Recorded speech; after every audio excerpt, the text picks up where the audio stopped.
Court is in session. The Honorable Michael Lewis Saver presiding. You may be seated.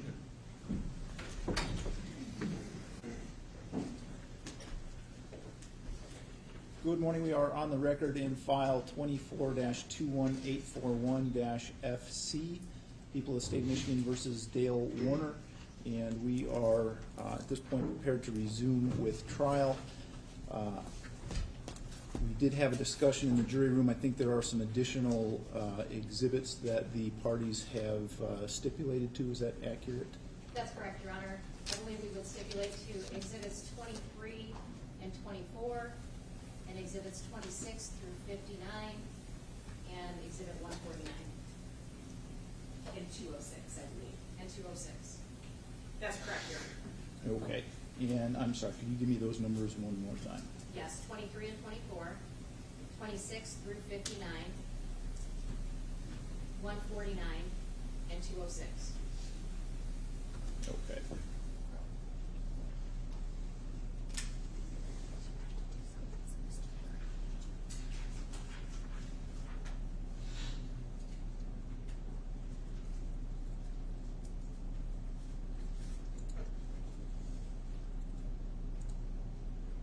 All right. The other issue that came to my attention, and I'd like to just address members of the gallery that are here, is that I'm going to ask you during testimony, during the playing of videos, all of that kind of thing, not to nod your head in agreement or disagreement with anything that you're seeing or hearing on the witness stand or in the videos or anything else really. It can theoretically be seen as communicating information to the jurors in an inappropriate manner because it's not coming from testimony from the witness stand. So if it becomes an issue, that is the type of thing that can result in me asking someone to be removed from the courtroom. And so I just want to make sure that that does not become an issue as we go forward. Is there anything else that we need to address on the record before we bring our jury back? No, thank you, Your Honor. No, thank you, Your Honor. Judge, I would like to make sure that I'm connected and straight. Okay, go ahead.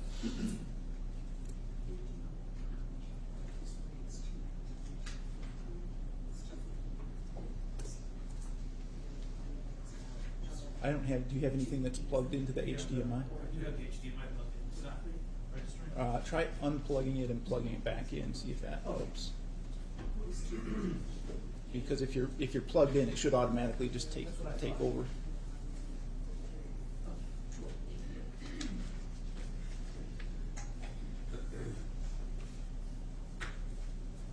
There you go.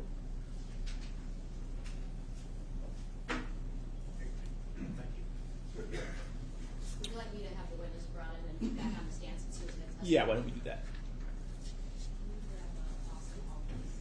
Thank you so much.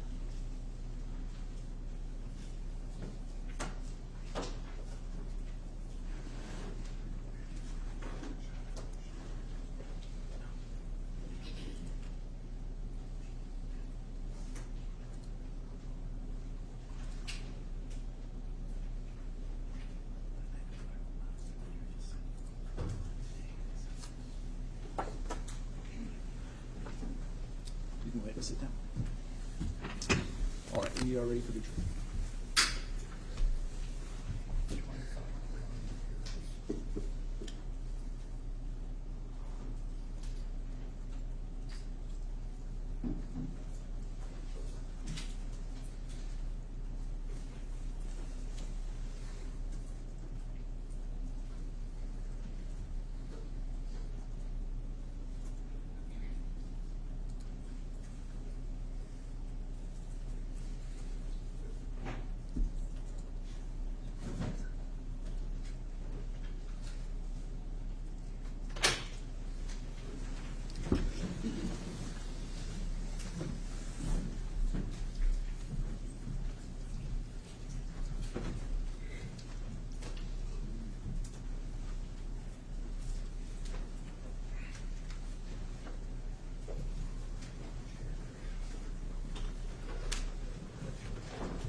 You may be seated. All right, and sir, I'll swear you in again, so if you could raise your hand, you swear or affirm to tell the truth, the whole truth, and nothing but the truth under penalty for perjury. I do. Thank you. Good morning. Just want to ask you 2 follow-up questions before we move on to your next body camera. Okay. On the 429, we showed a photograph of you in the spray barn. Do you recall that? I do. And you described a safe that you observed in there. Yes, Do you remember that safe? I do. Can you tell me approximately what size that safe was? Yeah, I'd say approximately like 4 foot by 5 foot. Okay. as far as And width, height. when you were on the property on the 29th, do you remember if you guys seized the surveillance footage from the Munger farm? Yes. Okay, and do you know how that was done at all? To my recollection, we contacted their IT person. I think his name was Kyle. Okay. And he came on site and helped us disconnect the wiring and take what we needed to take. Okay. And then the next time you went back to the Munger farm, do you recall what date that was? It's been May 3rd. All right. And at this time, I'm going to play Exhibit 219. That would be the body-worn camera from that day.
That's fine. He's got the word boots. Literally. Some of the other day.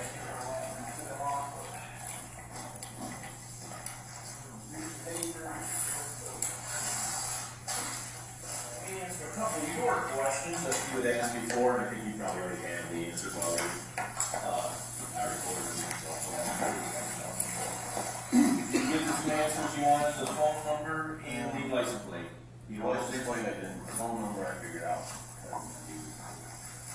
Yeah, I got both of those for you. I include them all and why we're paying the bill. So, comes back here, so you know that. All right. Yeah.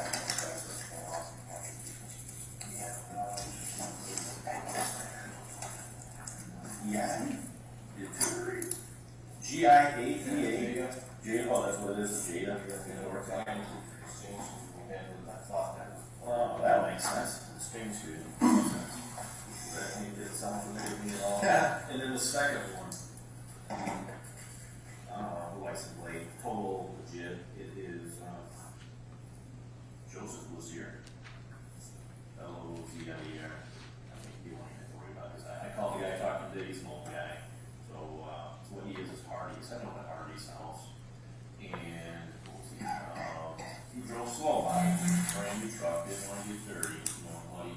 He goes by slow, and it's funny because he turned, what's me driving and turned around back this way. He said he's going to go visit him, and then for whatever he did, end up seeing him or whatever. But I said he doesn't know you guys. He knows your wife. Because he didn't even drive. He drove here, made the driveway, turned in, back up, and back. It wasn't like he went down the road. Oh, I'm not going to see Greg come back. That's why he threw some flags. No, I mean, it was like somebody stalking him, tried to buy his weird and back. He said he didn't know anything about this was going to be on today. I did it today. He said he had no clue that she's missing. So, yeah. I do know the family. He said my wife, she has to open mouth right now, which I know you know this by now. Everybody, you know, I'm going on him. Yep. And then the search of roughly 40 people, 35 to 40, you know, family members or whatever. They asked me if it's okay. As long as you guys he's got legal permission from people, and he wants to search and look up. So I'm fine with that. We can, half-ass for what's worth, but like some people are like, oh, why wasn't Dale involved? Well, Dale's with his daughter at the soccer, and at this point, it's important that you are with your daughter and give her support. So I mean, almost everything I'm looking at, I'm going both ways, I'm a total open mind. I'm looking at, why are you? Because that makes sense. But then, you look at the other things too, so I've been that way with the sole investigation. Before we, go further, do you have anything for us right now? I did have a bunch of questions, but I got my stuff down. You go through your head, you have all these questions, and now you're here, now I'm drunk for the morning. Hey, I'm just like, Same way. Well, you're from the hip, so when we're talking, if that remembers, fire right away. We're gonna go easy. And what we will do too is I'll go back and try to answer some more stuff for you. So what we did that day, so thank you for everything. Same thing like that. Vehicle swap. You know how I laughed and forgot to do that. He did it, well, he's like, okay, I didn't know you said you had Kevin and whatever, so we have that. I have one of our girls, the same one that took your cell phone in her own bag. She's gonna go to the state police lab tomorrow with the blood. Hopefully, this lady hasn't come I back. haven't turned it in yet. I haven't. I think it's Our process, I mean, it's weird though. I mean, I was there, it makes almost no sense. I'm a farm boy, I'm a hunter, and it made no sense. I mean, there wasn't a burr on the metal door. we're looking for something to catch on. Yeah, it wasn't that, also, same thing, you go into your barn, the woodchuck normally has his little belly rub marks, it's not there, nothing, it just, He's a very smart man, I'm sure you know that. yeah, but we just don't know, so, but He could, we have processes, so it takes a little while. Hopefully we'll do it tomorrow. I'm waiting for the state police to call me back to see if they'll even take it. If you don't have a crime, a lot of times they won't take stuff if you don't have a crime. what have we done with the iPaper? No. I got that from back. Okay, so your phone turned back, and I haven't seen any results other than the guy telling me, hey, Finley? That's it. But you caught that before I even, I'll let you talk, but you caught it before I even got to you, so that's perfect that you did it first. So, What I got?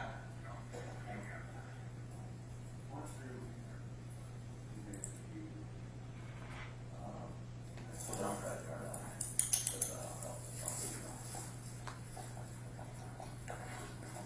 All these credit cards she's got.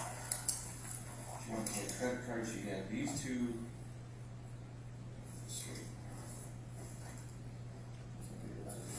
These two are, I think so. these two are in the caddy.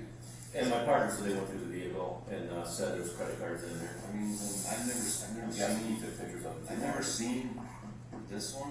It says it's Alex American Express, but it says Macy's. This is our second card, that's, and then the Cabela's card's mine, which I think these were in the Cadillac, I think, after they went through it, I went through it again, just trying to figure out. Right. And I mean, I'm trying to make sense of any of this, and it just. Oh, yeah, absolutely. Like I said last time, I guess when you have to do this one's about 100 times. It's all. I mean, we got 3 businesses together, stress levels high this time of year, obviously. It's, words get thrown, she takes out those Zach's house, big deal. Right. This time, Now, what, like that. what exactly do you think makes this time different? What happened leading up to this that might have set her off over the edge? I don't understand it at all, other than the COVID. She's not been right since COVID. I mean, mentally, she just has been Right. very unstable. I mean, I don't know, I'm just completely puzzled. She just wasn't herself. The 3 weeks she had COVID, 2 weeks she was on, she never left the couch, I mean, for like 2 weeks. I'm like, damn, that's not like, and I felt like shit, tired. I just kept going outside, just kept working. I don't know if the difference is just keep going and getting fresh air. If she stayed in the house, and everybody deals with it, I mean, everybody's body is different. Sure. I mean, I'm exposed to all kinds of chemicals in the barn and dust, and You should be the I one. mean, I was all Yeah. pumping anhydrous, I mean, my lungs feel burnt, because I breathe a bunch of it in. Yeah. And I don't know. Yeah. Nothing. And I haven't heard that yet. I mean, code's kind of a new thing, and I personally haven't heard that. I know, you know, it does things, but I haven't heard more really just changes into it temporarily. But, you know.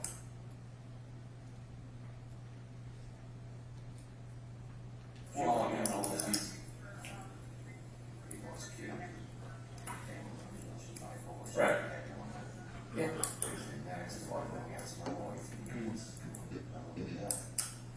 To answer your question, you just started with the iPad. Actually, your phone, I was back with it. I can't look at anything. I just got audibly from that guy saying, hey, did he say anything about Finley? And that's it. That's literally the only thing I have.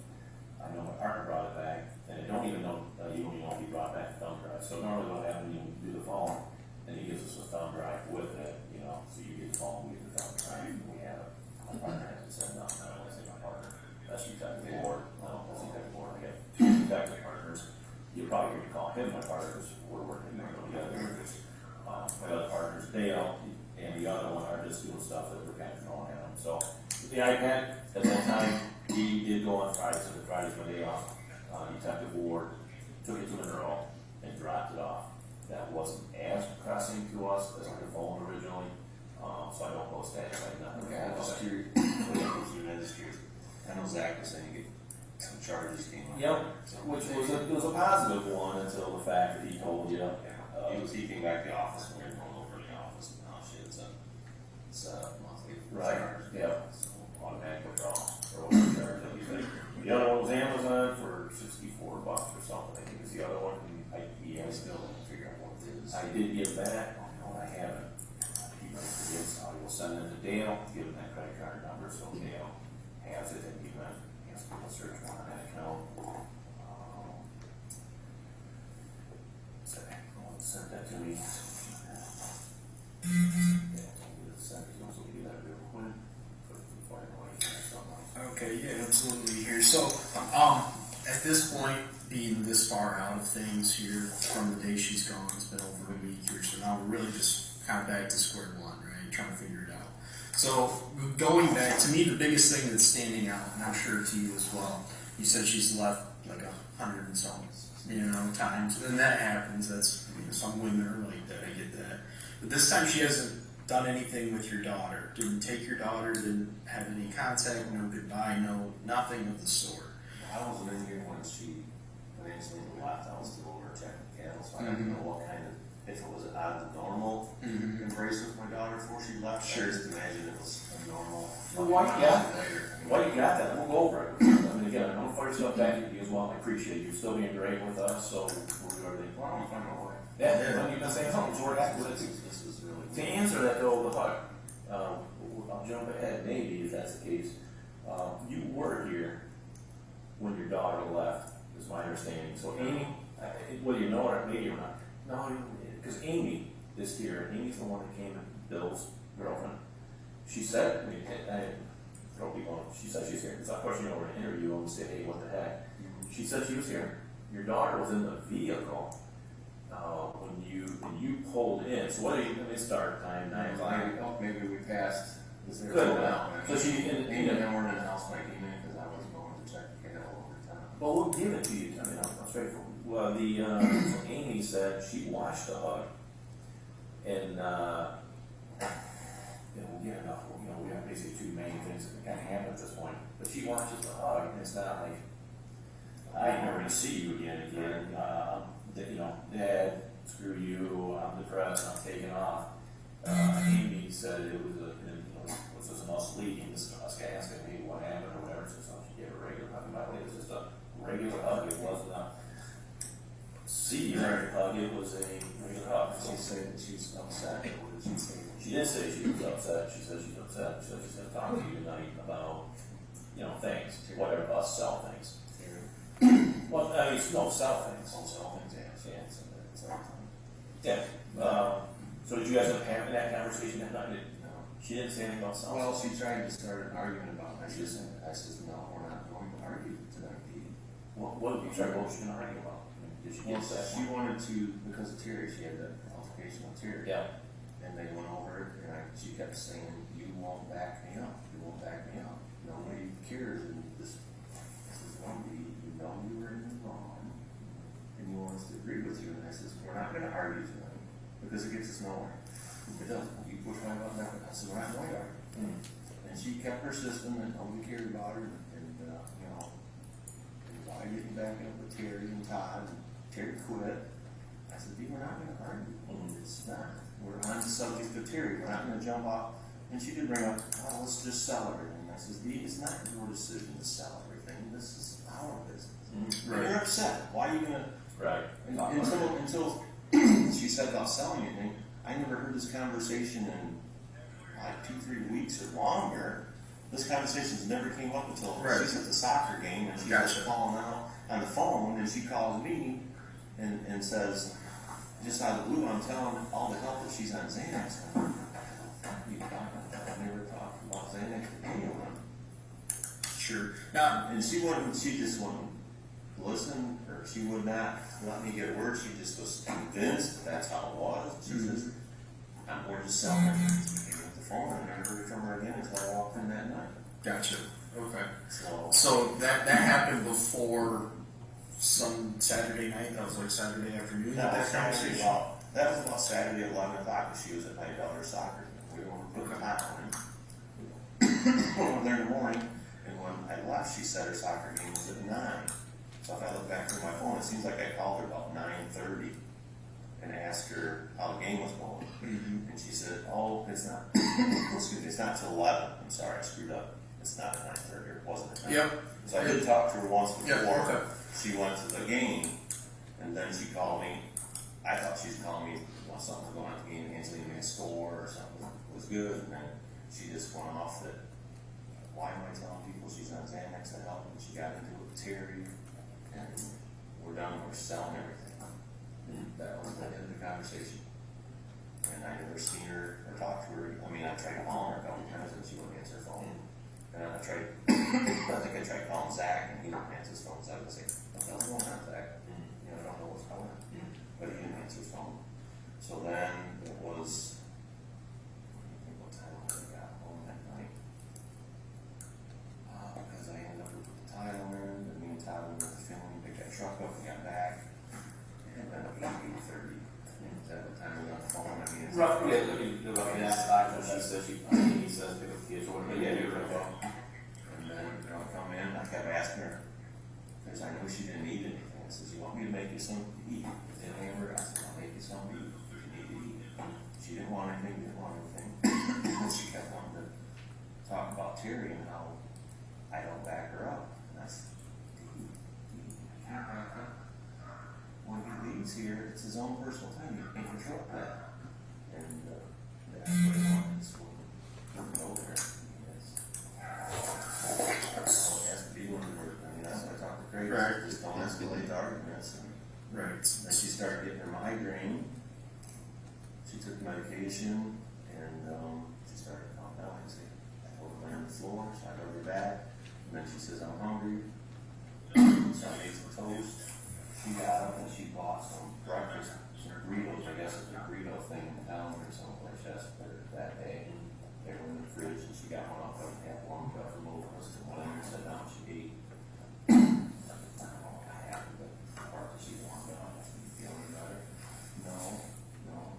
And we're watching TV, and she's looking up this way, and TV's over here. So I knew she couldn't see, and her speech was starting to issue, so she took that. I said, lay down, rub your back, and start getting calmed down. And she didn't want to, then she finally lay down and rubbed her back, and that's when she finally started to calm down. And she started to go to sleep, and I helped her get on the couch. And she was sleeping good and hard, and I'm thinking that's like midnight, 1 o'clock. And then I went and got to bed. And then, You were there for that. yeah, I went about 1 o'clock, and I got a drink, and I was picked up, food and stuff was out. I went in, laid down, went to bed. Well, I didn't take a shower yet. So I took a shower, went in, went to bed. Got up roughly around 6 o'clock. I never hear nothing all night, so I figured, she was sleeping, the dogs weren't barking. What time did you go to bed?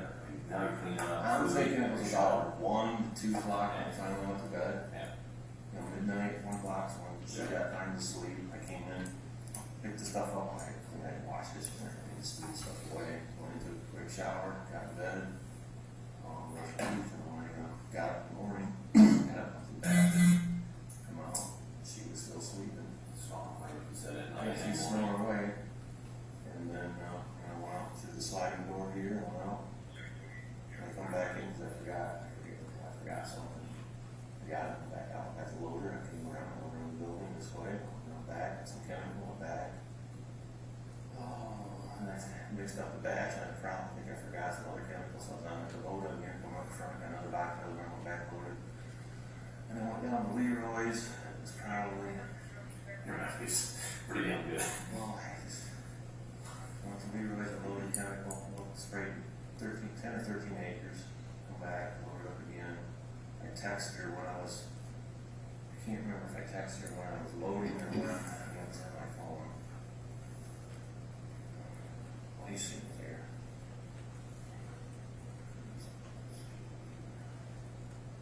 7:45, I texted her, that was when I loaded up, was heading out the second. I'm going to be spraying, call you later. That's at 7:45. And she didn't answer. So I figured she's still sleeping. Then I went over to Brooks Road. I sprayed off the 65 acres there. And I had some walking out to a brook. And I can't remember if I was, when I finished at that field, if I called her or texted her and I said, "Are you up yet? Is your migraine better?" And I didn't hear anything back because I figured, well, she must be still sleeping. And that's when I got over in Brooklyn and I was spraying for my uncle.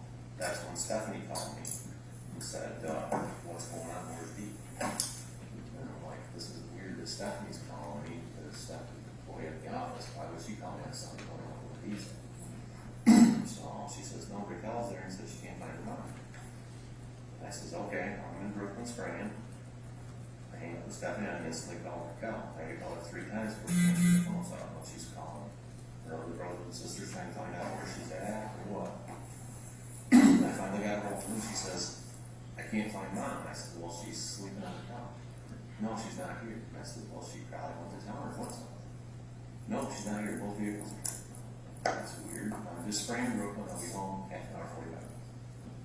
When I get back, I'm going to come in the house. I asked Raquel. Well, first I came to the back door. I was opening up the garage door, look, car right there, okay. I walked in, I went back to the bedroom, and I looked in there, curling iron, the hair dryer, and the makeup bags missing. When I walked in the door, she has 2 bags that set at the end of our bed. They're both gone. I think, well, what does that cost? So I think I told Raquel. The bags are gone. We went to Raquel's. She's like, "No, Zach says she's not there." And I said, "Well, Zach, that's where she was going." Right. And then we went out. I went back out. And I went around to the office and Zach was out there. I think Raquel was there. And this Zach was out in the office. And we walked into the office and he was going into the camera system to see if we could see anybody drove around.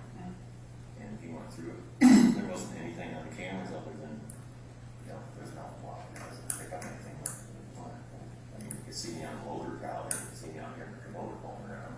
That was all after the fact. Do you remember, did you come up to the front door with the loader? Was your dog jumping up on here or somebody? I thought I heard someone here, not just a dog. Oh, you get one down. Okay, we just heard that. Got it. No, we went out to the office and you were out looking at security cameras when I went out there, right? When I first came back? It was Right over here. Out here? I don't remember walking down, but when we said we walked down. And we went in. Had you been looking at the cameras before that then? I didn't get on them at that point yet, no. Okay, I thought you were looking at it. Then you started looking at it when we got in there? When we got in there, yes. Okay. To see where it was at, and then we walked back into the office. And that's when I looked down after we walked into the far side, you were talking about. And that's when I looked down at my desk and I see my room set. Like, oh shit. So then he looked. And she's never done that. No, she's never done that. She's through that house before. She's always picked back up, put it on, so she's never left it.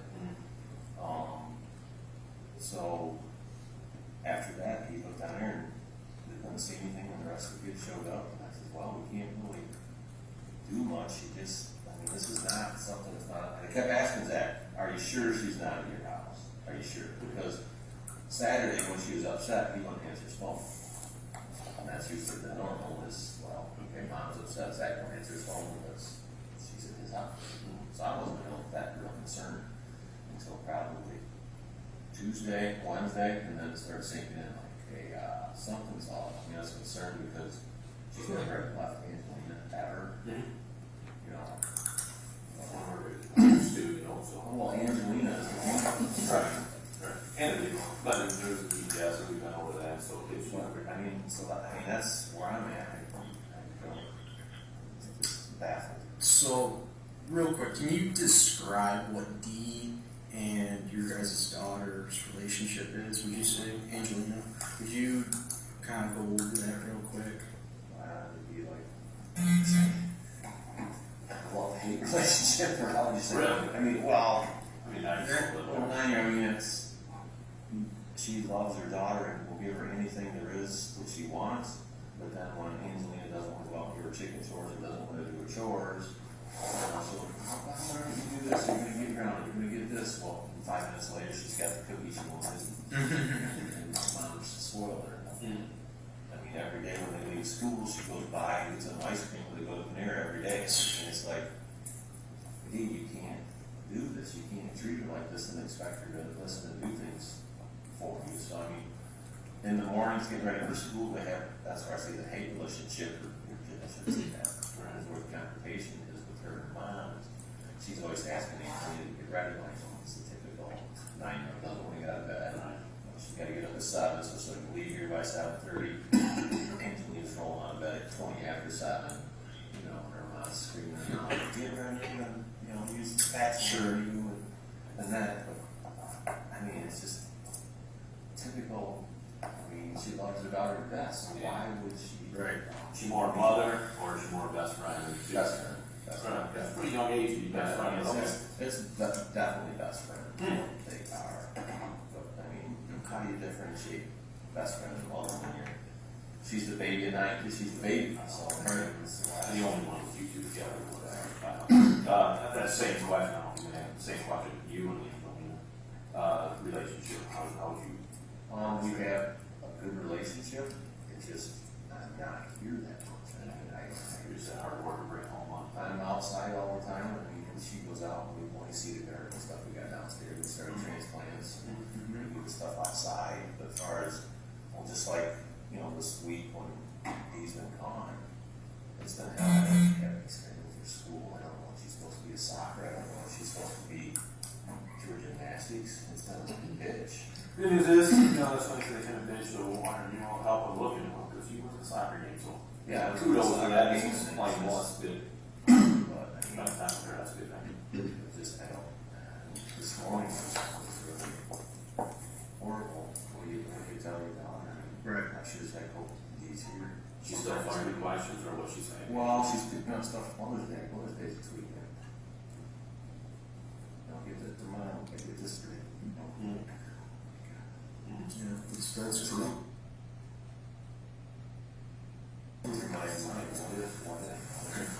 So, Sorry, it's a strong, hopefully it's a strong one. Yeah. Hopefully that's strong, right? He's like full of rum. Right. So we're getting stuff from mom. We're going to really hear from Mother's Day. So. Good. Okay. And then going back to that kind of dispute you guys had on Saturday night, right? So you guys were arguing. She's trying to get you to argue. She was upset. The whole Terry and Terry thing was going on, or Terry and Todd. And so she had tension. She was upset. She was trying to get after you for it. You didn't want to go into the whole mix. Yep. So how would you rate that night as far as you guys have been married 20-some years? You've gotten in plenty of fights, I'm sure. On a scale of the 10 being the worst fight you've ever had, it was 1 being 5. Okay. We've had a lot worse fights. Just screaming, hollering at each other. But that was back before we started seeing the counselor. Right. And here, both of us the last couple of years have been trying harder to listen to what he says, because you know, if I say something, you escalate, if she says something, you escalate. Sure. You know, we both tried to keep the other one from escalating. I mean, she was upset, but it wasn't, that's what's weird. It wasn't like the worst fight we've ever had. It's like just a mediocre. It was over a freaking employee. Right. And she's like, Right. we're gonna sell everything. I'm like, no, Dee. No, we're not. Well, that's You're arguing weird. over it. Yeah. So how did the employee get this worked up? Right. That's what. There's clearly a piece missing, right? Yeah. So Yeah, I mean, it's like, if what did she not tell me? Did the Terry woman, did they get into something that she didn't say about? Or is there something, I don't, there's more to it than, right. Obviously, there's something more. you know, if it'd been like our worst fight ever, it's so far from that, it's unbelievable. Yeah, and that'd be kind of understandable. If she had her ring on your desk on Sunday morning, that'd be understandable. She was trying to walk away. Yeah, absolutely. I get that. The fact that it's a 5 and she's not going to say anything to her daughter, Yeah. her vehicles are all here. Somebody picks her up. That's weird. And the bags are gone. Yeah, It's like, absolutely. That's that's a good word for it. It is. Yeah, absolutely. We don't get it. So, let's see where else. Going kind of in the same thing here. So, for hotels in the area, has Dee ever, for any reason, stayed in any hotels that would be somewhat local, Washtenaw, Jackson? She was in these hotels, it's so far below her class. I figured that. So, I was thinking like maybe Ann Arbor would be the closest. Ann Arbor would be 5-star. maybe. She likes the Weathers. The Weathers are state of Weathers. Okay. She likes, we've stayed up to the casino hotels before in Mount Pleasant. The hotel around here, she wouldn't be caught by them. Right. I don't blame her. Get away. Jamaica? She ain't do that shit on her birthday. I don't know about anybody knowing about her, right? I know her one. Right. 12. All right, I saw your passport the other day whenever we were here. Does anybody found her passport? Does she get a passport? She's got a passport. I don't know what's that. Okay. I'm assuming she's got it with her, but I don't know. Okay. Would that be something that would be stashed in like a safe somewhere? No, she usually had that in her bag, her go bag. Her go bag? Yeah, she had her ID and stuff right away. But I do know Angela's passport was downstairs with mine, and Jaren's, her son's downstairs with mine, but all the kids have their passport. Used to be they don't have to safe downstairs. And now that they're old, Okay. My son's is in the state, we went there last week, I don't know if you can. Alright.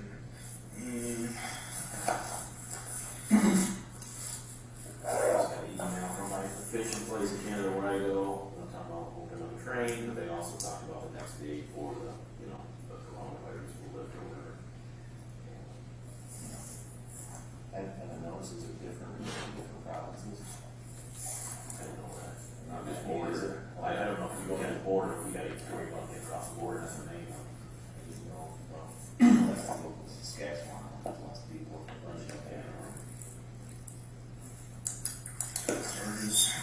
If you want to hit on the. I got one that I know.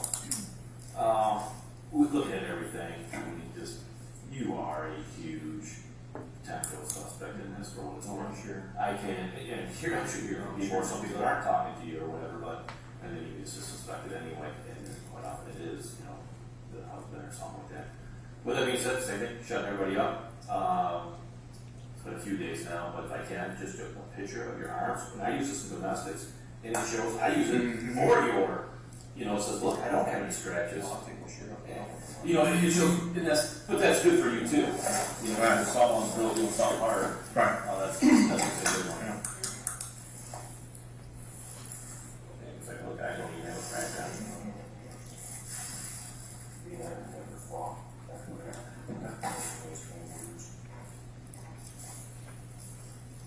And that's more her. You should get more of that. Because, I mean, do the physical fight strategy. I hate confrontation. We'll do just straight on. Everything's good. And then just your arms this way, and then I'll have you do that side. That's good. And then just looks again. Flip your arms. And then just a 180. Yeah. And then that'll do the same thing. So your arm.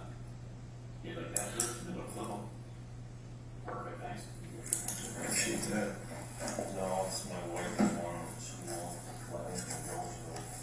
She can tell you how she feels right now, I mean, she's not going back on anything. Just a whole foundation, that's my personality. I'm not a big argument, I find her well. And then was there, I'm sorry, I don't know which one you. No, if you want to. So Ray, in this situation with this, there's only two people. Those are the ring. I think it's going to be one thing. If someone's going to harm your wife, if someone's going to abuse you, that means that two shifts or any one of us are going to steal it. I mean, you know what I'm saying? So there's only two, you and her. So when you, obviously the logic is, you know, she's going to toss it down and, you know, piss on you. It's like body type thing, and then there's you. So that's just me looking at it. That there's that. There's no question. But that's just on the outside looking in. I mean, I want you to understand that too. If someone was going to harm your wife, there's no logic for that person to put their ring there. So Right. it's more on the woman. At this point, she was just thinking, so it's obviously the wife. She took off. Yeah, I mean, that's not talking, it don't make sense. I mean, you know where I'm coming from. Nobody's going to kill the wife and care two shifts about their ring per se. Or I mean, if they do, they're going to steal it. Well, you know what I'm saying, or throw it. Well, I'm just kind of going through it in my head too, is on any given day, my wife has about $150,000 jewelry on. You could probably go pretty much. Yeah. I got a rubber wedding All going. this stuff in your head, what's going to happen, what's going on. Right. Sure, any given day, she's got. Now we're But he's saying that makes her a target to steal. Yes. And then don't get rid of this one. Why wouldn't you steal other than you gotta be careful on that one? Well, she comes, I don't know, I guess, nothing makes sense. were there employees that were supposed to be in there on Sunday? They don't No. do it on Sunday. What would be the significance for her to set the ring on your desk at the workplace instead of at your home? Is there, any significance? Is there anything that she If did there's that something in the for? office that she went out to get that we don't know is missing yet, Okay. I don't know, I mean, the camera only gets the main office, it doesn't get the back and the Okay. sides or anything else, so I mean, Do you know if she had like a little safe? I don't know. Extra I don't cash? know I don't know if she had money out there and she grabbed that, or what she, I mean, I don't Right. know. I mean, if I'm trying to get in a hurry to leave Vantage, I don't see the Some significance. stacker away in one of the,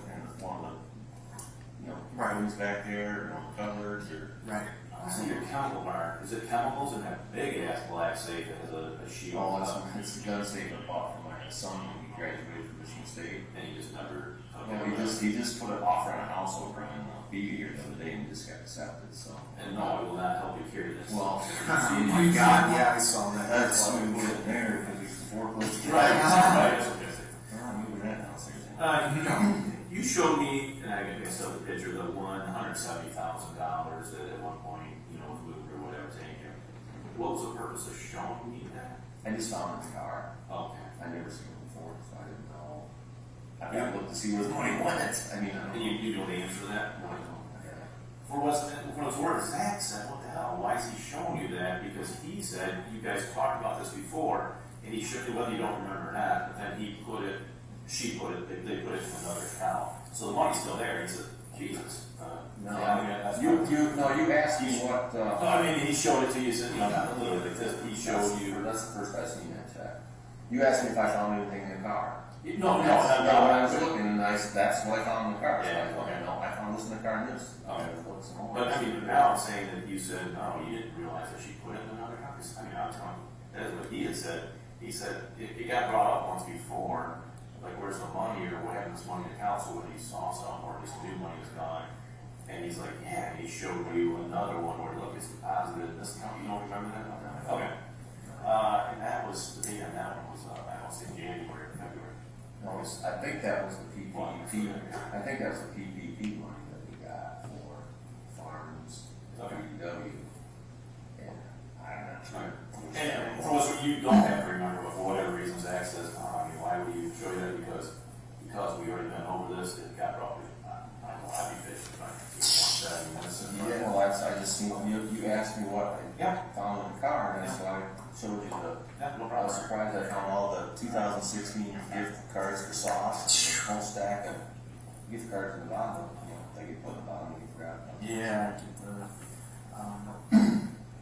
Sometimes it's a little bit of the tire marks out front, so on Sunday, when someone comes over here and they see the tire marks from the JT, forgetting whatever the yellow out front of the motor, up to the porch, do you recall, I mean, you know, it's aggressive that are, you know, the deep threaded, I mean, so do you remember, did you do anything?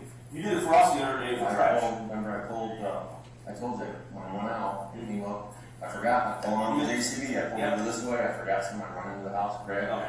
I think I probably forgot my tool that I opened everything up with, so. Yeah.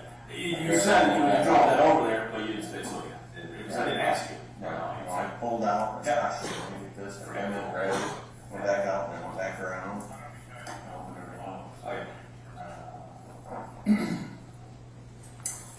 Would you consider Dee to have any kind of substance abuse, like alcohol? Is she an alcoholic? Did she take too many Covered this. I know we did cover You it. did say, yeah, well, I'm thinking more and more it's the substance abuse all the time. Right. Could you see her checking herself into a rehab facility? Is that something that?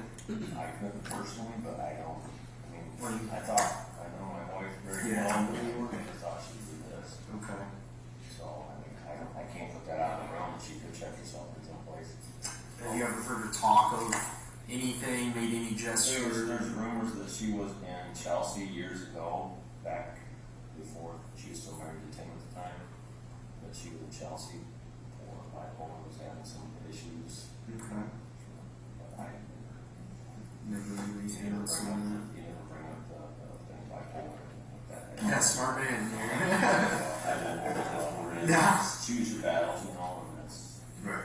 that's the same kind of question that you can ask, and it's really a question, but this is for our place, because we have briefings every day, I brought it up. Social media and or, we have something called Crime Stoppers, which gets out to everybody. Do you have a problem if we go ahead and put it out there at this point, a missing person? I her don't name? personally, but I would like to talk to all kids too. Now, I'll tell you where I'm coming with this, so you can sell it to it this way as well, is Betty Ford Clinic, you know, I think that's, they probably have them everywhere, but, you know, Ford Hospital, I know there's one over that way for Dee Ann Warner or something. Point with that all being is, let's say there is that, and there's somebody professional like him and I that's in the field, they see it, oh shit, this lady, or she been in a car accident, which I'm not saying she's been in a car accident, but you know where I'm going. We get these people, and the next thing you know, they're in the hospital. So that's the only thing. So I She's got ID, or she's in an accident somewhere, she's got her ID. potentially, yeah. But there's also confidentiality. So let's say the other one, which what he's really saying is the two, Betty Ford. So that's a addict and or psychological. Those two right there aren't going to tell anybody unless that Facebook or that press release goes out. No, we're the police. We call them, they're like, we can't tell you. Jesus, I do a search warrant for every single Fully facility. covered under HIPAA. And there's no computer we can get in the D to see it either. Now, I guess there's one exception to that. The insurance, but she, whatever wants to keep totally off grid, which at this point she is. Right. Then Well, that's she usually checks herself in, they don't, will they ask for insurance card right away? Or Yes. Oh, absolutely. Yeah. Yeah. But that's the difference is again, if she wants to be totally off grid and Don't wonder if you're. she lied. So I can call the insurance and Yeah. they would tell me if anything's been. Yep. Right. Or who do you Blue Cross Blue Shield. Okay. I mean, I can call our agents and they'll tell me something's been. Yep.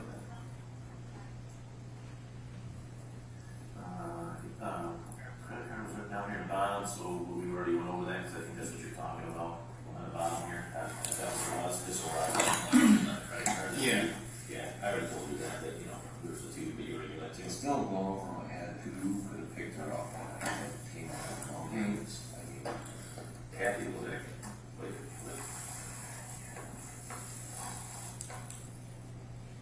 Be honest with you, anybody, that's crazy, this is a dude.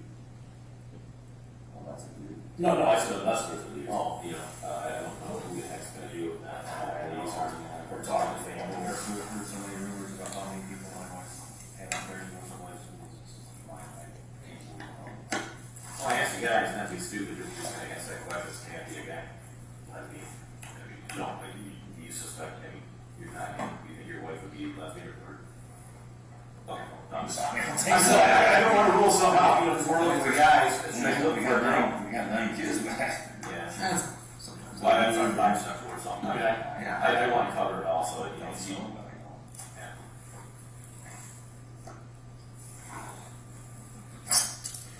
Okay. Now we passed that point, because before it was 2-3 days to come back, now you're. Yeah, no, what's the odds every day it goes by? Longer goes, right. So did anybody help you work on Sunday? Was anybody around? I know the kids were after checking for Dee, but I think after on Sunday. Oh, what did I end up doing Sunday after I sprayed? where you were spraying that? Yeah, I sprayed that morning. I wanted to leave away from one brook, so I broke when I came back. I have to think in my head what the hell I did after that. Such a blur. Sure.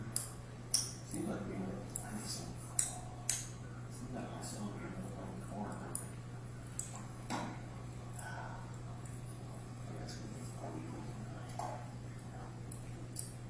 I'm starting to get down there with the things we're doing, with the exception of watching video, which I already know you guys pretty much have, or, you know, Zach and them, so, you know, which is, I'm gonna probably have one of our people do that. Cell phones, obviously go through those, who is you gonna do, we come across anything, you know, She was huge on Facebook. Always. yeah, we're gonna look at, you know, that's one of the things we gotta do, but I'm getting down there on things that I have, in a sense, to do to protect my report a lot.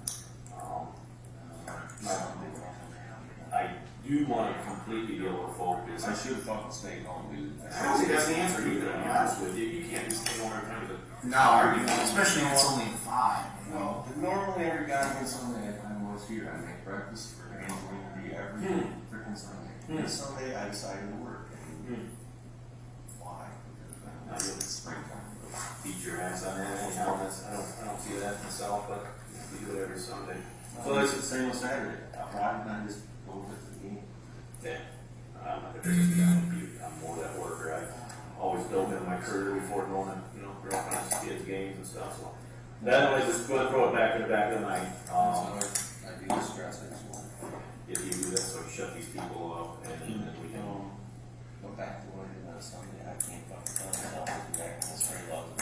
Fair enough. It's important. I was back. Right. Well, I mean, You it's can have my just, phone again. I'm sure it tells me where I went. But well, hopefully we have gotten a report back for that, so that would help out there too. Just trying to paint a picture. it's Just so fucking crazy now. Yeah, I can't remember.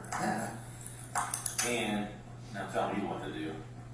I mean, what do I need to do? What can I help or what? We need to figure out a list of names. Let's go through Facebook and see if there's a list of names that would be someone that she's in contact with that we don't know of. Who would pick her up? There's gotta be somebody to pick her up. There's gotta be. So you still got something as a daughter. Really, you're gonna go out and what we're in now? Yeah, somebody's gonna pick her up. She's planning on being gone for a day or two. And now she's gone for, we gotta figure out who the hell picked her up first. No, Trust me, and that's that part. With a long search warrant. Because there's not a big window for her to get out of here. There's not. No, out here it's, I'm off at 6, I'm not going to 7, 7:15. yeah. But you still have anybody could come pick her up. So unfortunately, our time frame's down, but unfortunately, your video's not catching. Yeah. Like my house, we would know the answer to this, you know, because it's what I got. My house is wired for security, but we ran out of money when we finished building. I didn't do weird, there's nothing in my house, but my driveway, which way we hit the main road and all my buildings. Well, I said, we wanted to keep adding cameras, we had a lot, but she's always focused on, she always wants to focus on the back, that's where the anhydrous is. Oh, yeah. That's about true. Our fuel tanks are out there, it's taking too much fuel. So that was our focus on stopping everything else. And the activity on the credit card today there, I was like, God damn, we're good. We're live. I don't know. That's what Zach called and said, well, I was all static, so I've been trying to call her or text, and I sent a text, and it went, like it went through. I'm like, oh, fuck, it went through, cool. Steph goes, no, voice is like, no, it's not. What,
Hey, Detective. I'm sitting here with Glenn, the husband to the missing wife, Dee, that you did a phone on the other day.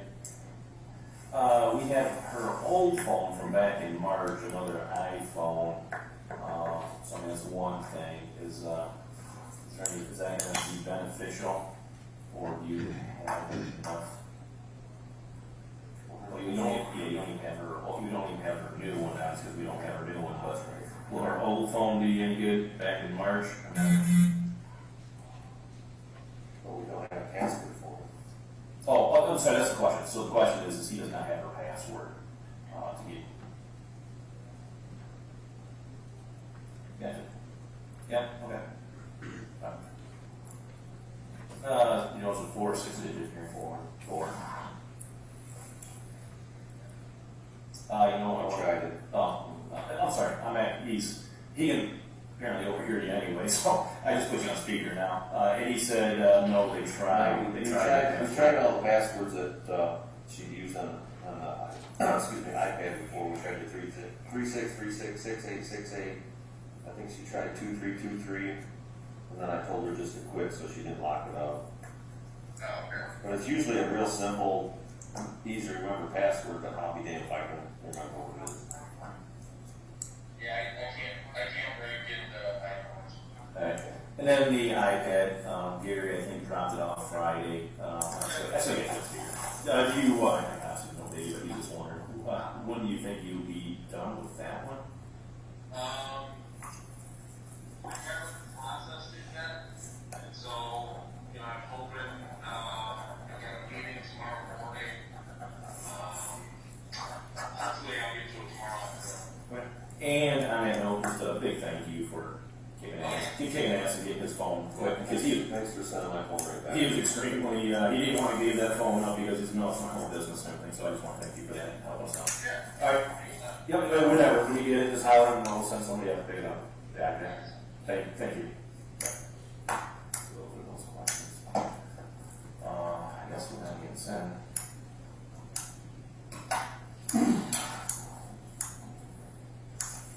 Also, same thing, anything we can think of. Feel free, as you see, give a holler, call. We are. I'm getting down there. Other than let's get the chance to look at everything, you know, electronically. What her calls are, and you said Facebook. Well, that's I'd be friends with who she's been contacting on Facebook, and who's been calling her back and forth. I mean, she lived down there. I got in contact. I'm phone back calling.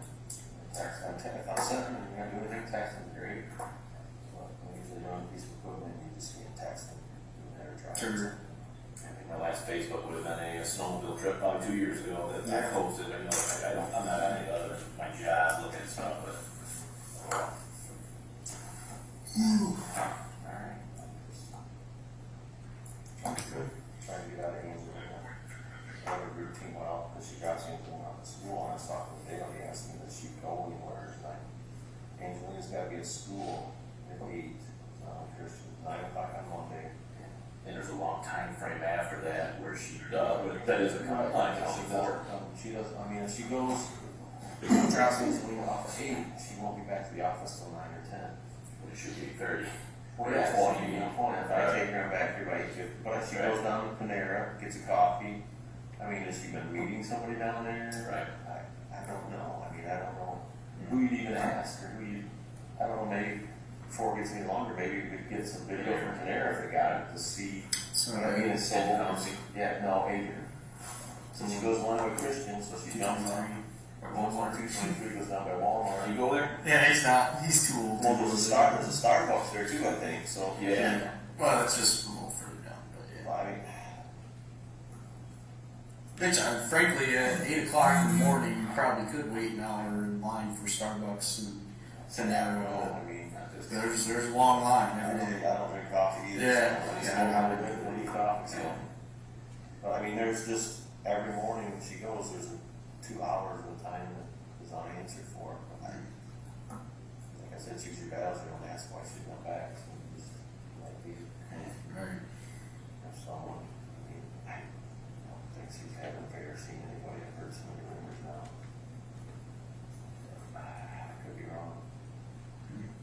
So, going back real quick, your property on Tipton, was that north of 50? Right there across from the fire station?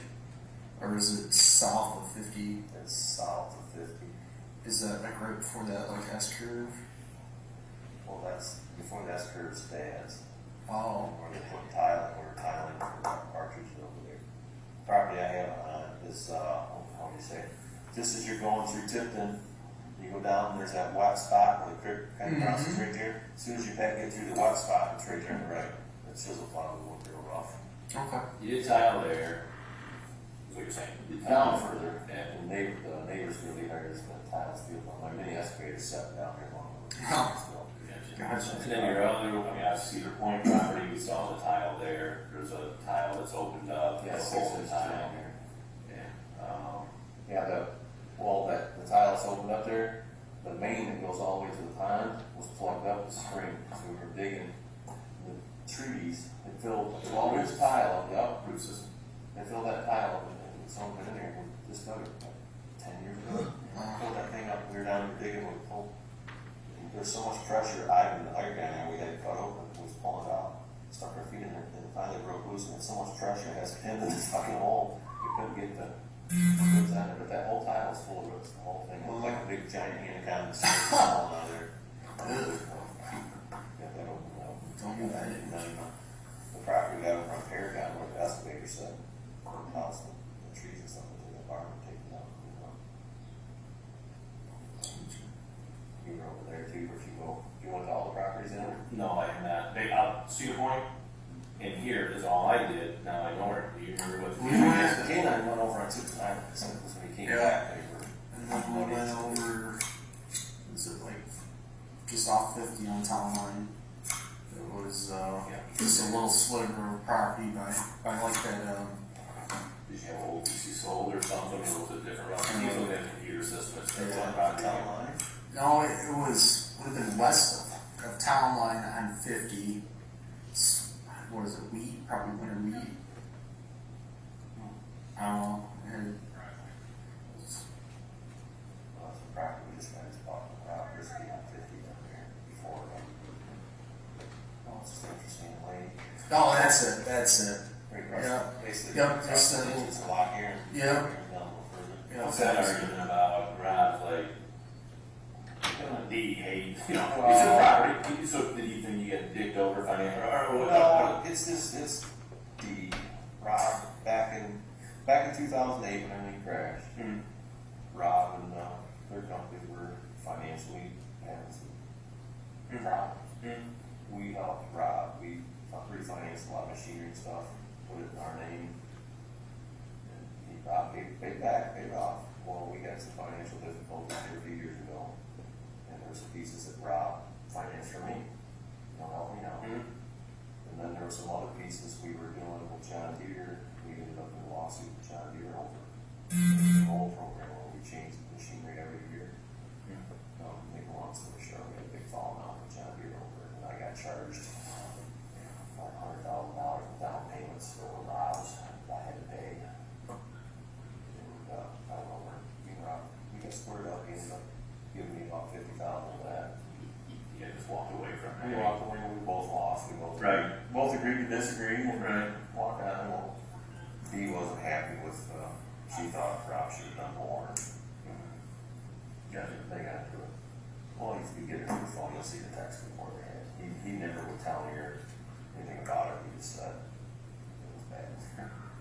Alright. Rob's a good friend. Okay. This is what it is, it was business, we both lost on the deal. Yeah. He got me the payroll for a while, I know, we're both still here.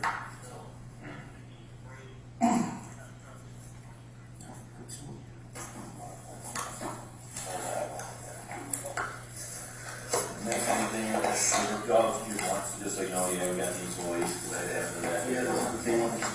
Yep, gotta listen to that. I did ask for family as well, because we have two things in here, family, work, so we'll talk to all those people. We certainly need that, so you plan to do that. And then he did give us a consent search, and the permission of searches, his original report, driver's license picture of your wife. She's seen that picture. Well, that's what I mean, I've been almost 10 times, even if she don't worry about you, she's gonna worry about me, you know. You talk about getting arguments, whatever, you know, just start launching on her myself, I think, once she shows up. Because of what's going on here and everything is causing you, to be honest with you and your daughter, and hey, it gotta be, so. But, do what we can. Foul play there somewhere, or what? You know, like I said, if someone else came and picked her up and did something wrong to her. Someone picked her up. Who's just close enough for you to do that? But it didn't get leaked, so the friends are Stephanie, the friends are Wolf's daughter. You know, those are the big ones right there, and those people don't know.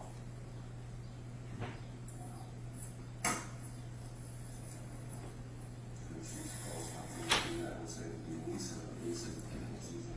That's very. I don't know if I got Lisa yet. It's Lisa Lisa. Lisa Mosley, who's your really good friend. She's not pretty sure she's not sure. Kind of over my head. We were a good friend who she would call. Has she been off screen?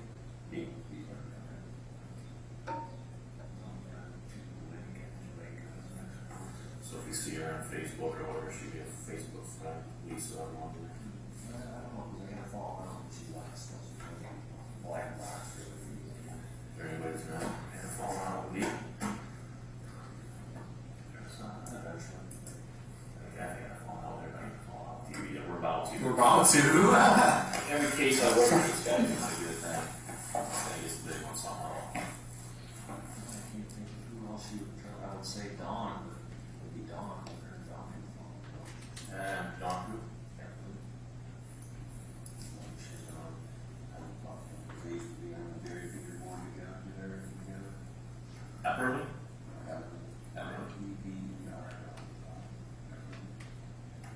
Okay. They're all the same, who's the one for? We did everything together. Somebody's gonna get like this, we start seeing some of these things on Facebook, at least a little bit of understanding.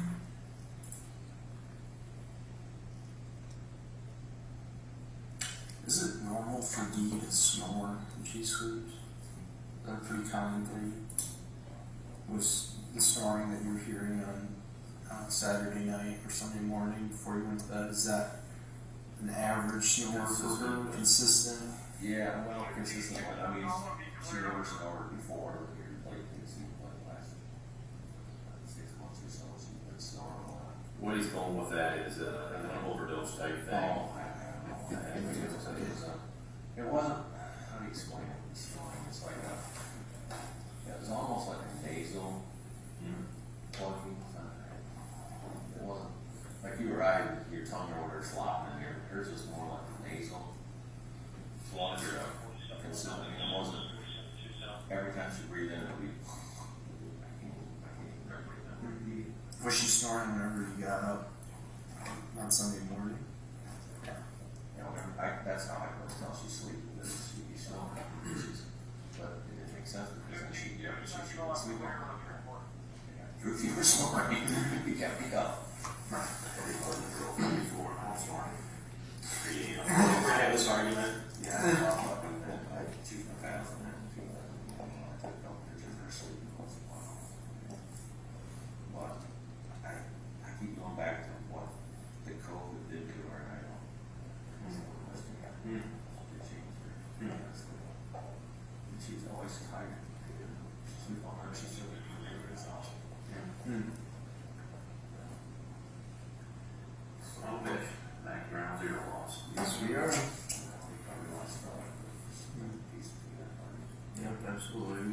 Hopefully we'll get something out like I of said, it. it's, you know that with the phones and communications, that's what I need those results back, sitting there at the desk and start looking up. Yeah, I just holler them out like I did to you. I told you, make the license plate and stuff, do the JFU. And we'll bounce the stuff off of you and see if we can get somewhere with it. Or whatever. No, I haven't even seen any of the video yet. And obviously, we'll, Friday earlier, or whatever, than, or Saturday, earlier, start what we do Sunday, to start with. it's a standard time, so we'll try to. This definitely is Friday at whatever, roughly 8:30, like you said, you're getting all the weekend with your daughter. It's a Sunday, same thing, 2 p.m. or something, you know, I mean, that's the main one I want to look at. So. Sure, we'll be in touch.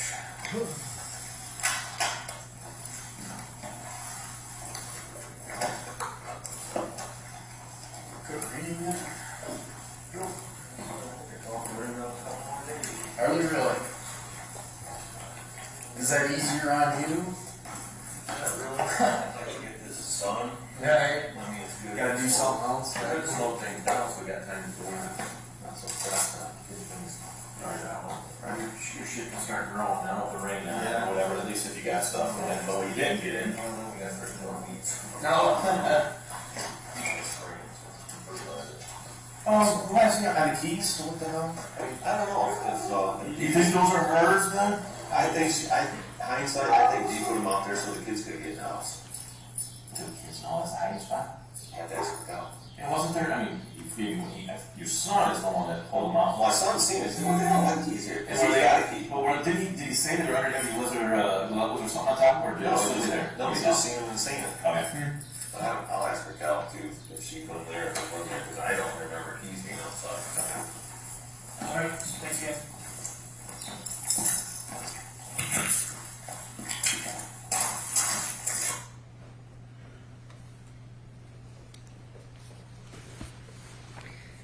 Do you recall that interview? I do. And do you remember Detective Greca asking the defendant to take off his shirt? Yes. And did you hear his explanation for asking him to do that? Yes. How long did you work for the Lenawee County Sheriff's Department? At that point, Correct. I'd say like a year or so, year and a Alright. half. All right. And had you worked on any of the domestic cases that he brought up? Yeah, absolutely. Okay. At this point, what's your understanding on the last time that anybody saw Dee Warner? Would have been the 25th around midnight. Okay. And that would have been the defendant who saw her last, correct? Correct. All right. Now we're getting into May 3rd, right? So April 24th, 25th to May 3rd. Did you expect to see anything on the defendant's body at that point? Only if it was something substantial, minor scrapes or bruising, not so much, but any substantial bruising or cuts. Okay. At what point in time, well, strike that. Did you do anything else involving this investigation? After that point on the 3rd? Correct. I did some employee interviews, but beyond that, no. All right. Were you taken off this case at some point? I was. And do you recall approximately when that was? It would have been shortly after the 3rd, probably like the 5th or 6th of May. Okay. The employees that you interviewed, were those employees that were present on April 25th, 2021, or just employees that worked for them in general? Just employees that worked for them in general, not the ones that were allegedly there. Okay. All right. Thank you. I have nothing further.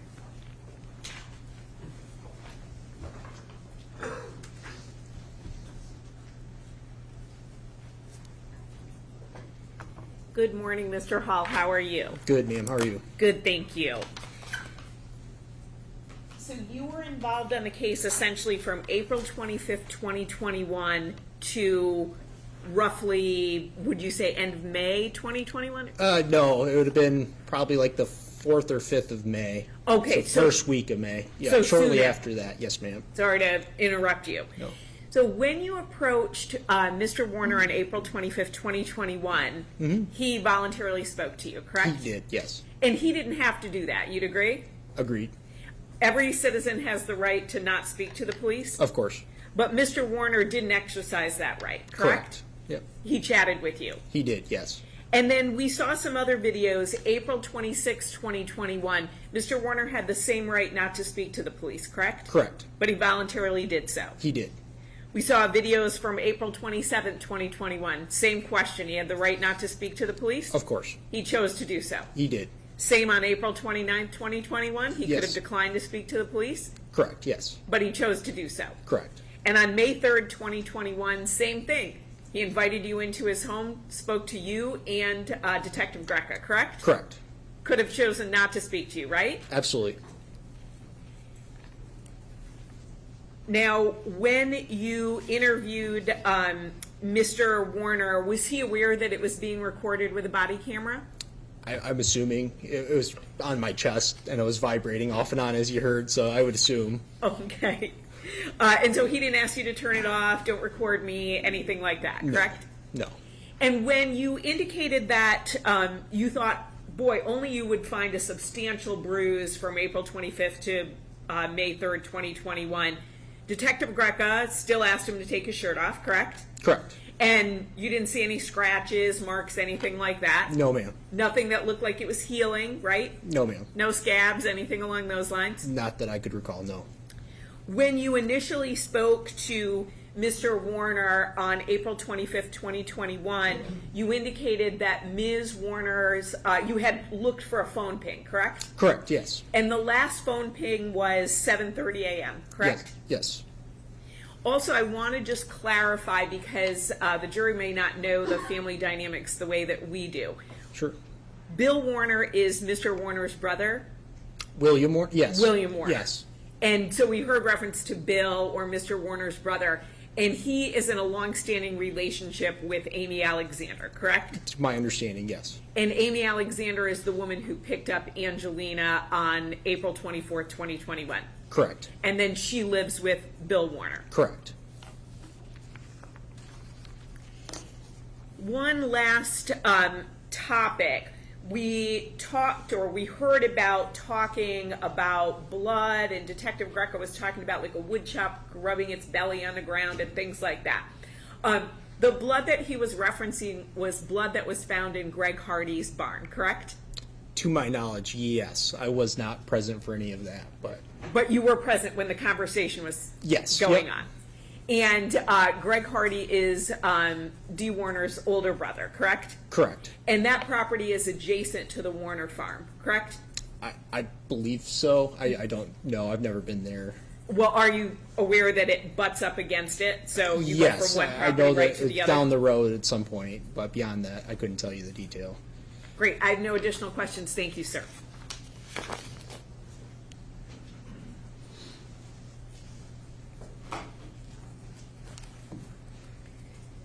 You were asked if the defendant agreed to speak and cooperated with the investigation on April 25th, 2021. Is that correct? Correct. And 26th, 2021, correct? Yes. And the 27th, correct? Yes. Right. On the 27th, you observed all those body cameras, correct? I did, yes. And did Mr. Warner, in fact, kick officers off of his property at some point in time? He did, yes. Okay. And at what point in time was that? Right on the daytime part of that video of the 27th, he revoked, said he had things he had to do right as the drones were about to go up and the dogs were going to start walking around. Okay, thank you. And the last phone ping on the that you indicated was at 7 a.m. Do you know where the location of the last phone ping was? To my recollection, it was the nearest cell phone tower to the Warner farm there on Munger, so just down the road was the nearest tower. Okay. And again, the blood at Greg Hardy's farm, did you have knowledge about that being animal blood? Just that it was told to me afterwards, yes. That it was animal blood? Yeah. Okay, thank you. I have nothing further. Mr. Hall, you were there on April 27th, 2021? No, ma'am. Oh, you were not? No. Okay, so, but you did review the, all the body camera footage, correct? Correct, yes, ma'am. Do you recall Detective Greca indicating that he told Mr. Warner a shorter period of time that the police would be there than he actually planned on having the police be there? I couldn't recall that exact detail, no, but it's all within the realm, yeah. Sure. So that doesn't sound unusual to you, that Detective Greca wanted Mr. Warner to stay with the police and wanted him to consent to a search, so he told him a shorter period of time. Does that sound surprising to you? No, that's not surprising. And then Mr. Warner actually indicated that he had to go farm. He couldn't stay with the police any longer, correct? Correct. And he invited you back because it looked like it might rain. So he said if it rained, come on back, correct? He invited us back the next day, correct? But he also said if it rained, feel free to come on back, correct? I believe so, yes. And when you indicated the drones were about to go up, the dogs were already there on the property, correct? Correct. And Mr. Warner didn't revoke consent at any point in time when the dogs were there, right? It was been shortly after, but yes. Sure, because he indicated he needed to go and farm, right? Correct. I have no additional questions. Thank you.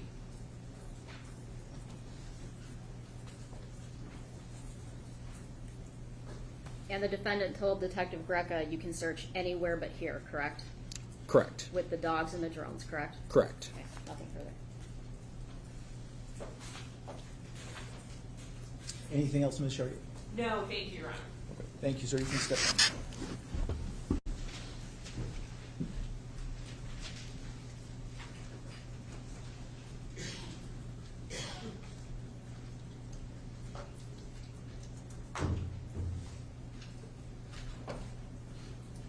May we take a brief comfort break, please? Yes. All right, so ladies and gentlemen, we will take a break of about 5-10 minutes and come back and continue.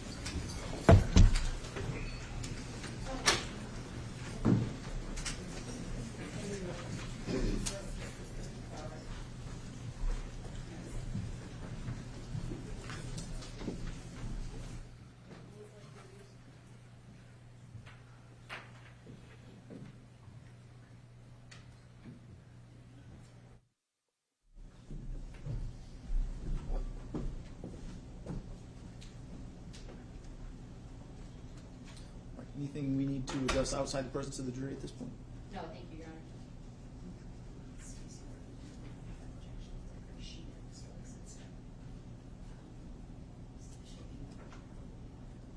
Oh, okay. Okay, great. No, then nothing. Thank you, Your Honor. Okay. Thank you.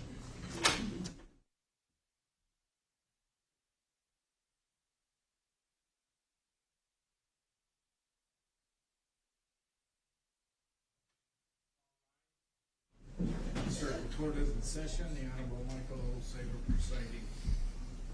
You may be seated. All right, bring the jury back.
You may be seated. All right, people may call their next witness. Take care. He was called Dustin Lowry.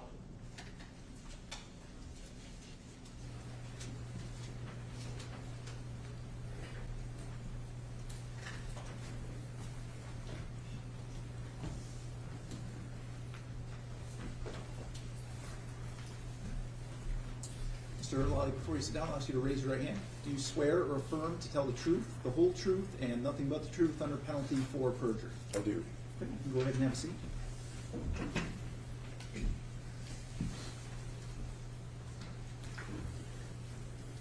Good morning. Morning. Could you please say your name and spell it for the record? Dustin Lally. Dustin Lolley. Thank you. How did you know Dee Warner? I've been dating her daughter Raquel since 2016. Okay. And are you still dating her today? That is correct. Okay. And you guys have kids? 3 kids.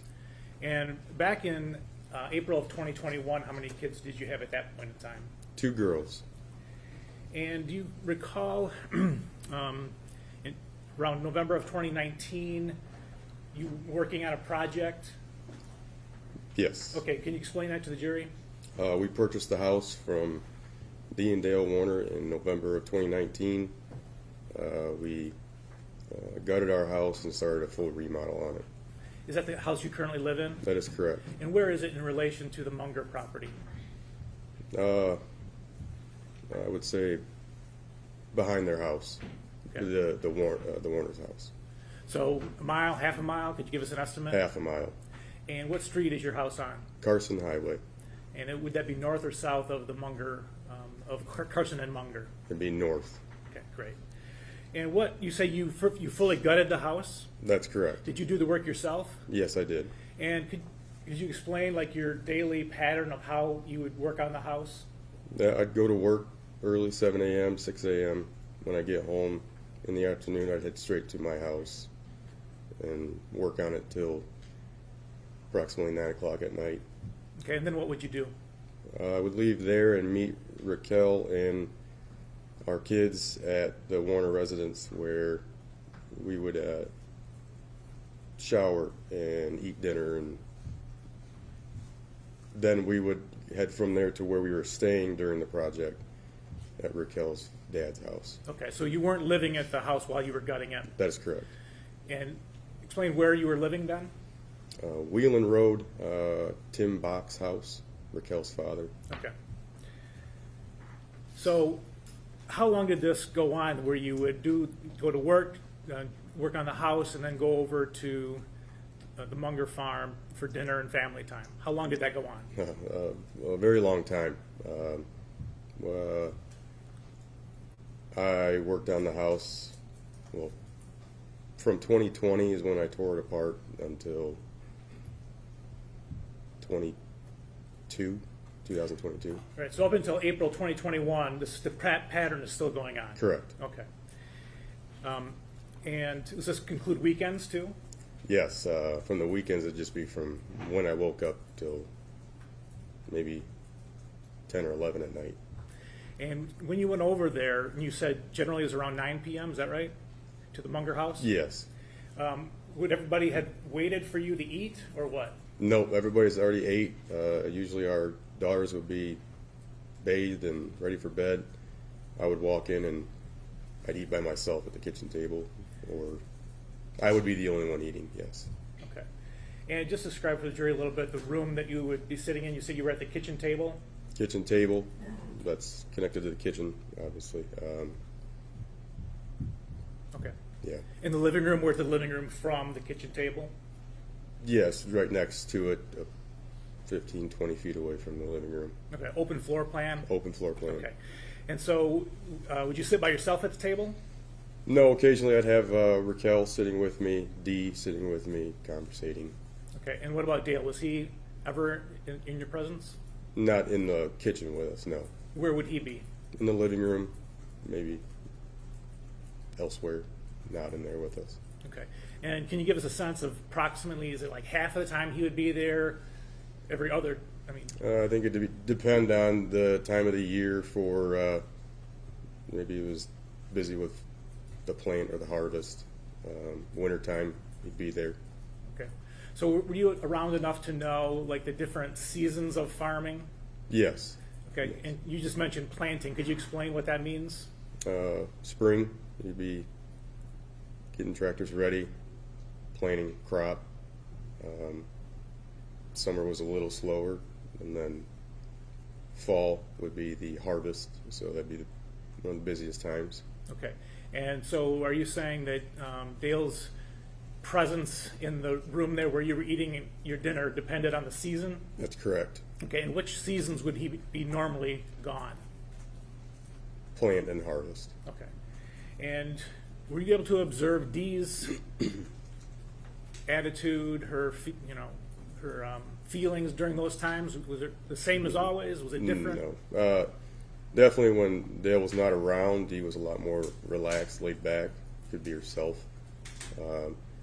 When he was around, she was uptight and watching over her shoulder. Okay. Did you, while you were there and Dale was there, on the occasions that Dale was there, did he make comments to you regarding Dee that you recall? Yeah, I would call there was a fair amount of degrading comments. Do you have any specific examples? Yes, there would be comments about Dee's cooking. Do you remember anything? What would the comments be about the cooking? Just what the hell is this, or this is burnt, or this isn't done. That's as far as cooking. There was other degrading comments about Dee's choice of clothing or what she was wearing. Would he direct these comments to Dee or to you? He would say them loud enough so she would hear them, or when she's in the presence of the comment, definitely so she could hear it. But it was said to me. Okay. I would just object to speculation to the part where definitely where she could hear it. He doesn't know Mr. Warner's purpose for saying things. I guess it was Dee actually present in the room when he was saying these Yes. things? Okay. I think it's fair to say. So to the extent that the answer included a comment about what Mr. Warner's purpose for saying it was, I would agree with that objection. I think that is speculative. Thank you. So, but I do think you just said that the comments themselves were at least directed to you, and how did you know that he was directing them to you? Did he use your name, for example? My name, or he's looking directly at me. Okay. All right, and how often do you think those comments were made? I would say I probably heard about 24 of them. Okay. Would there be a time where you would try to exclude him from the conversation you were having while you were eating dinner? Yeah, I guess when we're just sitting at the kitchen table, just Raquel, Dee, and I, while I'm eating. Dee usually, when Dale was there, Dee would try and speak a little softer, a little lower tone. That way the conversation was the three of us. Okay. And then did Dale do anything that you saw to try to get in the conversation? Yeah, there's one time I can remember specifically where we were eating. I was eating. Dee and Raquel sitting at the table with me. Dale was sitting in the living room, and he would walk to the pantry behind the kitchen table, and he would get 2-3 M&Ms, and then slowly walk back by, go sit on the couch, and then get back up, and then walk past us, just 2 or 3 M&Ms, and then so on and so forth, slowing down at the kitchen table. Okay.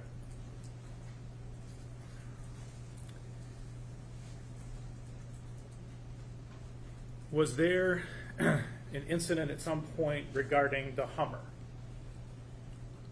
Yes. Okay, and when was that? That was July of 21. No, I'm sorry, July of 2020. Okay, and explain what happened. Dee asked me to come and look at something that she had found in her Hummer. And did you do that? I did. And what did you find, if anything? Dee handed me a small black device, and she said, "I found this in my Hummer." Okay. If I showed you a picture of that, would you recognize it? Yes. That is it, and I took that picture. Okay. All right. And can you just, explain what that is? It plugs into the OBD2 sensor that all vehicles have, down by your left knee area in the vehicle, the driver's side. And like I said, Dee gave that to me and asked me if I know what it is. Okay. And did you know what it was, or did you find out? Offhand, I did not know what it was. I did Google one of the numbers that are on the screen there to find out what it was. And what was it? It said it was a tracking device. Okay. All right. And so did you tell Dee what you found, what it was? Correct, yes. Okay. All right. And then did you do anything with it after that point? I asked Dee what she wanted to do with it. Okay. And what did you do as a result of talking to her? she wanted me to. Objection, hearsay. That's fine, Earl. That's fine. I'll re-ask the question.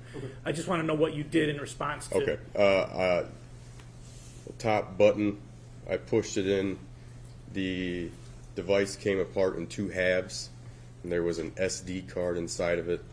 I removed the SD card, put the 2 plastic halves back together, and I handed both the SD card and the device back to Dee. Okay. And did you see it from that point what she did with it? Yeah, she put the SD card back in her pocket, or she put it in her pocket, and then she turned around to head back to the garage with the device. Okay. And do you know where the Hummer was at that point? In the garage. Okay.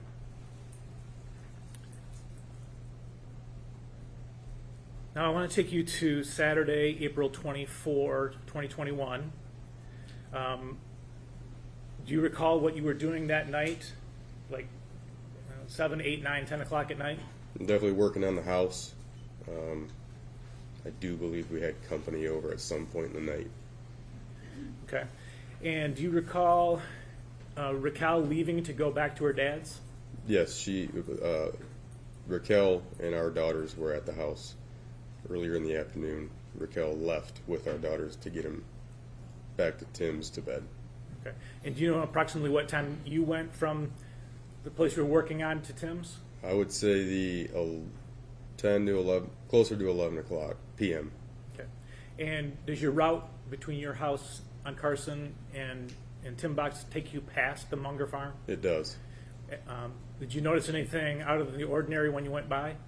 The only thing I noticed were the lights on in the house. Okay. Now, Sunday morning, April 25th, did you have plans for that day? Yes. What were they? Raquel and I were planning on going floor shopping, flooring for our house. Okay. And what about for breakfast? Did you have breakfast plans? Yes. And what were they? To go to Dee's house where she often made Sunday morning breakfast. Was this every single Sunday, or what was the arrangement? Unless we had something that we couldn't make it, yes, every Sunday.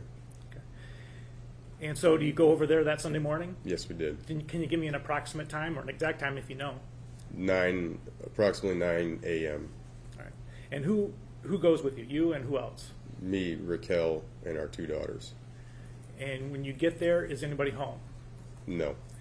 Is it a situation where you guys knock on the door, or what's the custom when you get to the Munger house? The door was always unlocked. We'll walk in. All right. Okay, so you see anybody in there when you get inside? No. Do you personally look around or yell any names or anything like that? Nope, Raquel. Okay, so you saw Raquel go? Yes. All right. And as far as you could tell at that point, no one home? Correct. Did you, when you pulled in the very first thing, did you see anything unusual? I did notice the Hummer and the JCB telehandler parked down at the office. So the JCB, the front end loader, right? Correct. And the Hummer were both up or down, however you describe it, but they were positioned at the office. Correct. Okay. Like parked in the parking lot, parking spots in front of the office? Yes. Okay, great. All right, so do you end up eating breakfast? Yes. And do you remember, was it like a cereal, or was it something that you would make, or what? Raquel had made a meat and eggs. I don't remember. So. Okay. Can you give us an approximate how much time it took to make and eat breakfast? 30 to 40 minutes. We were done eating. Okay. And then what do you do after breakfast is finished? We load the girls up in the car. We then drive down to the office so that Raquel can go see her mom, which we thought that she was at the office. And why did you think she was at the office? Because the Hummer was parked in front of the office. Okay. All right, so Raquel gets out of a car, truck, what are you driving? Truck, a pickup truck, yeah. Raquel gets out of the truck. Mm-hmm. She walks in. I stay in the truck with the girls, and then Raquel returns, and she said she's not in there. All right, and then where do you go? We then drive to our house, We just sit in the driveway in my truck while Raquel makes phone calls trying to find Dee. All right, and you're present for those calls? Yes. All right, so do you know who she called? I know she called her siblings and Stephanie Vocal. Stephanie Vocal.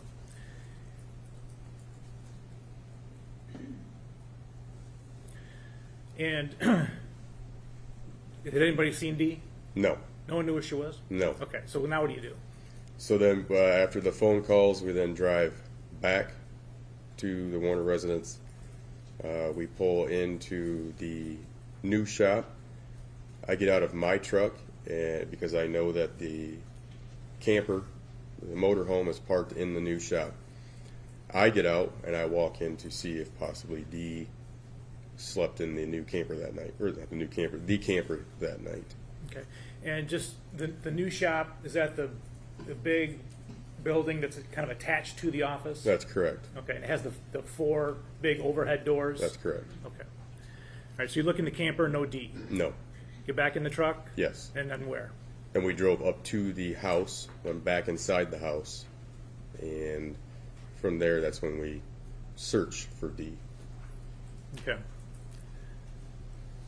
At some point, do you go to the Hardys?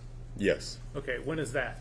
After we had searched the house and, of course, did not find Dee, Okay. we loaded back up. We drive down to the Hardee's Event Center, where there's 2 bedrooms located in the barn. I go up in there, look in the 2 bedrooms. 2 bedrooms were empty. Didn't look like they had even been slept in. And then we proceeded down to the Hardee's residence. So the event center, how far approximately from the Munger farm? A mile, if. Okay. And and then the Hardee's residence, how far is that from the event center? Once again, a mile. Okay. And do you contact anybody at the Hardy home? Yes. Who's there? Shelley Hardy. What about Greg? No, he wasn't there. All right. And did Shelley have any information about Dee? None. All right. And so then what do you do? So Shelley gets in my truck with us, and we go to what we call the Cedar Point property, which is M50 near Onset Highway. And there's a barn on that property with a bedroom in that as well. Okay. You searched there? Yes, I got out of my truck. I walked in and searched that bedroom. Okay. Anything at all? Not as far as Dee, no. Okay. Anything else? Anybody there? Yes, Who's there? Brian Bush and one of his friends. Okay. Hunting. You say they were hunting? Hunting, that's what they told me.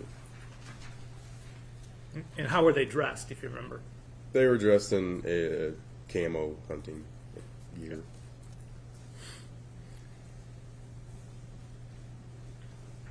All right. So then where from Cedar Point?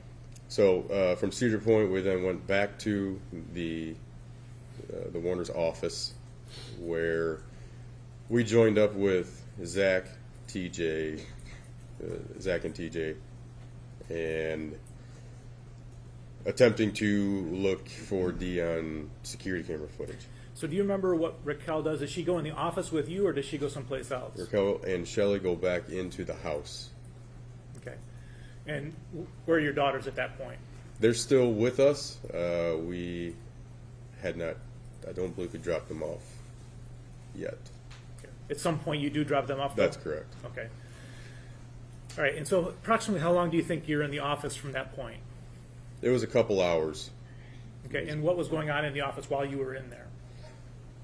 We were making phone calls to anybody and everybody looking for Dee, and once again, Zach is attempting to find security camera footage to see anything that happened.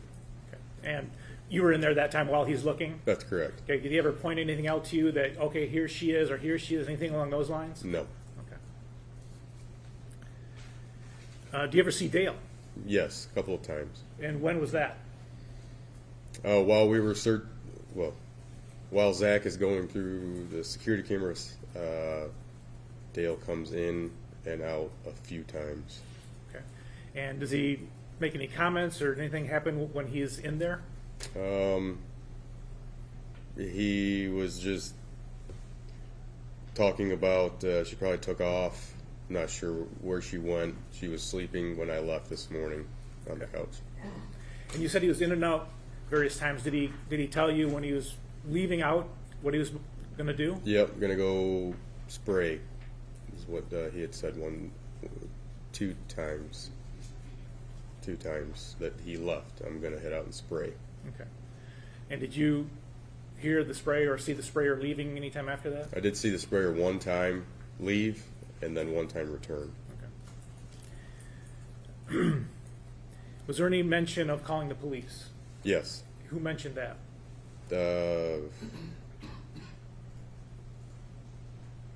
It was either Zach or TJ. Okay. And was Dale there when that was mentioned? Yes. Did he have any response? I wouldn't get ahead of yourself along those lines. Okay.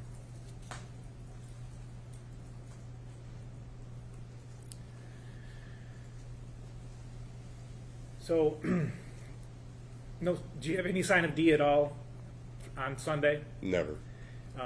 What happens after you leave the office?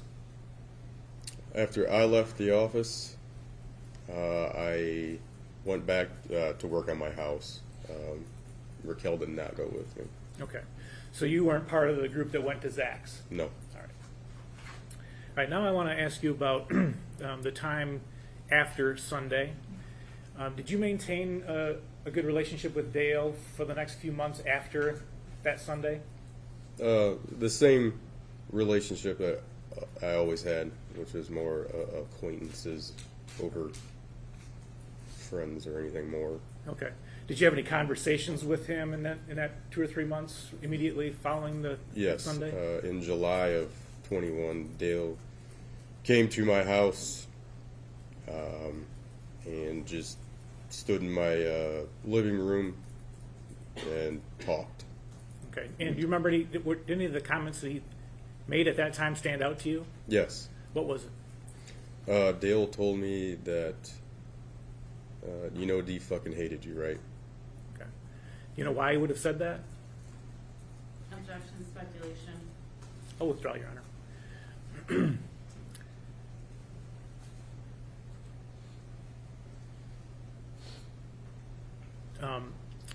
Was there ever a time, or maybe it was the same time, when he made other comments about Dee's marital faithfulness?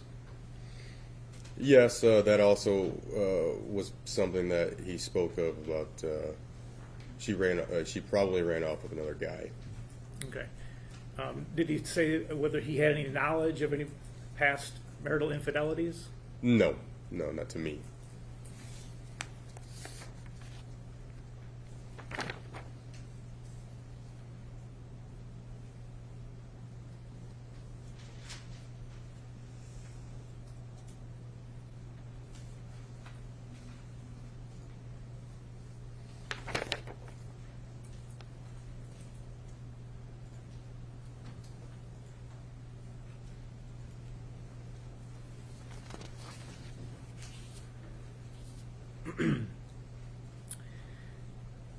Did you borrow any equipment right around that period of time from Dale? Yes, I did. What did you borrow?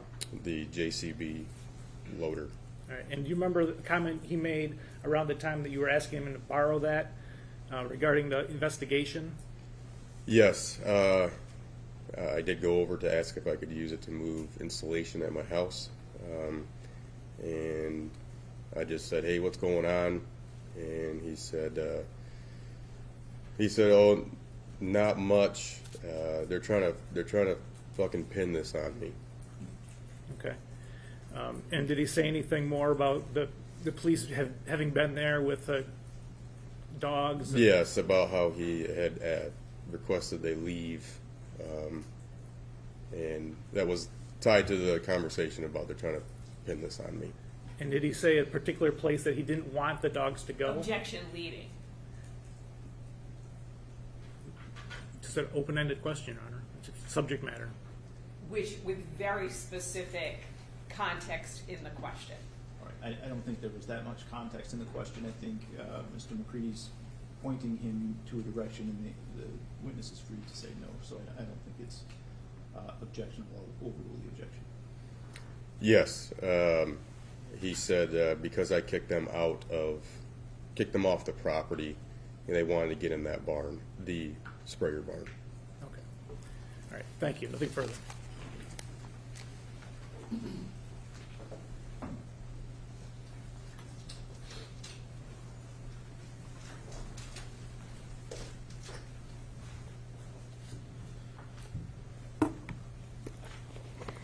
Good morning, Mr. Ali. My name is Marissa Vinsky. I represent Mr. Warner, and I just have some questions for you. In regards to the comments Mr. Warner would make about Miss Warner's food being burnt or not liking the food, what would Miss Warner say back?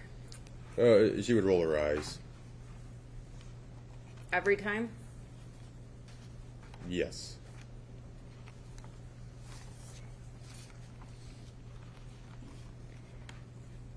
I want to discuss the GPS tracker. You went over, you said July 2020. Is that correct? That's correct. And at the point when you had gone over, Miss Warner had already taken the device out of wherever she found it. Yes. Dee approached me in the house with the device. So you did not see it plugged in? No, she just told me.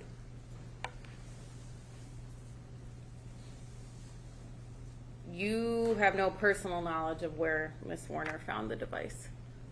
No. And you testified you didn't know what it was? When she initially showed it to me, correct, I didn't know what it was. And you had to Google to find out information about it? Yes.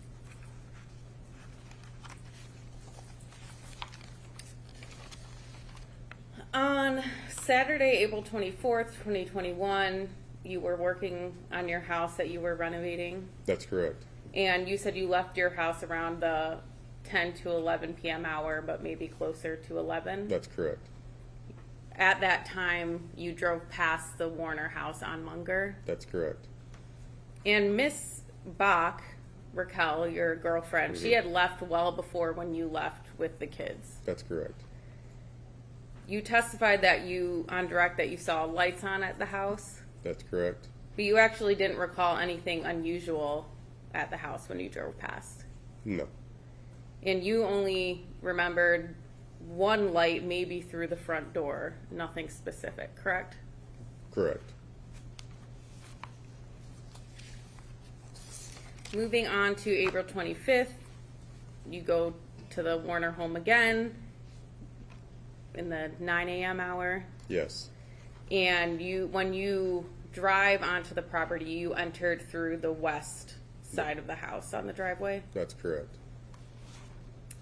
You walked right in. Yes. The doors were not locked. It Yes. sounds like they almost never were locked. As far as I can remember. You then went to the office where you stayed in the car and Miss Bach went inside. Correct. At some point you leave the farm, you go to your house. Yes.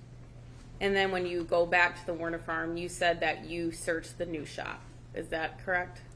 I went directly to the camper, the RV. And that's located in the new shop? Yes. Miss Saylor, can you pull up Defense's Exhibit A, please? And zoom in to the new shop. Is that building that is directly next to the office to the left, is that the new shop that you're talking about? Yes.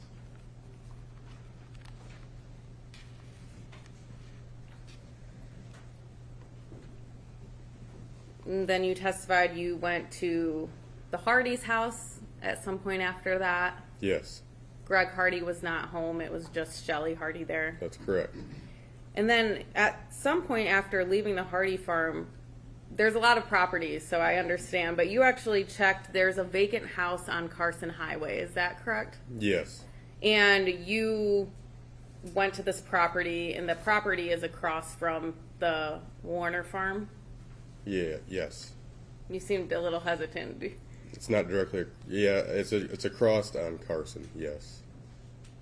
Directly across, kitty corner, diagonal, Somewhat kitty corner. and about how far away would that be from the Warner farm? 200 yards. 200 yards. So you went to that property, the house was vacant?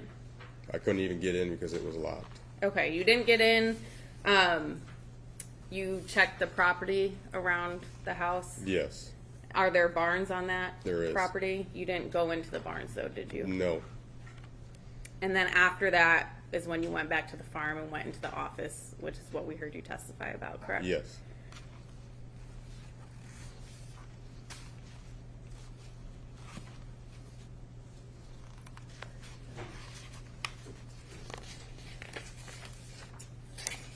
Lastly, after April 25th, 2021, you were involved with searching for Miss Warner, correct? Yes. There was a volunteer search about a week or two after she disappeared. Yes. Is that accurate? Did the search team that volunteered to get together, did they split into multiple groups and go to multiple different areas? Yes, we spread out throughout a field and walked. And one of the places that was searched was Greg Hardy's property around his house, correct? That's correct. That's Miss Warner's brother. That is correct.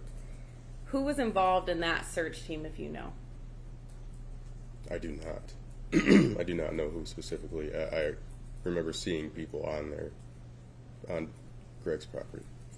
Did you ask Mr. Hardy if people were able to search his property? Greg headed up this search party, so he told everybody, walk from here all till we get to Tipton Highway, which includes walking through Greg's property. If you know, was he part of the search that was around his house? No, I do not know.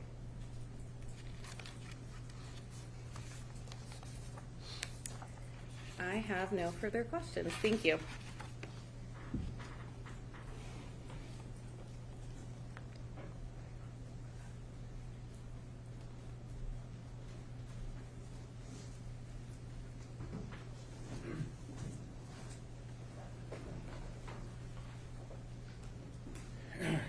Just two quick questions about that search you just talked about. Had you ever, I mean, Dee had left and gone away for a night or two before, correct? You were familiar with that? Only by accounts of Raquel. Okay. Had you ever searched for her before? No. Okay. And as far as you know, did Dale participate in that search? He did not. All right. Thank you. Nothing further, Your Honor. All right, are we, oh, I'm sorry.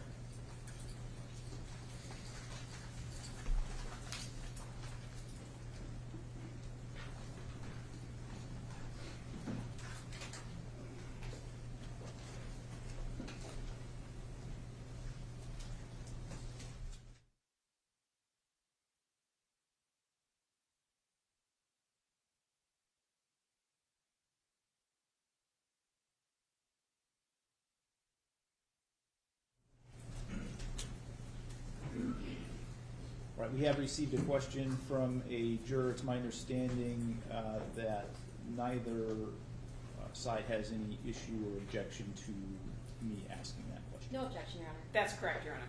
All right, so the question is, what was Dee's reaction when she found out about the tracking device? She was extremely angry, very angry, and she was angry before I told her what the Google search resulted in, and then when I told her it was a tracking device, she was very angry. All right, Mr. McCready, any further questions? Yeah, nothing further, Your Honor. Thank you. Ms. Vinsky? No, thank you. Okay, are we excusing Mr. Lally from his subpoena at this point? Yes, Your Honor. No objection. Thank you.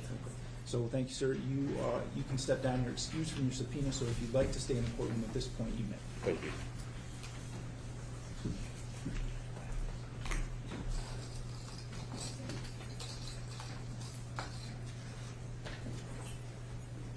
May we approach, Your Honor? You may.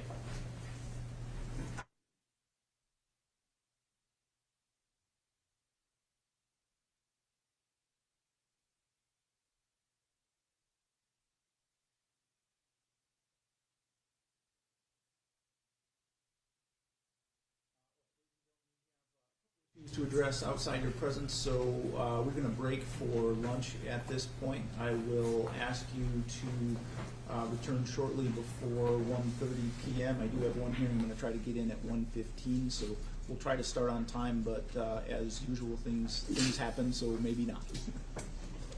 Thank you.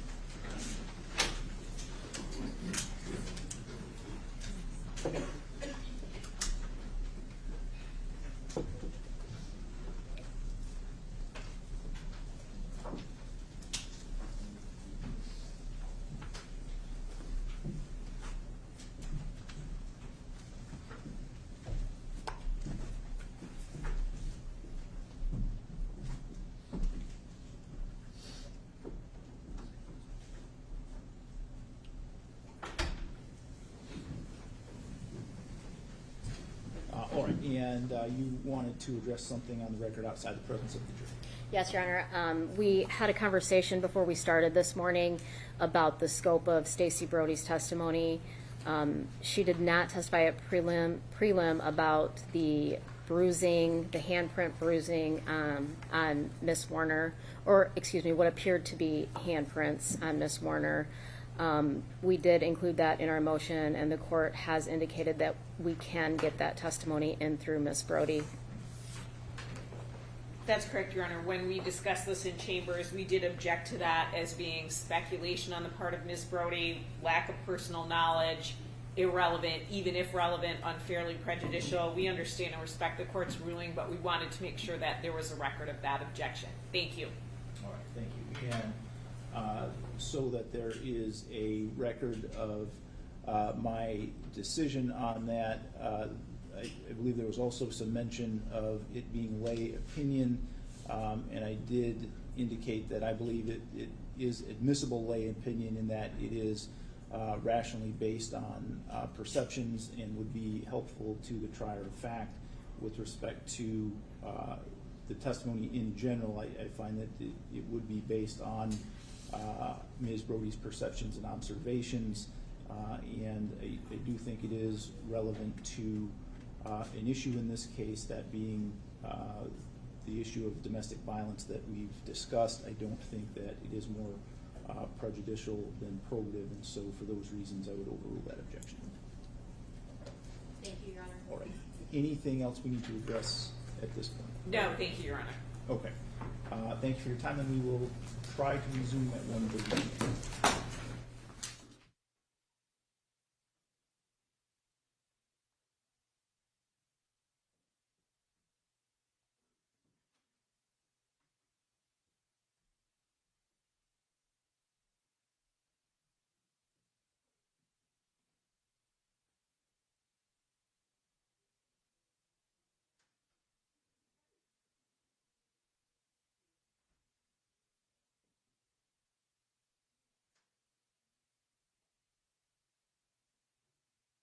Session, the Honorable Michael Saber presiding. You may be seated.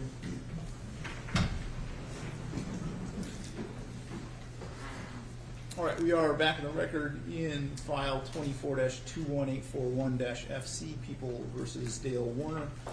Are we ready to have the jurors brought back in at this point?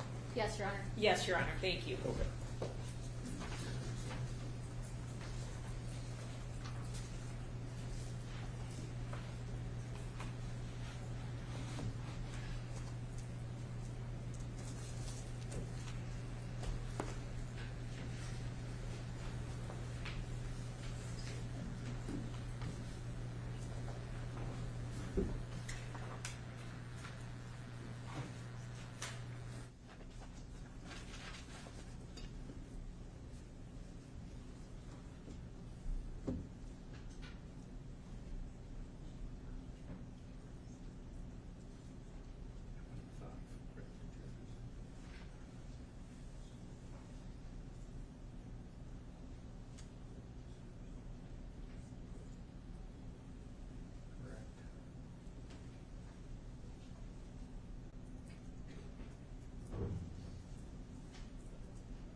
You may be seated.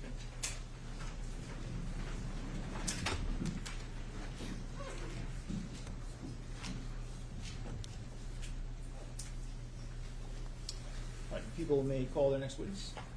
People call Stacy Brody.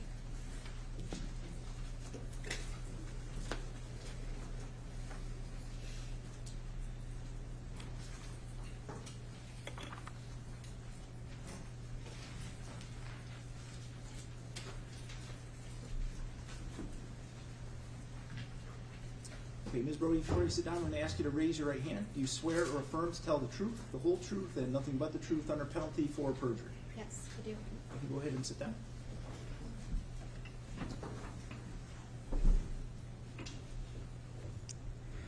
Can you please state your full name and spell it for the record? Stacy Brody, STACEY BRODIE. Okay.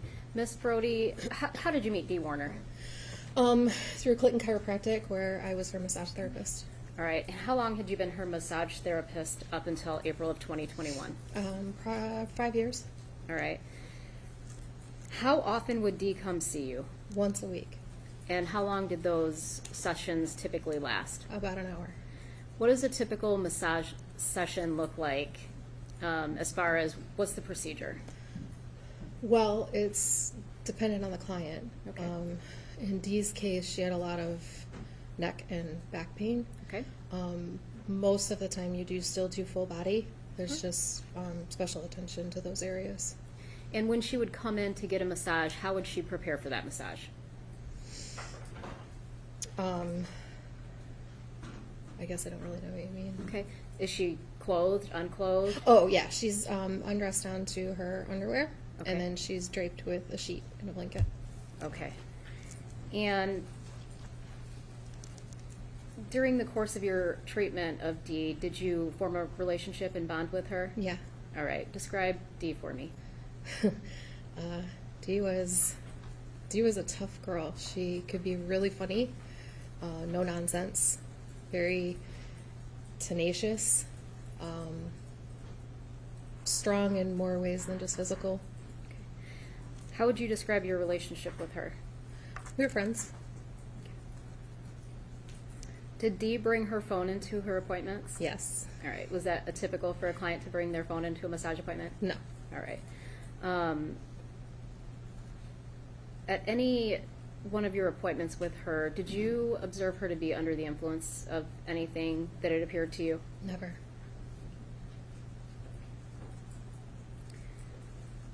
While doing massages on Dee, did you have the opportunity to observe anything that concerned you? Yes. Okay.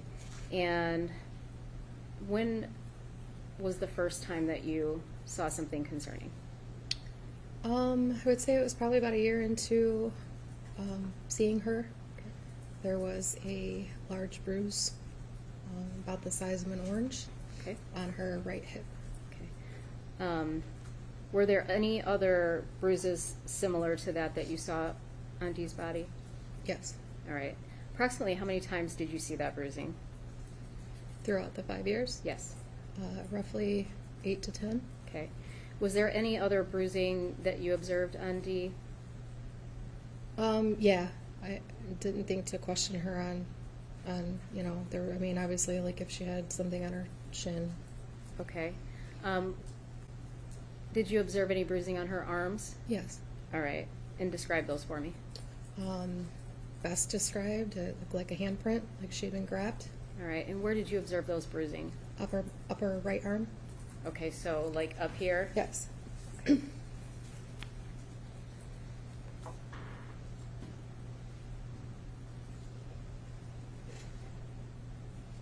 When was the last time you saw Dee Warner? The Wednesday before she went missing. Okay. And was that for a regular appointment? Mm-hmm. Is that a yes? Yes, sorry. Okay, no, that's okay. We just have to say it for the record. How did she appear to you when she came to that appointment? Distraught. Okay, can you describe that? She had been crying, shaking a little.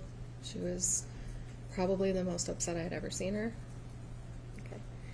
And do you know the last thing that Dee said to you? I do. Okay. What was that? Objection, hearsay. Your Honor, this is 8033. This is Ms. Warner's plan. Can you approach? Yes.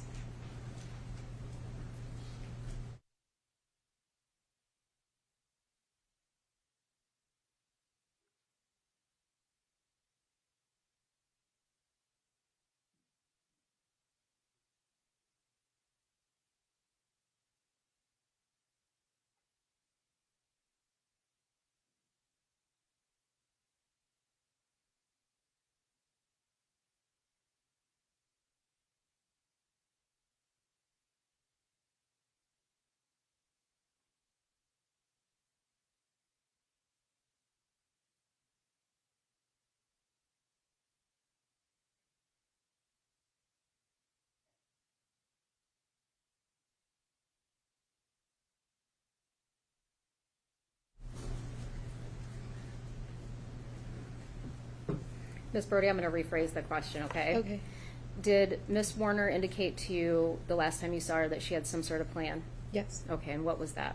That she was tired of how things were going and she wanted to see a lawyer. Okay. Okay, I have no further questions, Your Honor.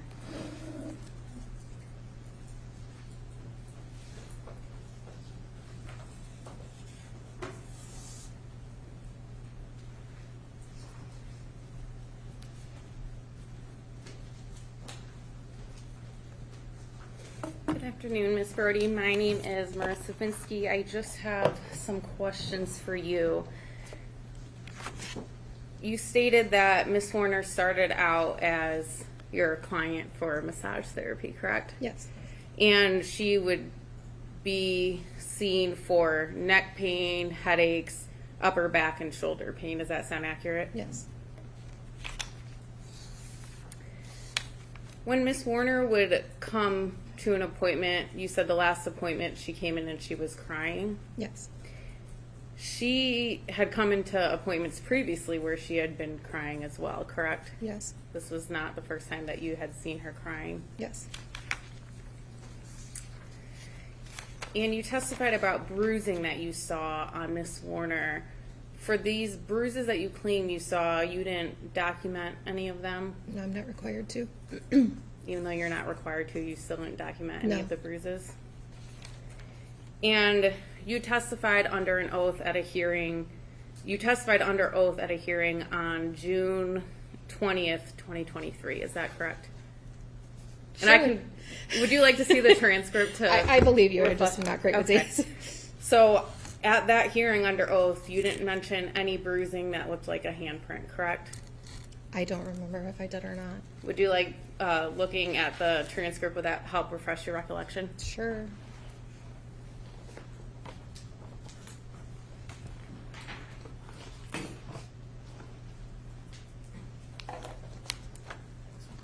Yes.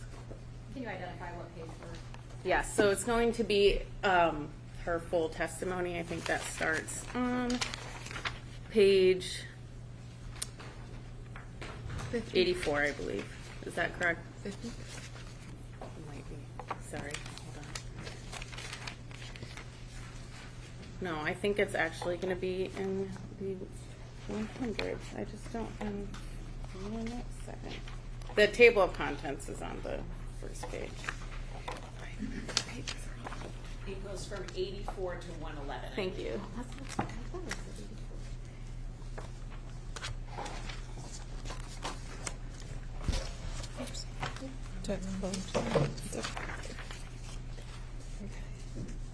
And then just read it silently to yourself, and when you're ready, look up. Okay. Am I on 80? I'm sorry. Am I on 85 or 84? So your testimony starts on 85. They swear Okay. you in on Okay. 84.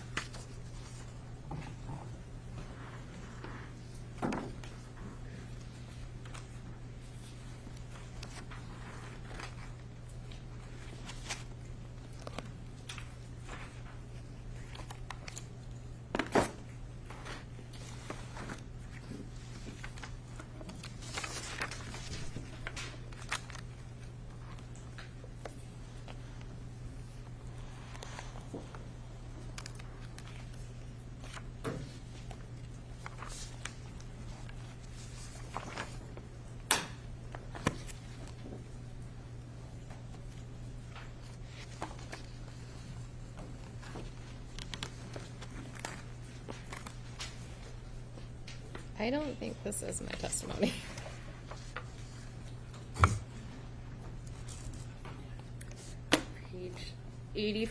Page 85, it says, could you please tell this honorable court your name? Stacy Brody.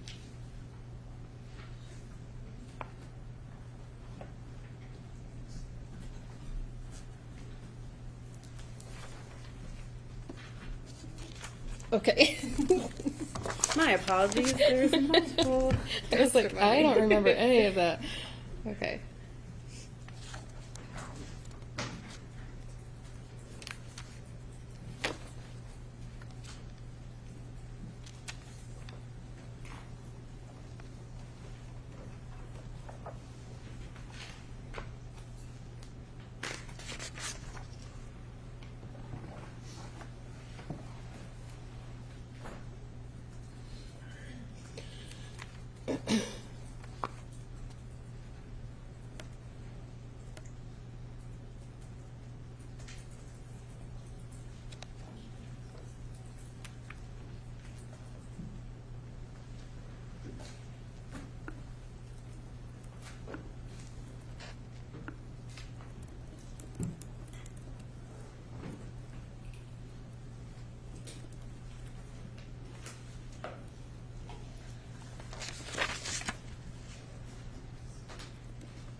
Okay. Did that help refresh your recollection? I did mention arm. Correct, but you didn't mention anything in that hearing when you were under oath about bruising that looked like a handprint, correct? No. And Oh, there's yes, no. Yes, no, yes. Correct, you didn't mention it. I mentioned bruising on the arm, but not in the shape of a handprint. Okay, and then you didn't mention anything about it looking like the bruising was someone being grabbed. Is that correct? Not at that time. And you also testified under oath at another hearing on May 3rd, 2024. Do you remember that? Yes. Okay, and at that hearing you didn't mention anything about a bruise looking like a handprint, correct? Yes. Sure. So I mean, I remember talking about the bruising. I remember talking about the areas of the body, but I don't. If I didn't, then. If you don't remember, I can refresh your recollection, but I want. Does that sound accurate? Yes. Okay, and you also didn't mention anything about bruising reminiscent of someone being grabbed. Is that correct? Yes. I have no further questions.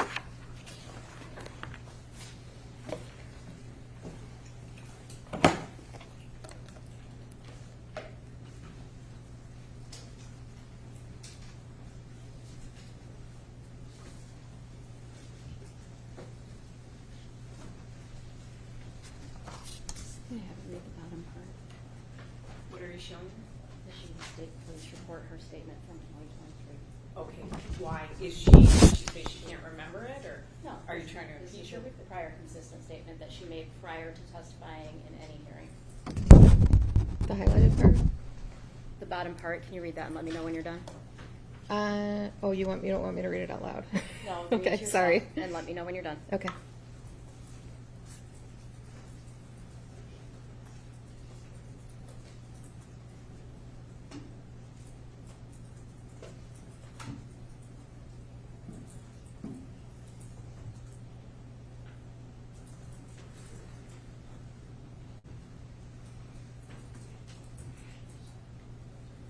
Yes.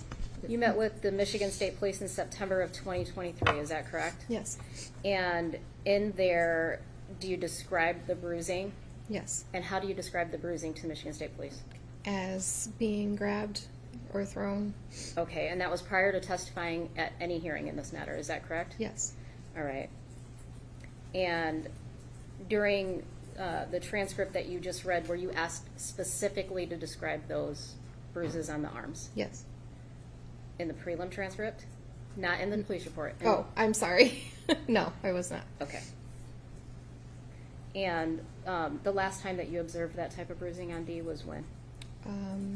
November-ish, around. Of what year? 2020. Okay, thank you.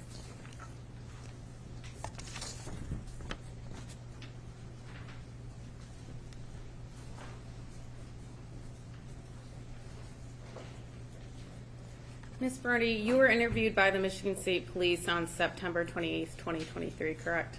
Yes. And you had testified in a previous hearing under oath on June 20th, 2023?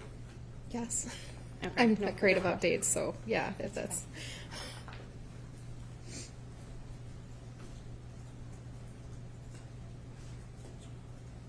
Anything further, Ms. Wise? Oh, no, I have nothing further. She can be excused. She can be Are we excused. excusing Ms. Brody from her subpoena? Yes. No objection, thank you. Thank you, Ms. Brody. You're all Okay. free to go. And oh, I'm sorry. We have a question from. Oh.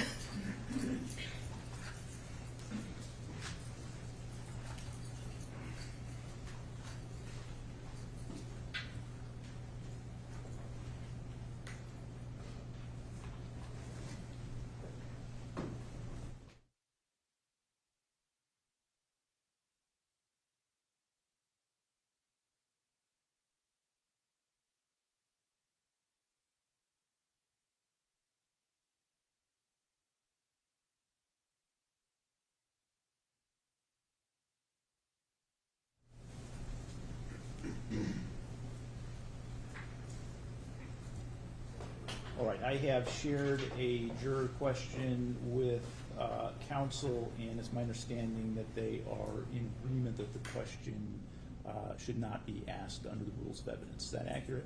That's accurate, Your Honor. That's correct, thank you. Okay, thank you. Now you may be excused. You are excused from your subpoena, so you are free to go or remain in the courtroom if you wish. Okay, thank you.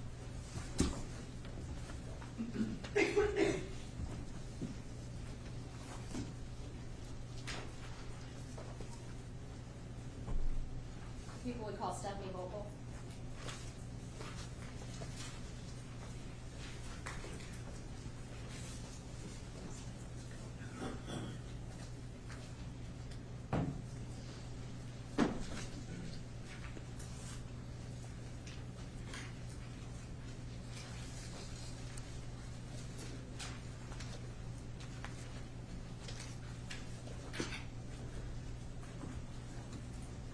Ms. Vocal, before you sit down, I'm going to ask you to raise your right hand. Do you swear or affirm to tell the truth, the whole truth, and nothing but the truth under penalty for perjury? Yes. I need you to say it louder than that, please. Yes. Okay, you can go ahead and have a seat. Please try to keep your voice up as much as possible so that everyone in the courtroom can hear you. Can you please state your full name and spell it for the record? Stephanie Vokel, Stephanie Voelkle. All right. Stephanie, did you know Dee Warner? Yes. And how long had you known Dee? 5 years. And that was prior to 2021? Correct. All right. How did you know Dee? I started working for her in June of 2016. Okay. And when you say working for her, what did you do for her? I did accounts payable, accounts receivable, billed out for DDW, the trucking company, received in money. Okay. So you worked there on the Munger farm? Correct. And describe your relationship with Dee. We gradually became best friends. We went shopping together, went on a cruise together, spent a lot of time together, including in the office. Okay. Did you spend time with Dale at the office? Not much. Okay. How would you describe your relationship with Dale? Just business. Okay. How often do you think you talked to Dee? Every day. How did you talk to her? In the office, face to face, over text. Okay. When you say in the office, what's a typical day look like? 8 to 5, 9 to 4? Usually it was 9 to 5. Okay. And would Dee be in the office most days, or? Yeah, pretty much every day. Okay.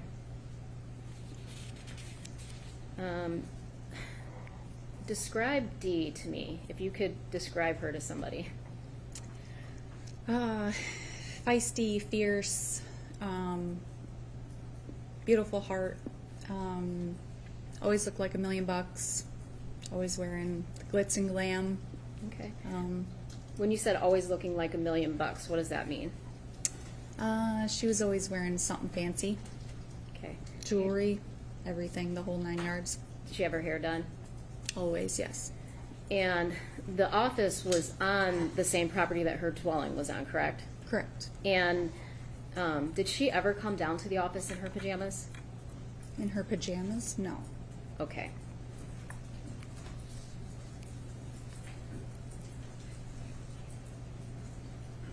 Do you know what vehicle or vehicles that Dee drove? Cadillac and a Hummer. And which one did she drive more? Cadillac. And was there a time that you, Dee took the Hummer to a mechanic that you know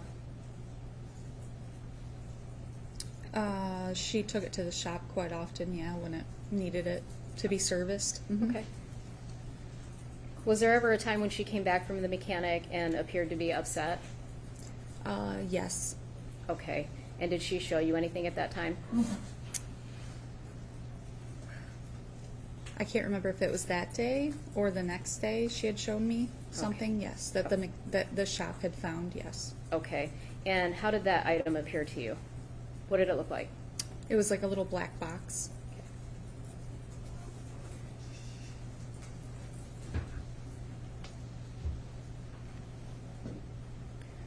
Did you ever see Dee with a second phone that was supposed to be a secret phone? I did not.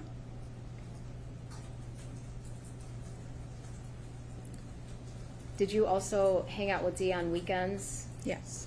How often would you hang out with her on a weekend? Maybe once a month, twice a month.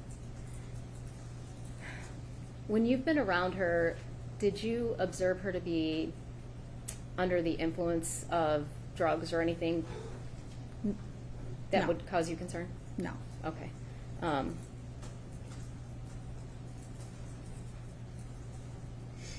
Did you go to lunches or dinners with Dee? Yes. Okay. Did anything out of the ordinary happen on some occasions? Yeah, I remember a specific time where we were at Evans Street Station, and Dale drove by in his truck when we were sitting there eating dinner. Okay. Did that only happen once? I'm pretty sure it happened a few times. I just can't remember those times. Okay. Your Honor, I would move to strike the response. If the witness doesn't remember, then it would be speculation. I agree, Your Honor. All right, so I will sustain that objection and strike that answer. Do you remember going to any lunches with Dee and having anybody show up?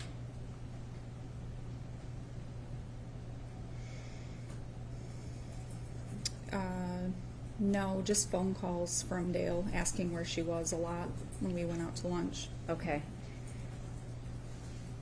So you talked to Dee in person, you talked to her over text.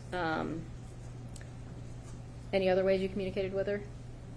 Snapchat. Okay, what is Snapchat? It's an app that you can communicate back and forth on, and you can send pictures on. Okay, and if I want to see your Snapchats between you and anybody, can I do that? No, because they automatically delete. Okay, so is that a function of that particular app? Yes. Okay.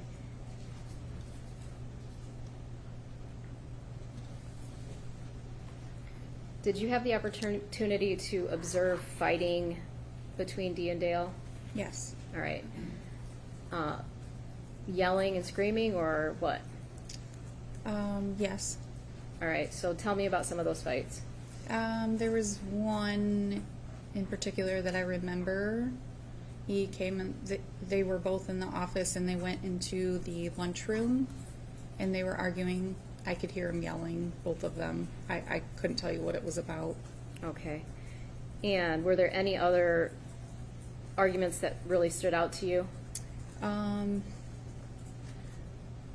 Yes, I was in the office and Dale walked in and said, "You," and pointed at Dee, "out here now."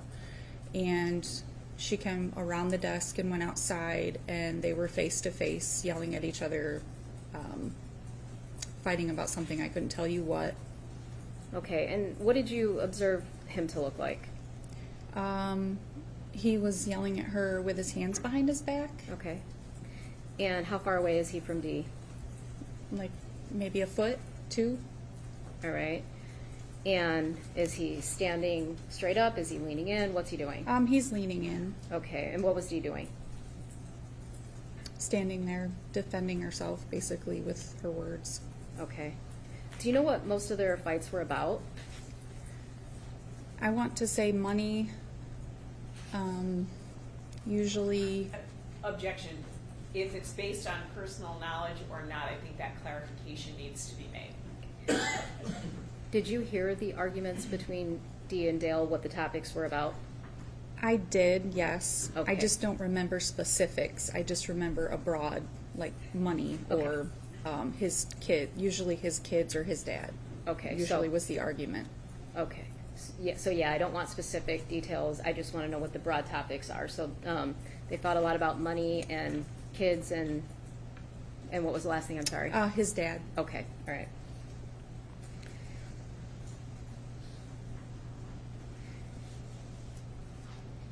When they would fight, did you ever observe Dale try to touch Dee or otherwise massage her neck? Usually it was after an argument. Okay. It's like they would get into an argument, he would come back in and massage her shoulders. Okay. And how did she react to that? Uncomfortable. When you say uncomfortable, can you describe that for the jury? Sometimes she would say, "Dale," like, like shrug her shoulders, kind of like, "Get off me." Okay. Tell me about Dee's size. How tall is she? About how much does she weigh? Maybe 5'1", 5'2", 100, I don't know, 40 pounds. Okay, and that's just a guess on your part, an estimate. Okay. Yeah. Okay. Did you and Dee talk about personal things a lot? Yeah, all the time. Was it uncommon for Dee to talk to you about wanting a divorce? No. All right. And had she had that topic of conversation come up on April 24th, 2021?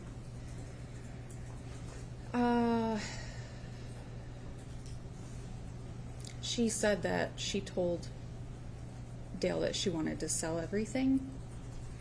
Okay. And what time were you talking to Dee on the 24th? Around like 11 o'clock. Okay. And is that phone call, text message? How are you guys having a conversation? Text message. All right.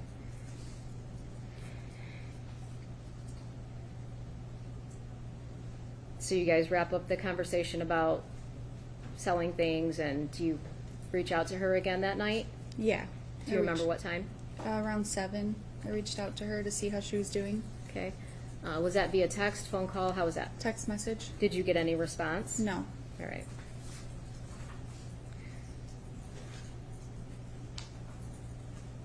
When was the last time you saw Dee in person?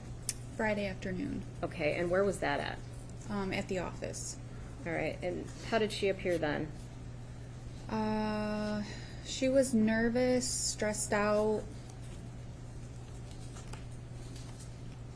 preparing herself to talk to Todd. She was going to have a conversation with Todd. Okay, and who's Todd? The dispatcher for DDW. Okay, what's Todd's last name? Nyrick.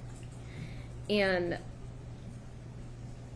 did Todd work for Dee? Mm-hmm. Is that a yes? Yes. Okay, and what was his position at DDW? A dispatcher. So what does that mean, though? I'm sorry. It's okay. He scheduled all the truckloads, and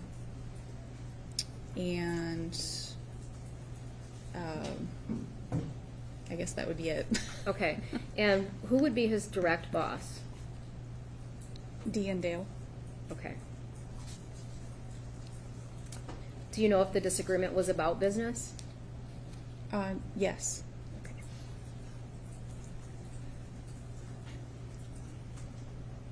And what was Todd's demeanor like? He was perturbed, mad. Was he not in agreement with what Dee wanted? Correct. Okay.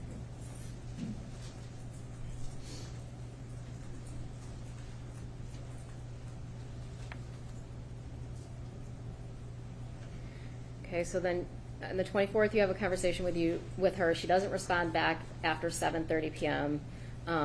Were you concerned at that point? Yes. Why? Because I knew they were arguing, fighting, and I didn't trust. Well, let me ask you this. You talk to Dee how often?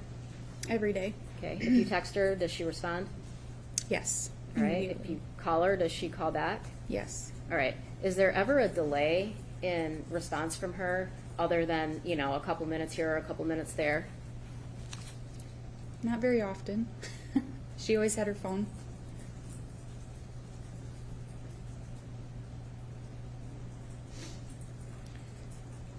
So on April 25th, 2021, that Sunday morning, Raquel calls you? Yeah. Do you know approximately what time it was? Like 10:30. Okay. And what'd she call you for?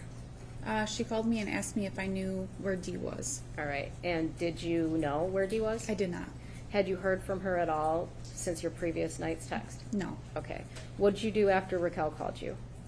I called Dale. Okay. Why'd you call Dale? Because I wanted to know where Dee was. All right. Did you get a hold of Dale? Yes. And what did he say to you? He told me that they had a fight last night and that she was all pissed off at him. And the last time that I seen her was on the couch this morning at 6 o'clock. Okay. Did he go into detail about the fight? No. All right.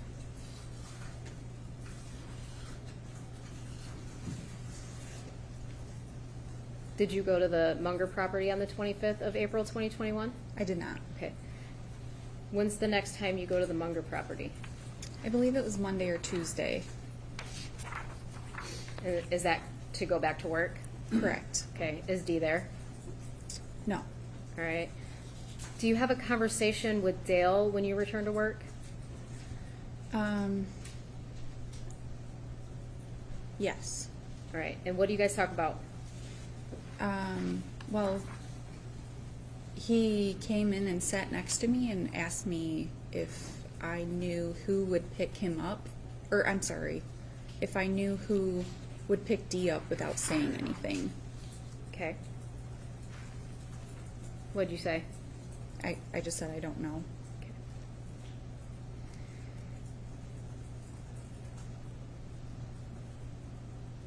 Did Dale have a conversation with you about Dee having some kind of medical appointment or blood work? Yeah, that was on Sunday. Okay, tell me about that.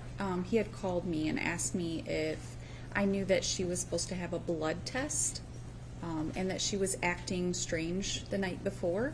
Okay. And I just said, I have no idea. Okay. Did he follow up with that conversation during the week when you went back in? Yes. Okay, and what did he say to you at that He point? asked me, did you think anything more about the blood test thing? And I just said, no, like, I don't know what I'm supposed to do with that information. Okay, and did you tell him that? Yeah. You don't, okay.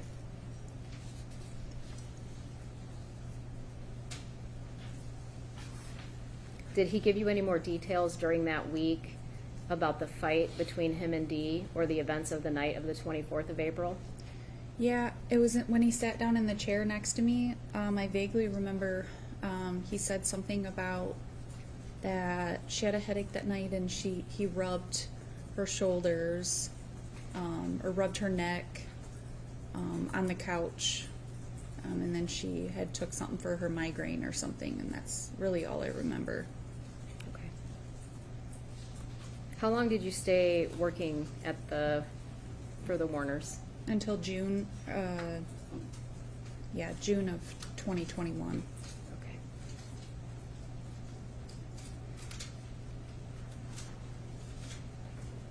Have you talked to Dee at all since April 24th, 2021? No. Have you seen her since April 23rd, 2021? No. Why did you have to think about it? Were you thinking about the dates back that far? Yeah. Okay. I want to ask you one last question about Dee's wedding ring. During the course of your friendship, relationship, working there, did you have the opportunity to observe that Yes. ring? All right, describe it. Big, shiny. Okay. When you say big, are you talking like big, like A big rock. Okay. Like, yeah. Did you ever see Dee take that ring off? No. Okay.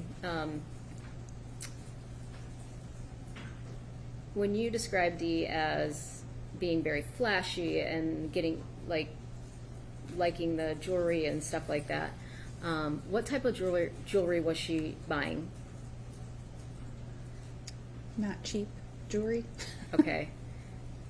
Diamonds? Yeah. Expensive? Yes. Okay. And based on your knowledge of her, do you see her leaving that ring anywhere? No. Objection. Speculation. Sustained.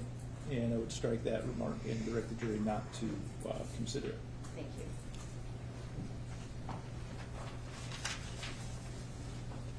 Good afternoon, Ms. Volkel. My name is Mary Chartier. I have some questions for you this afternoon. I want to start with the Hummer. You said the Hummer used to have to go to the shop pretty frequently? So you have to answer verbally for the record. Yes. And do you know how frequent is frequent? Like maintenance trips, basically, or if something broke down. So if we're looking at a year, how many times a year? 2 or 3. You said that there was a box or a device found, and Ms. Warner came back and showed that to you? Yes. And so she came back from the shop and showed you that device? I don't know. That's fuzzy to me. I don't know if I can't remember if it was that day or the next day. So it might have been when she came back from getting the Hummer work done, or the next day? Correct. She showed that device to you? Correct. Did she ask you what it was? We kind of already had an idea of what it was because we found it, yeah. Well, how would you have an idea? So she shows you the device. How would you have an idea at that time? Because I found a charge on the credit card, and we investigated it on Google. So you found a charge on a credit card, and then you thought that was this device. Is that accurate? Correct. Then what happened to that device? Do you know? I have no idea. I want to go to April 23rd, 2021. This was a day you were working in the office? Yes. And you had indicated that Ms. Warner had a verbal disagreement with a gentleman named Todd Nayrink? Correct. Now, could you hear what the conversation or disagreement was about? No. Could you hear raised voices? Yes. Could you hear Mr. Nayrink's voice raised? Correct. And did you hear Ms. Warner's voice raised? Yes. So the two of them were raising their voices to each other? Correct. Was that unusual for Ms. Warner to raise her voice at a staff member? Not really. Now, so you'd heard her raise her voice before to people who worked for her? Correct. And did you hear her ever raise her voice to family members? No. I don't believe so. What about to Mr. Warner? Oh, yes. So you heard her raise her voice to him? Yes. Now, when this conversation was over, did Ms. Warner, the one with Mr. Nayrink, did Ms. Warner come back and go back to work? I'm not sure because I believe I left before they were done. Okay. So when you left, you think that Ms. Warner was still in a disagreement with or conversation with Mr. Nayrink? Yes. Is it possible that you did see her before you left and she seemed happy to you? It's a possibility that I did see her, but I don't remember her state of... Would looking at a statement that you gave refresh your memory? Yes.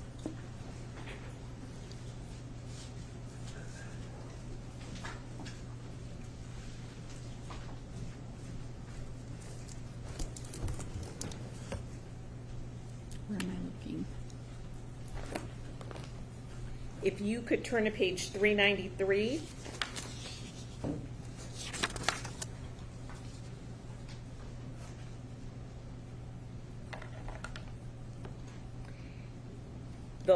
The first sentence of the last paragraph. We're actually moving into the second sentence as well. The last paragraph? Yes.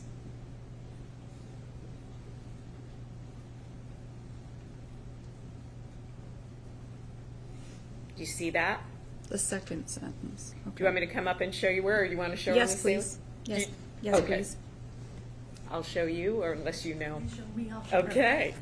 Here you go, right here.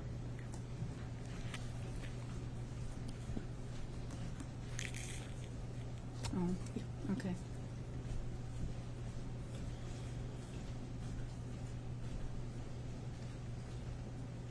Okay. That indicates that you did see her that day, correct? Yeah. So after her verbal disagreement with Todd Nayrink, you may want to leave that up there for her, Ms. Saylor, because we might need it again. You're too efficient. You're too efficient. So after Ms. Warner had her verbal disagreement with Mr. Nayrink, you saw her again before you left, correct? Okay, yes. And she seemed happy when you left, right? Yeah. Well, that's what that says, correct? Okay, yes.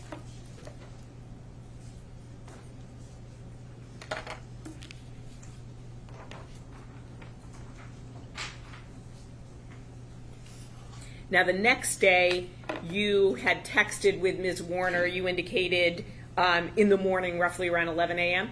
Mm-hmm, yes. That's on April 24th, 2021. Correct. And that's a Saturday, correct? Yes.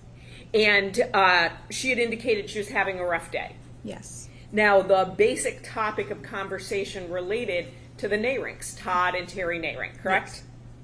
Yes. And she had indicated that she was hyperventilating. Yes. And she was throwing up, correct? Yes. Now, you also said that she had told you that she had communicated with Mr. Warner that she wanted to sell everything. Correct. The last text that you had with Ms. Warner was when you sent it roughly at 7:43 p.m.? Yes. The next day, April 25th, 2021, that was the day that you communicated with Mr. Warner. That was the Sunday? Correct. And he indicated to you that Ms. Warner was upset with him the Yes. night before, correct? Mm-hmm. Yes. And the two of them had an argument. Yes.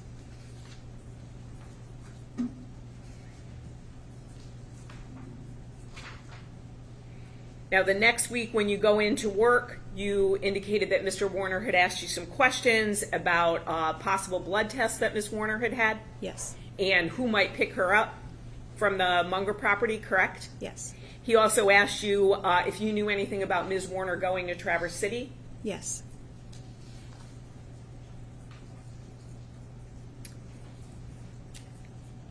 You indicated again that he had later on in the week told you that they had had an argument, correct? Yes. Now, while you knew Ms. Warner for the years that you did, she would talk about leaving Mr. Warner, correct? Yes. So that was not new for her. No. And even with Ms. Warner saying over the years she was going to leave Mr. Warner, you actually would book vacations for them, correct? Correct. So if we look at April 24th and 25th, 2021, in the upcoming months, in 2021 and in 2022, you had actually booked vacations for Mr. Warner, Ms. Warner, and their daughter Angelina, right? Yes. And you had booked, I think, 2 in 2021? Yes. And 4 in 2022. Sounds about right. And one of them was actually just for the two of them, Mr. and Mrs. Warner, to go away together alone, correct? Yes. Mm-hmm. And those were Ms. Warner initiating that with you, right? Yes. Mr. Warner wasn't asking you to book any vacations. No. You indicated about this you outside now argument that you witnessed, right? Yes. When was that? Do you recall? Maybe within like the last 6 months of her disappearing.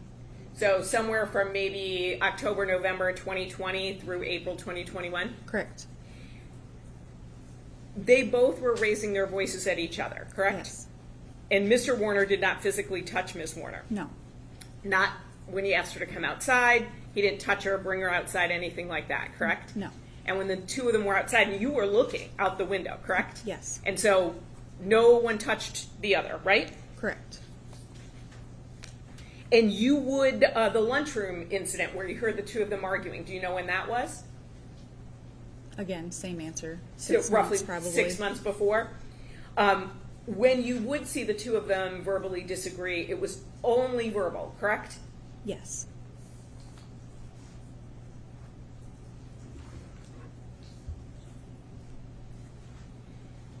Ms. Warner would argue back with Mr. Warner, right? She wouldn't just sit there meekly and take somebody disagreeing with her. Correct. And with everything that you saw, you'd agree you never saw Mr. Warner get emotional, correct? Correct. You indicated that Mr. Warner would sometimes try to rub Ms. Warner's shoulders after an argument. Yeah. You saw Mr. Warner regularly rub Ms. Warner's shoulders or back throughout the course of your employment, right? No. Would you look at page 394 and 395? I believe it is the same binder that you have up there. So if you look at the bottom.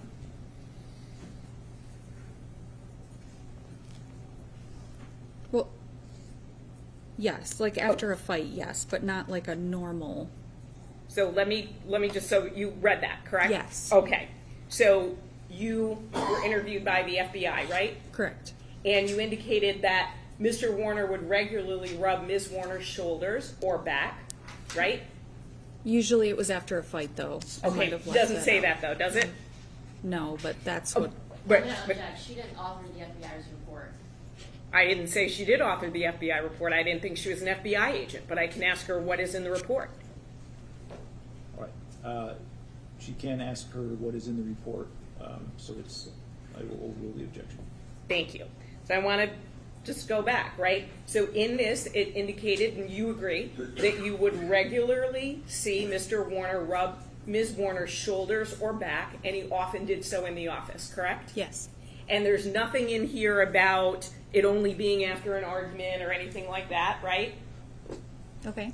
Right? Yes. You agree? And there's nothing in there about her trying to shrug him off, anything like that, correct? You'd agree it doesn't say that? In that statement, no. Thank you. And that's what I'm asking about. And that statement, just so we're clear, was January 12th, 2022. Right? Yes. I have nothing additional. Thank you.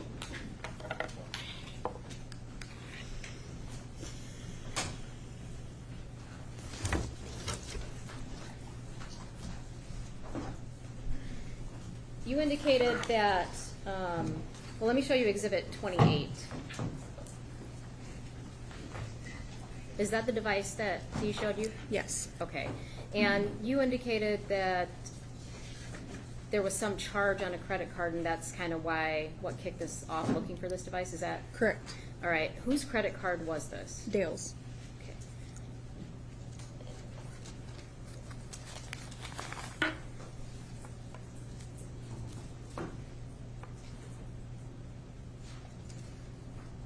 You talked about Dee. It was common for Dee to talk about divorce throughout their marriage. Is that accurate? Yes. Was there a time that you noticed a difference in Dee, in her demeanor and attitude towards the marriage? Most likely after the dresser incident. I'm going to ask you to, what year are you talking about? So I don't want you to give me any details about anything else. I just want you to give me a time frame that you're talking about when this would have happened. January, December or January. Okay. January of 2021. Okay, so December of 2020 or January of 2021? Correct. Okay, you noticed the change in Dee? Yeah. More progressively went down, yeah, from that point. You testified on cross-examination that when Dale pulled Dee outside and they were arguing, that you went to the window to watch. Yes. Why did you do that? Because of the history of how he was. Okay. Do you recall what time you began texting Dee on April 24th, 2021? Began? Yes. I think she texted me first, but it was around 11, I thought. Okay, so earlier in the day. Yeah. And then your last message? 7 something. Okay. All right. Oh.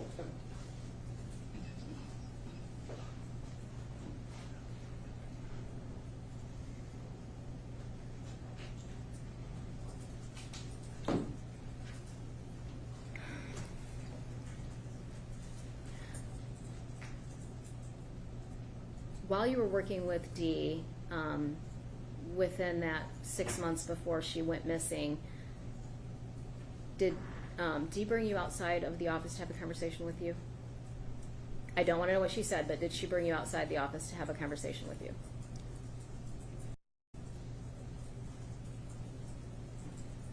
I don't think so. Okay. Well, hold on. Do you remember Dee showing you anything on her body? Oh, yes. Okay. Do you know when that was? Like January or December, yes. Okay. And what did you observe? She showed me a goose egg on her head. So Where was it at? It was under her hair part. All right. So did she have to pull her hair up to show you? Correct. And can you describe that? I know you said a goose egg, but just describe what you mean. Just like a raised bump on her head, probably the size of maybe a little bigger than a quarter. Okay. Thank you. Nothing further. Ms. Vogel, who paid the Warner's credit cards? Was it you indicated? Paid the Warner's credit card? Sure. So you said that you saw a charge on Mr. Warner's credit card. Who would be responsible for paying the credit card bill? Was that you? Was that Mr. Bach? That was Zach, yes. So, Bach. okay, so he was responsible for paying invoices, paying bills, things like that? Yes. And so you I seemed did a little some of it as hesitant, well. but okay. Well, I mean, I did some of it as well, so Okay, yes. so he might be the primary person responsible, but you would pitch in. Is that accurate, or Correct. the two of you shared responsibilities? Yeah, like, do you would leave bills on my desk to pay? Things like credit card, car payment, things like that? Yeah, I don't remember paying the credit card. I think that was always Zach. But I paid the bills, yes. So if Mr. Bach was paying the credit card, how would you see the charge on it? Because I reconciled it. You reconciled it. So you would see, for instance, the credit card statement and then what the purchases were for? Correct. So is that essentially like a bookkeeping function to know what business to charge certain things to? Yeah, she had me watch it because the drivers would charge things that they weren't supposed to, so I would have to raise a flag and let her know. So Mr. Bach essentially would pay the bills in general, and I know you would, but then you would do the reconciling of the statements to see what items might be personal but put on by mistake, or what items might be business related. Correct. Great. No further questions. Thank you, ma'am. Nothing further, Your Honor. She can be excused. No, Not yet, ma'am. We've got a few questions here. If counsel could approach, we can.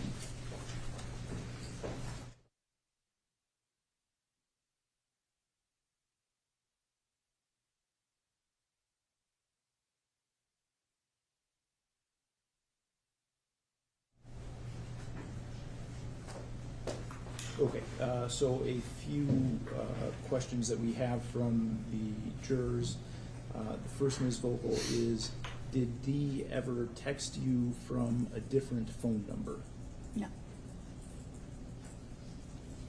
The second is, how is it determined the charge was for, I think it says this device? The name matched what was on the device, on the credit card. Okay. And the last is, did Dee ever mention side effects from COVID? No. Okay. Any further questions, Ms. Wise, based on those three? Yes, I just want to briefly touch on the COVID. Do you remember Dee getting COVID in 2021? Yes. When did she get COVID? It was in April, the beginning of April. Did you get a chance to observe how it affected her? When she had it, yes. All right, tell me about it. She was lying in bed for like 2 weeks because she could barely breathe. She was all stuffed up. Okay, did she come to the office at all? No. All right. Did you see her after she had COVID? Yes. And tell me about her personality after COVID. She seemed fine. Okay. Back to normal. Okay. You didn't feel like it changed her? No. Okay. I have nothing further, Your Honor. Nothing additional. Thank you. Okay, and may Ms. Vogel then be excused from her subpoena?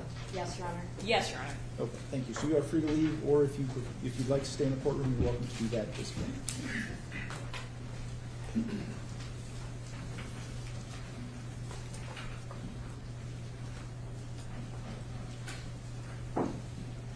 All right, ladies and gentlemen, we're going to take a recess to give people a chance to get up and move around a little bit. So we'll take maybe 5 or 10 minutes here.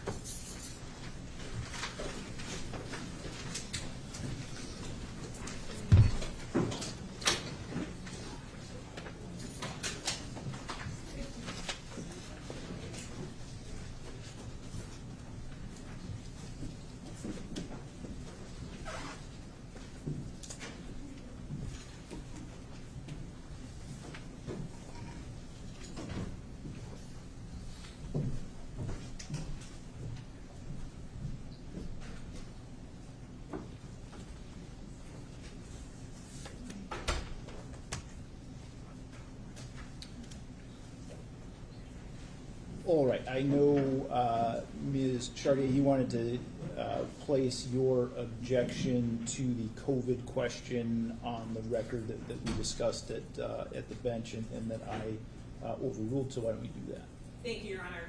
I believe that the question called for hearsay on the part of Ms. Warner, therefore it would be inadmissible. Thank you.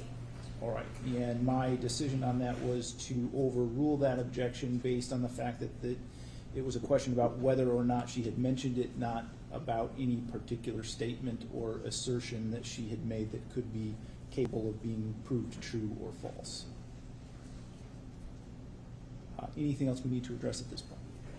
No, thank you. No, thank you. Okay, thank you. We'll take about a 10-minute recess.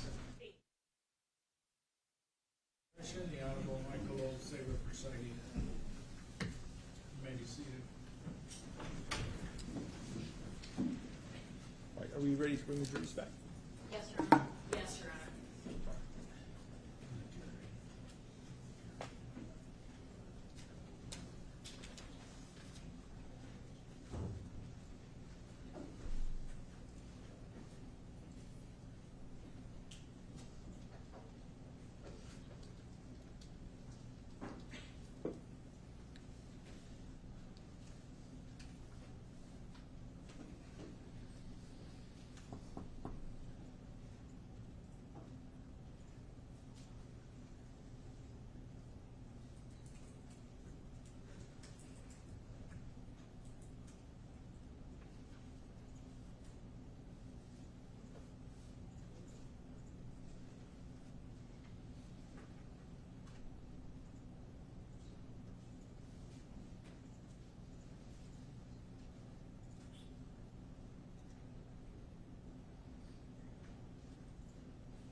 You may be seated. The people may call their next witness. People call Kyle Wagner.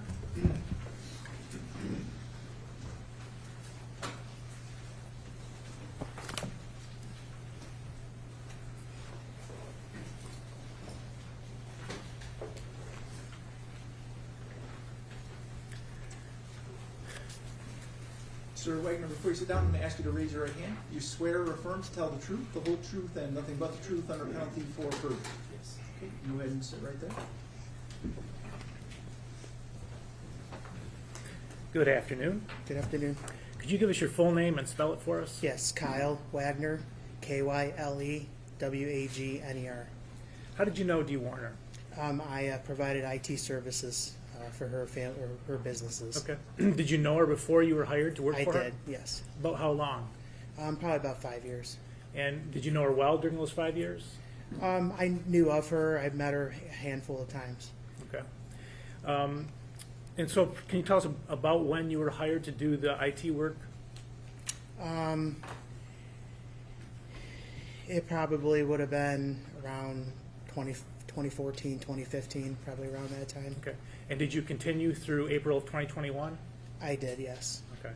And who was the person that contacted you to say, we need you to do IT services for us? It was mainly Dee. Okay. And throughout that time period up until April 24th, 2021, was she your primary contact? She was, yes. Okay.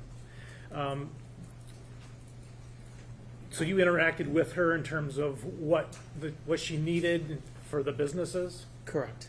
And what were the businesses? Was it all three or just one or two? There was a handful. There was Wareg, Farm Services, there was GDW Investments, and DDW Transportation. Okay. And they all had the one office there at the Munger property? Correct. Okay, and so you were doing IT for all three? Correct. And what did that involve? What components?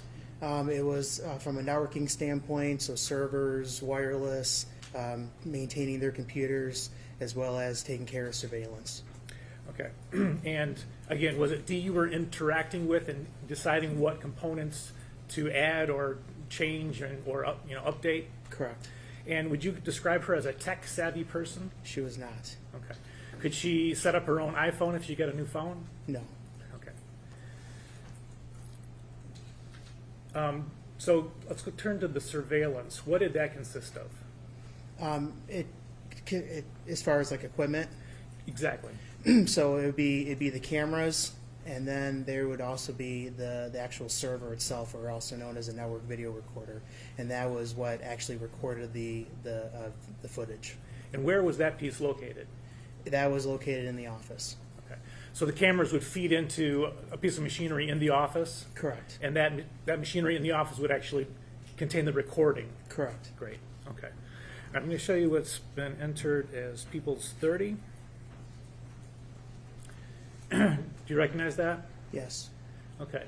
Let's start with building number 1. Do you recognize that building? Yes. Okay. And what did you refer to that building as? That was the old shop. All right. And did you place any cameras in the old shop? Yes, I did. Where were they?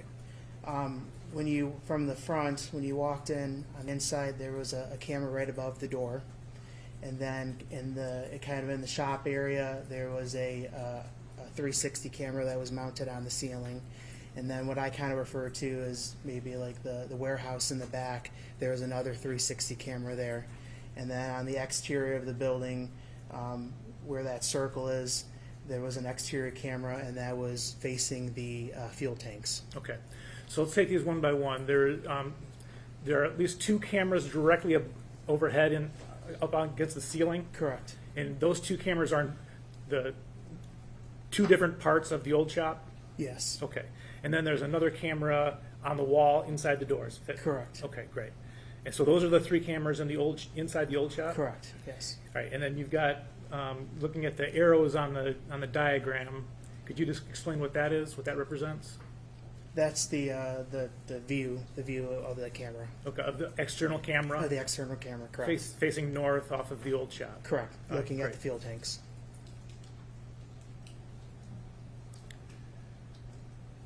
All right, come on.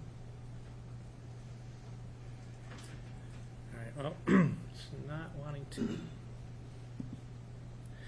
right, let's go down to, can you see at the very bottom, there is building number 6? And Yes. Again, okay. Do you know what that is?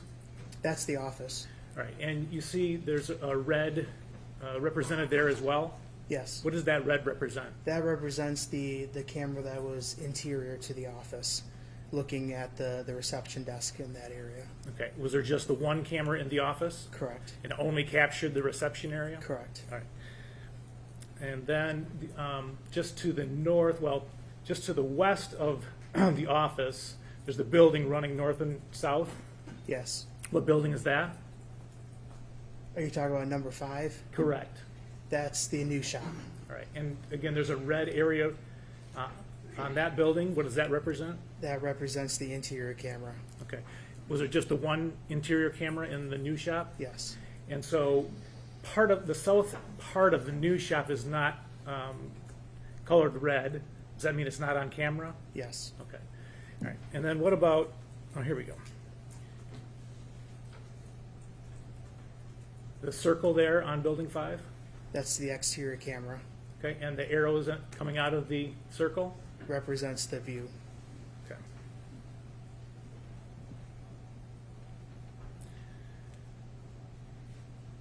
Okay. On the east side of the office building, that circle there, can you tell us what that is? That's the a camera that's mounted on the exterior of the building, and that was the primary view was the scale. Okay. And can you tell the jury what the scale is? The scale is kind of that rectangular, almost you kind of see a faint red, and now they used that to weigh the trucks from the trucking company. Okay, so it's that pinkish area running north and south, right next to what looks like a silo? Correct. Okay. And that was why that camera was put there, to monitor the scales? Correct. All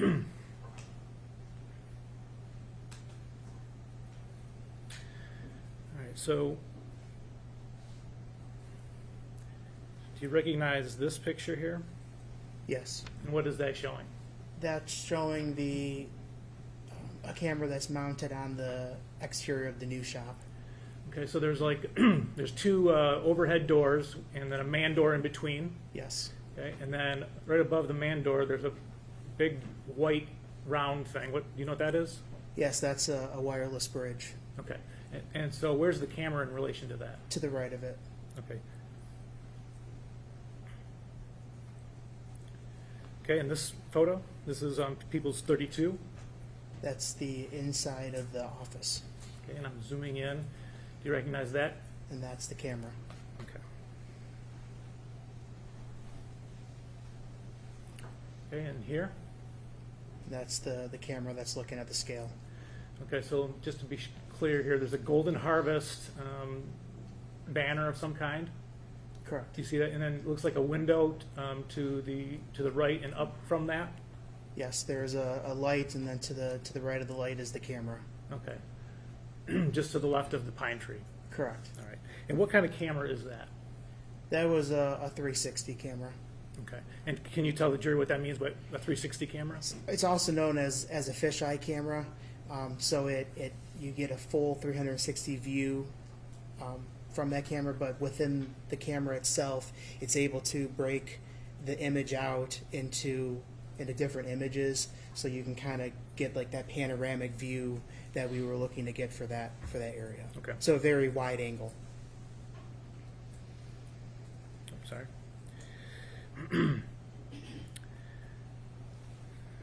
All right. Let's go to People's 44. Do you recognize the view in that picture? Yes, that's on the inside of the new shop. Okay.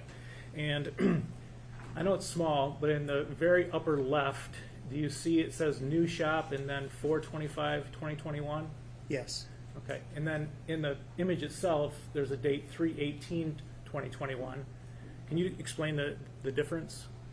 So the 3/18/2021, that's the timestamp that is coming from the camera itself, and obviously that time is incorrect. The time in the upper left-hand corner next to new shop, that is the correct time, and that's the time from the server. Okay. And how does the server know the correct time? It's able to reach out to the internet and grab the current time. Okay. Same thing here with People's 39. The 2/13/2021, that is interior to, or that's the time that's inside the camera, and in the upper left-hand corner, that's the timestamp from the server. And that's the correct time, upper left. And that's the correct time in the upper left. All right, thank you. Now, you said that the server inside the office does the recording, correct? Correct. Does it record 24/7 all of the angles that we just referred to? It records on motion. So if the server itself detected motion from a camera, it would record that particular footage. Okay. And if it didn't detect motion, then it basically drops the footage. So the security camera itself is constantly sending a constant stream to the server, and the server makes the decision if it's going to keep that footage or not keep that footage based on motion. okay. And are there settings in terms of the motion, like how sensitive it is, that kind of thing? Yes, you can set the sensitivity and basically to the server, to the software.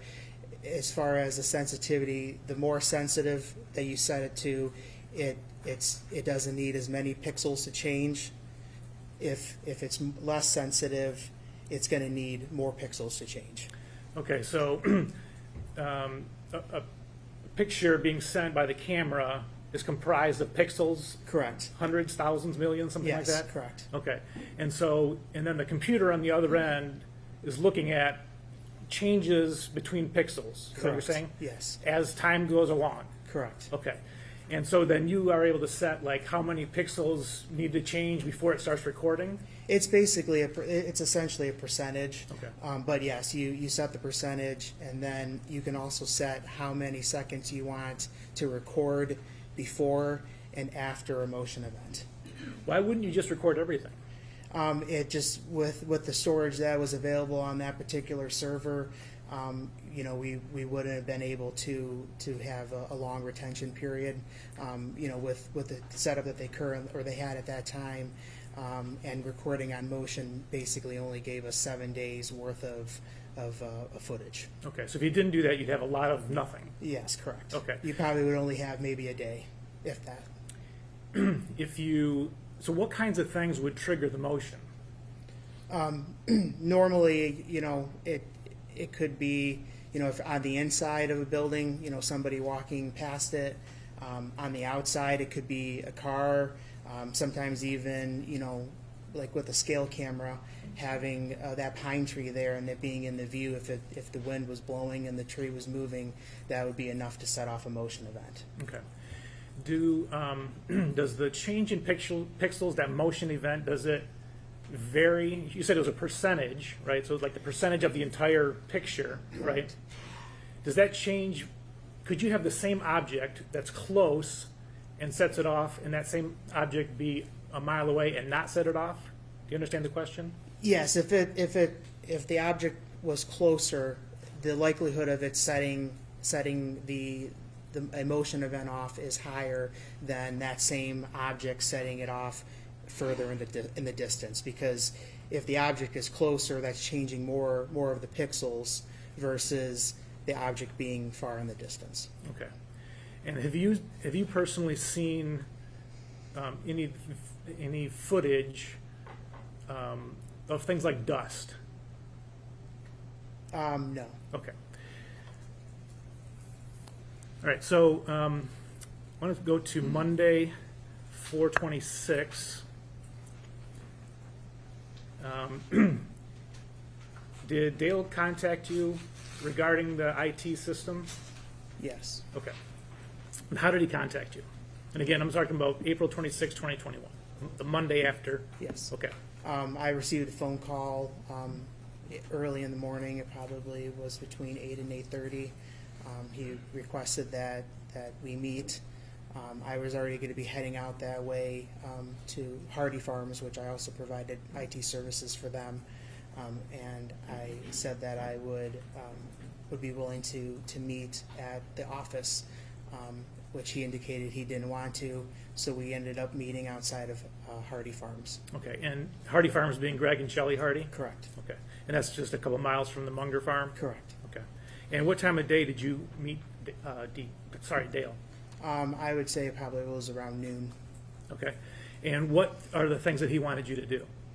He wanted the cameras put back on his phone, so the Milestone server allows you to be able to access it through the Milestone app that can be installed on your smartphone. And I needed to update some settings within his phone so that way he could be able to view the footage. Okay, so the surveillance, that's what you're referring to as Milestone? Correct. And that's the company that provides all this? That's the software, yep. Okay. And could you view the surveillance footage from the office? Yes. How so? You could access it from the computer that was at the reception desk. And would that be real time or just past events or both? It would be both. Okay. So you could go back however long was still on the server, you can go back days, whatever it is, and look at what happened yesterday or the day before, et cetera? Correct. And how far back could you go? What was that window? It was about 7 days. Okay. All right, and then tell us about the phone. You said that he wanted to update it on his phone? He wanted to be able to access the cameras from his phone.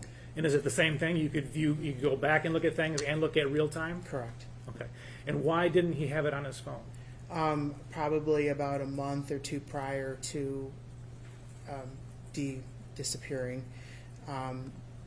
We upgraded to a different internet provider, and as a result of that, the public IP address changed, so that needed to be updated on his phone. So is an IP address like an electronic address? It's a unique identifier that allows you to communicate to other computers out on the internet, and especially if you're publishing a service. So when I say publish a service, I mean allowing the ability to access the Milestone software from anywhere in the world. You have to have a public IP address. So then that way you can tell the app that's on a phone or another type of device how to get to the server to be able to access either the live or recorded footage. Okay, but Dale was telling you he couldn't do that? Correct. And you looked and he had the wrong IP address? Correct. Okay. What else did he ask you to do when you met with him? He wanted access to the camera server taken away from some of the other people that had it.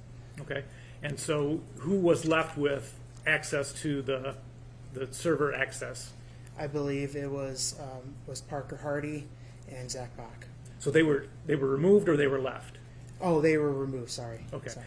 And so who was left with access at that point? At that point, it just would have been Dale. Just Dale. Would Dee have had access? No. Okay. And what about the computer system in the office? Was there anything done with that? Passwords for the server was changed, and some passwords for QuickBooks was changed as well. Okay. And did you give those passwords to anybody other than Dale? No. Okay. So, for example, Dee was a part owner of these businesses. Would she have been able to access any of that at that point after you changed them? No.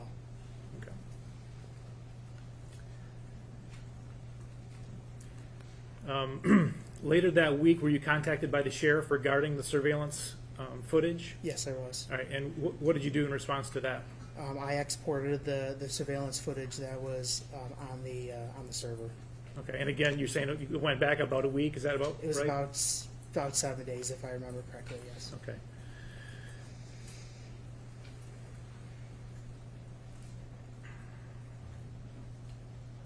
All right. Last thing I want to talk about, in the summer of like 2019 or 2020, did you have a conversation with Dale regarding Dee's phone? Yes. Okay, tell us about that. I received a phone call regarding that Dee was having some medical issues, maybe even some migraines, and was in the hospital. And who was the phone call from? It was from Dale. Okay, continue. And that she possibly could have been going under a medical procedure, and the request was made for me to clone Dee's phone. Okay. Had Dee ever contacted you to say, I'm going in for this procedure? No. Did she ever say, clone my phone in case, just so that, my contacts and all my texts and things, anything like that? No. Okay. What does it mean to clone somebody's phone? In the case for Dee, she had an iPhone, and so her whole entire phone was regularly backed up to iCloud. So that was contacts, photos, text messages, basically any information that was on her phone. And so cloning it basically meant restoring the iCloud backup, which essentially would make a replica of her phone. She wouldn't be able to the other phone wouldn't be able to make phone calls unless the service was transferred, but it would have historical text messages as well as any other information that was on her phone, including notes. Okay. And so if you had done that and given it to Dale, he would have had access to what? Whatever was on her phone. Okay. Text messages? Text messages, photos, notes. Any phone call that she would have made, at least the number called or received? Correct. Anything that was on your phone? Correct. Okay. And did you do it? I did not do it. Why not? Because I didn't have Dee's permission and I didn't feel it was right. Okay. All right. Thank you. Nothing further.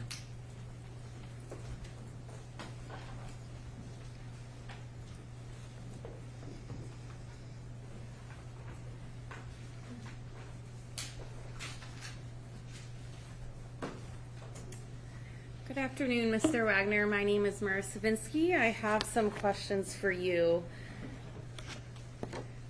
You testified that you started working for the Warner farm in around 2014 or 2015, is that correct? Yes. And you had actually went to school with Parker Hardy, I did, yes. and you were working for Hardy Farms, I believe you mentioned? Yes. And that's how you got introduced to Miss Warner to start working for the Warner farm? Correct. You worked for all three of the businesses that you named that were on the Munger property, correct? Correct. It was all one network. Yes. And you said you worked on pretty much anything IT related. Correct. It sounds like Miss Warner wasn't tech savvy. Correct. Mr. Warner wasn't tech savvy. Yes. You were the go-to. I was, yes. And despite working for all of the businesses, Miss Warner was the person that you primarily had contact with, right? Correct. You would call yourself friends with Miss Warner? Yes.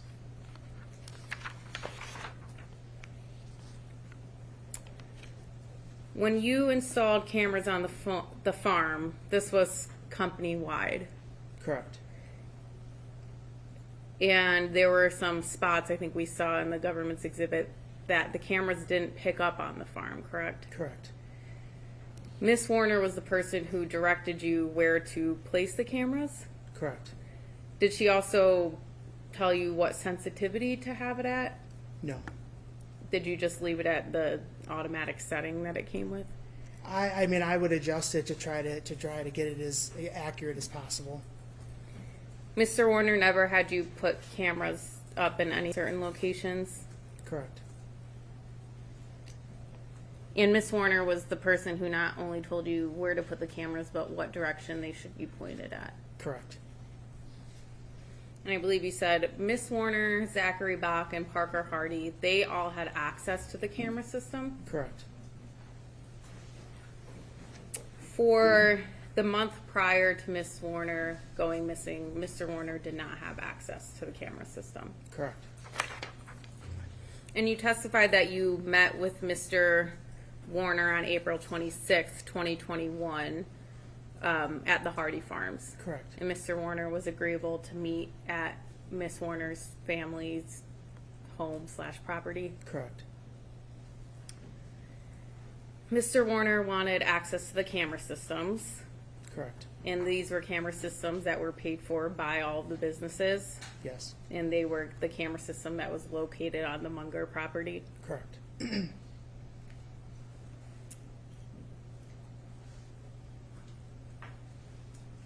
On Sunday, April 25th, 2021, Mr. Warner would not have been able to get into the camera system on his phone. Is that accurate? That is accurate. Correct. And then you said he also wanted the passwords changed. Yes. And these were passwords for all of the businesses. Correct. And Mr. Warner is an owner of the businesses. Correct.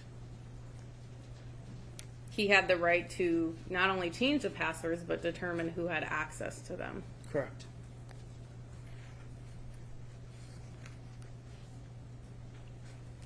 During that conversation with Mr. Warner on April 26th, he actually thought Miss Warner had run off. Correct. And he expressed that he wanted his wife back. Correct.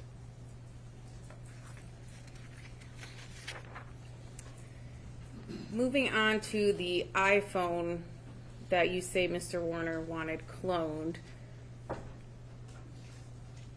When exactly was that? I would say it probably was a year or two before she went missing. So 2019, 2020, that range? Yes. You said that it was your understanding Miss Warner was in the hospital, or that's what you were told, and she was having potentially a procedure done. Correct. It was not a secret to Mr. Warner that you primarily had contact with Miss Warner. Correct. And he did not tell you at that point to keep it a secret from Miss Warner? Correct. He never told you, don't tell her I'm asking you to do this? Correct. I have no further questions.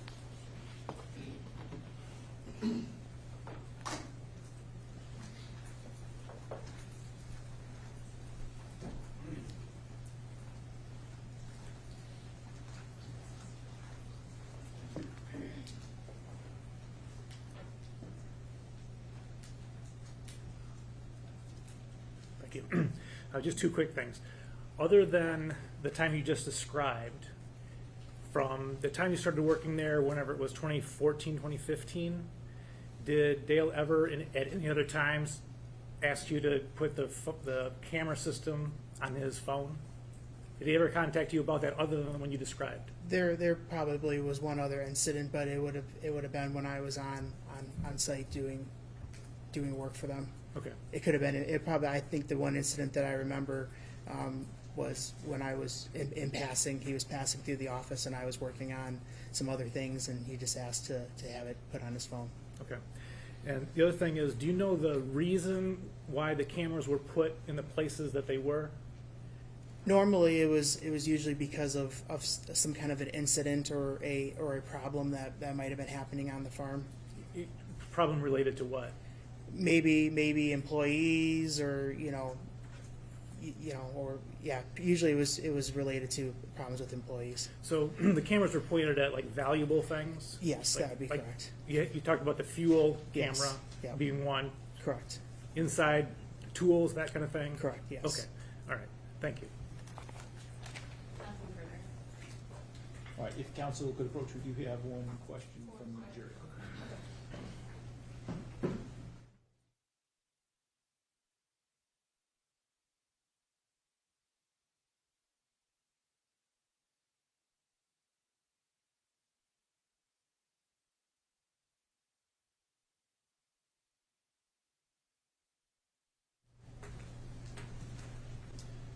All right, council has reviewed the question, and it's my understanding there are no objections. Is that correct? That's correct. All right, so, sir, the question is, how many total cameras installed outside and any facing south, any cameras facing south towards Munger Road?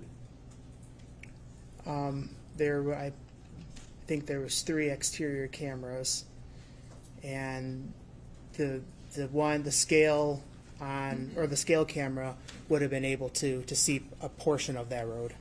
It probably, like in the slight view, you could see a little bit. Mr. McCready or Ms. Vinsky, any follow-up questions? No follow-up. Okay, and can we excuse Mr. Wagner from his speech? Yes. Yes, thank you. Okay, thank you, sir. You are free to go, and if you wish to remain in the courtroom, you can do that now. Thank you.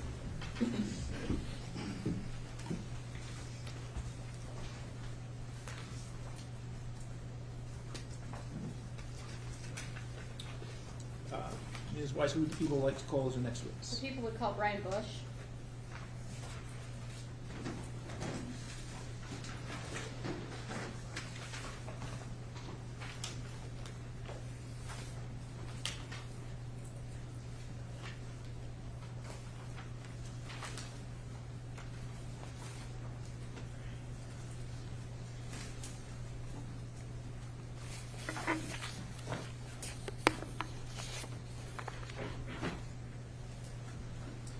Okay, Mr. Bush, before you sit down, I'm going to ask you to raise your right hand, please. Do you swear or affirm to tell the truth, the whole truth, and nothing but the truth under penalty for perjury? Yes, I do. Okay, you need to speak a little louder than that, please. Yes. Okay, you can go ahead and have a seat, and try to keep your voice up as much as possible so that everyone in the courtroom can hear you. All right. Good afternoon. Can you please state your full name and spell it for the record? Brian Bush, BRIAN BUSH. Sir, did you know both Dee and Dale Warner? Yes. And how did you know them? Dale was my will be father-in-law. Okay, and who are you married to? At the time, I was married to Jenica. Okay, and that would have been Dale's daughter? Correct. All right, and what period of time were you married to Dale's daughter? We got married in 18 and divorced 20, so it's been like 3-4 years we were married. Okay. Describe your relationship with Dee. With Dee, at times it was rocky. Just depends on how she was. It could be good one day, and the next day, it just depended on the day, really. Okay. How was your relationship with Dale? Good. I always was with him and always working for him at the time. All right. Did you consider him like a father figure to you? Yes. All right. When you say I was working for him at the time, right there on the Munger farm? Yes. What were you doing for him? I was farm related. I was working on trucks or doing whatever that was needed on the farm. All right. What period of time did you work on the farm? I worked for them about 2 years. I don't know exact. Okay. Would that have been when you and your ex-wife first got together, during the Yes. course of your marriage, or? When we were married. Okay. Would it have been closer to the 2018 timeframe? Correct. All right. And you said approximately 2 years you worked there? Yes. How often did you see Dee and Dale? About every day. Okay. Is that both of them or just one of them? I would see one or both, depending on the day. Okay. I want to take you back to June of 2019. Do you recall Dale asking you to purchase a safe for him? Yes. All right, tell me about that. There was some documentation that was in there in the safe that was upstairs that he thought was in there, so he wanted to replace the safe and get into it. All right, I'm going to stop you and kind of take you slowly. Yep. How does Dale contact you about the safe? I don't know exactly if it was a phone call or a text. Okay, and what does he say to you? Hey, there's a safe upstairs in Zach's room, or the old Zach's room, Okay. that was in the closet that he would like to get into. All right, and did he indicate what he thought was in there? He indicated that there might be some old bake records that was in there. All right, and how were you supposed to help him get into the safe? I was only supplying the safe. I wasn't helping him get into the safe. Okay, so I'm going to show you Exhibit 23. When you say you were only supplying the safe, what does that mean? So he asked me to purchase for him Okay. a replacement safe. And did you do that? I did. Okay, and is this a screenshot of your Amazon cart? Yes. And so you purchased that on Amazon? Yes. Can you see the date on that? Yes. What is it? June 11th of 2019. Okay. And did that safe ship to your house or to the Warner's house, or where did that go? Shipped to my house in Adrian. All right, what did you do with it when you got it? I then took it to and gave it to Dale. Okay. And did you talk to Dale about the safe after that? I did not. I didn't ask him the contents or anything that he found. Okay, so you had another conversation, though, about the safe after you gave him the one you purchased for him, correct? Yes. All right, and what was that conversation? If it was identical to the one that I actually bought. If Okay. it was confirmed. Okay, it was confirmed? Yes. All right. Did Dale tell you that he was able to get into Zach and Dee's safe? I don't remember if Okay. it was confirmed or. Okay. Do you remember if he tell you that he saw any of the contents of that safe? I don't know what was found in that safe. Okay.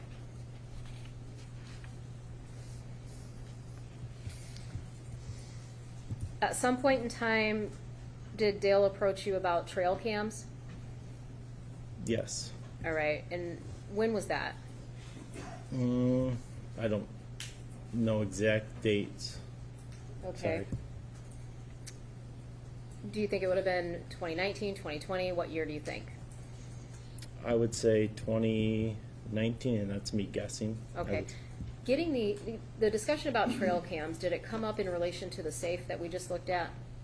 Not to the safe, no. Okay. And what was the conversation about the trail cams?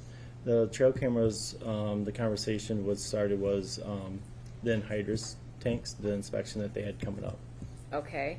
So that was the original plan with the trail cams? Correct. All right. So after they have this inspection with the anhydrous tanks, do you use the trail cams for something else?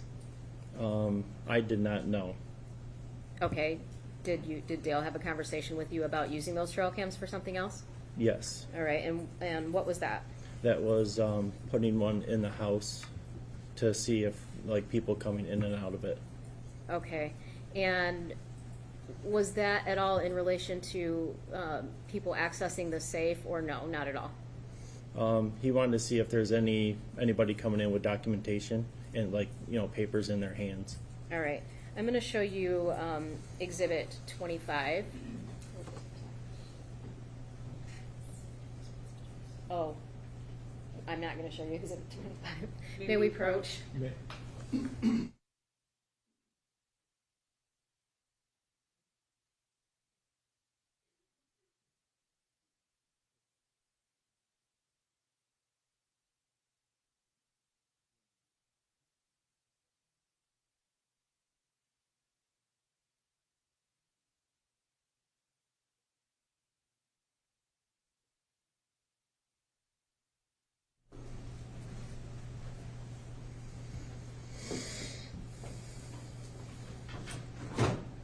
All right, we are going to show you exhibit 25.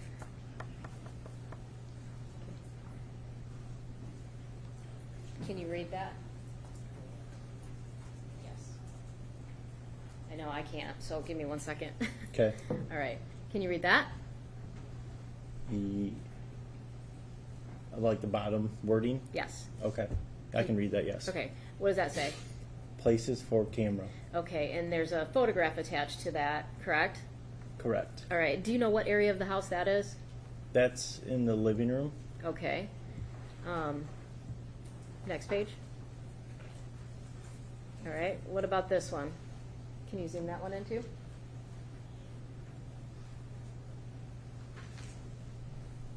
What does that one say? Places for camera. Okay, and where's that in the home?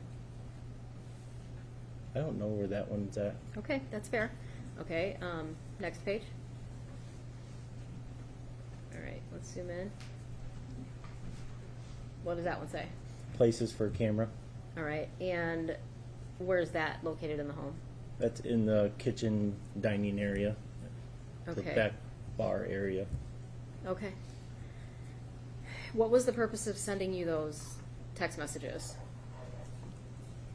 I believe that's where the camera location for seeing where the documentation, if it was coming in or out of the house. Okay, so when Dale's saying places for cameras, is he asking for you to put them there, or is he asking for your input? I mean, why is he sending you these messages? Objection, speculation. If I'll rephrase it, why, if you know why he's sending you these messages, are you supposed to place them, or? Okay, we don't have an adequate foundation even for that question at this point. Okay. So, having a discussion with Dale about the trail cameras, and then you get this text message, okay? Okay. And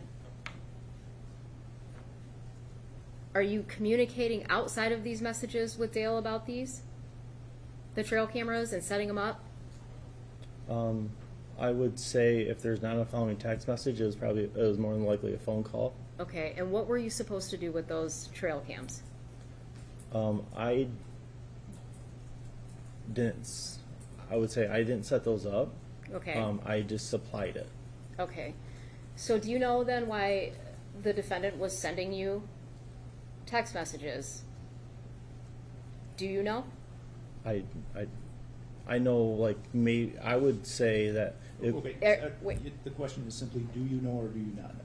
You need to answer that question before you can say anything else. Yes. Okay.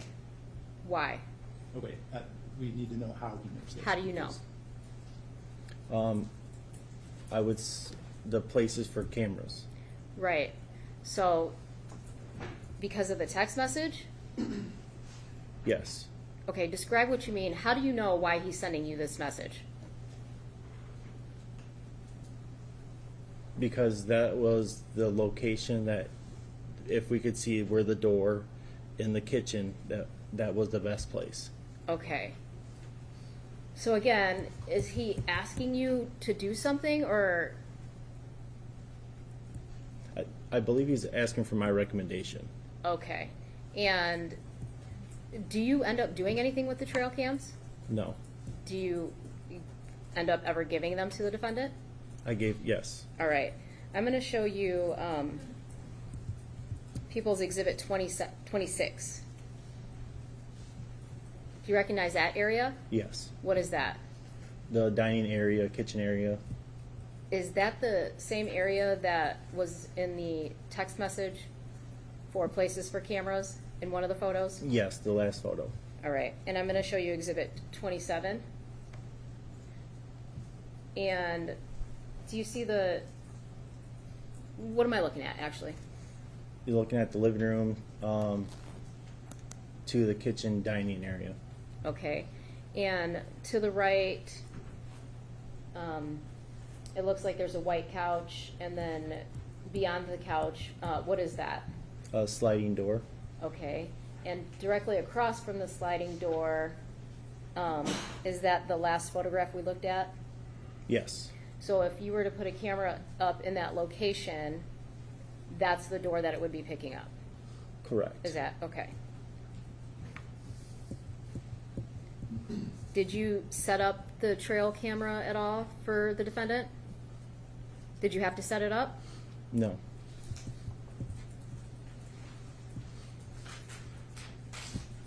Did you have any conversations with Dale about any of the photographs or anything that he found from the trail camera stuff? No.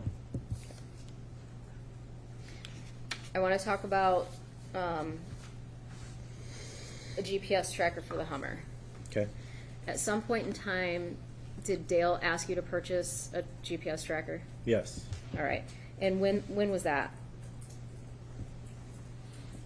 I don't know exact date. All right. I'm going to show you Exhibit 24. Did you purchase it on Amazon? Yes. All right. And do you see a date on there? January 9th of 2020. Is that the device that you purchased for the defendant? Yes. All right. Why did the defendant ask you to purchase this device? Did you have a conversation with him about purchasing it? Yes. All right. And did he tell you why he wanted it? Yes, he wanted to track the Hummer. Okay. Why? There was a found Dee's Hummer at Meyer for about 3 to 4 hours just sitting there. Okay. And he wanted to know why it was sitting there, like the activity of it. Okay. Did the defendant say anything to you about tracking the Escalade during this conversation? Yes. What did he say? That it did not need one due to OnStar. Okay. Did the defendant raise any concerns with you about the Hummer being at Meyer for so long? Concerns on what he thought Dee might be doing? Possibly having an affair. So, did this device come to your home? Yes. And what did you do with it when you got it? I then took it to Dale. Okay, and did you do anything with it after that? No, I did not. Okay, did you yourself place that in the vehicle? I did not. Did you set up an account for it? Yes, I did. All right, how'd you do that? I just followed the instructions on the box. Okay, did you have to, do you remember what you had to do to create an account at all? Yeah, I had to put my name and information in there and put a card on file. You had to put a card on file. Okay, and where did you get the card from? My personal card. Okay, did Dale ever give you a card? No. Okay.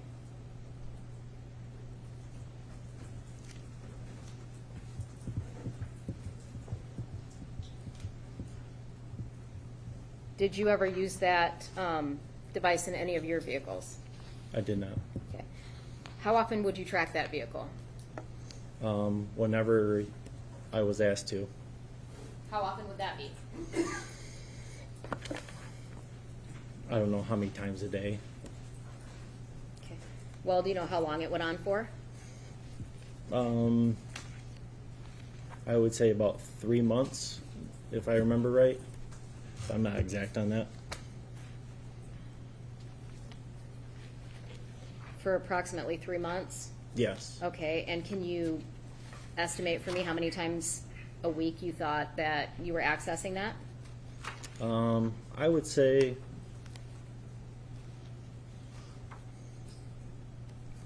estimated, I would say probably about 10 to 20. 10 to 20 times a week? Oh, I would say probably about 50 times a week. 50 times a week, Yeah. okay. And when would you access that device? Did you ever wake up one day and say, I wonder where Dee is?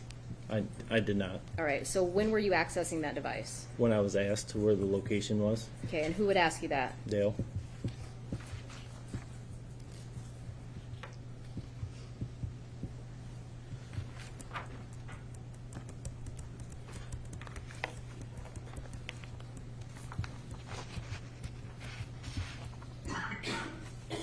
some point in time, did the defendant have a conversation with you about ending the use of that GPS device?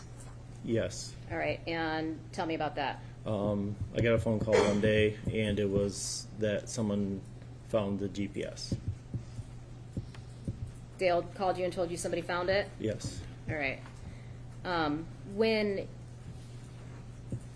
you handed that GPS unit to the defendant, did he ask you to not talk about it or to do anything specifically about that conversation? Yes. Okay, what did he say to you? It was to stay between him and I. And did he say why? No. I'm sorry? No.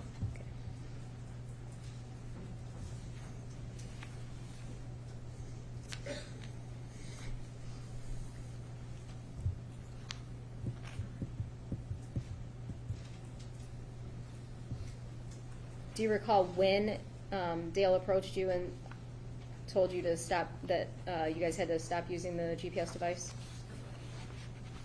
I do not know exact date. No, I don't. Okay.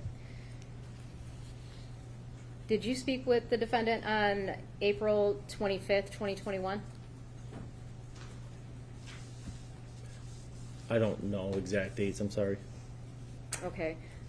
Do you remember getting a phone call about Miss Warner being missing? I did not receive a phone call. Okay. Were you at the Cedar Point property? I was. All right. And did somebody come up there? Yes. Who was that? It was either, if I remember right, either Raquel or Dustin, one of the two. I can't remember. Okay. And what did you do after they left? I called Dale and said, hey, what's going on? And I was talking to him, and he said that him and Dee got in an argument that night, and he didn't know what was going on. Okay. Did he say what the argument was about?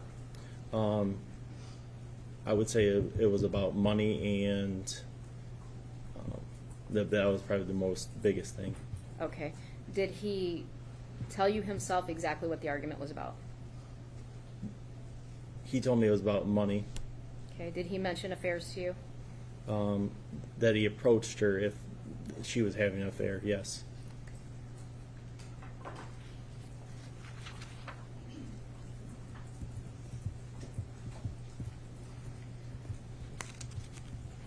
Did you have any other conversations with Dale about Dee Warner after April 25th, 2021?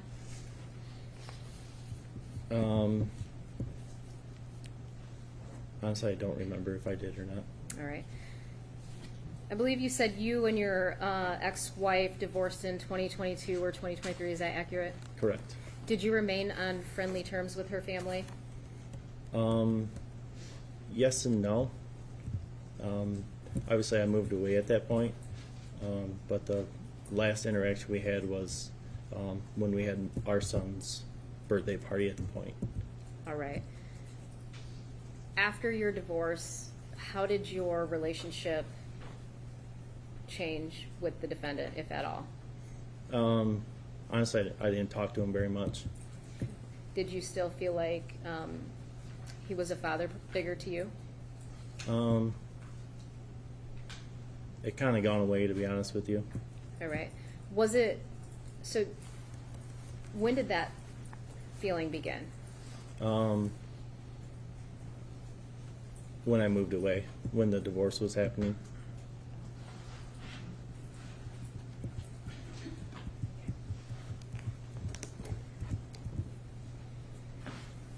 I have nothing further.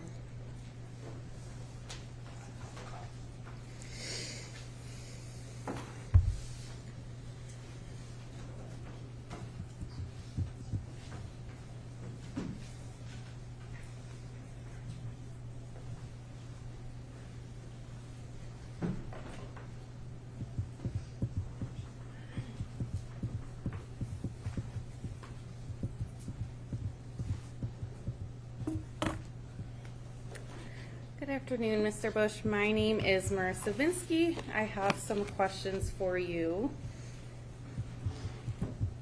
All right.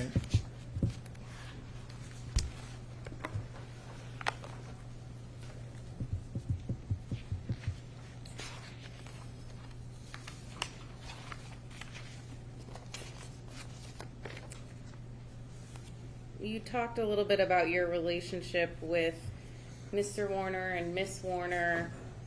As it relates to work, when Miss Warner, or when Mr. Warner, excuse me, would tell you things to do, was it common for Miss Warner to override him? Yes. And you saw verbal arguments between Mr. Warner and Miss Warner? Yes. From what you saw, Mr. Warner hardly raised his voice at her. Correct.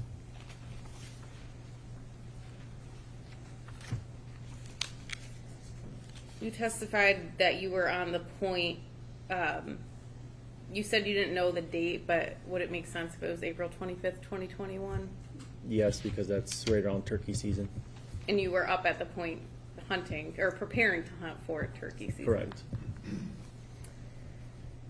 When you had a conversation with Mr. Warner, you called him. Mm-hmm. Is that a yes? Yes.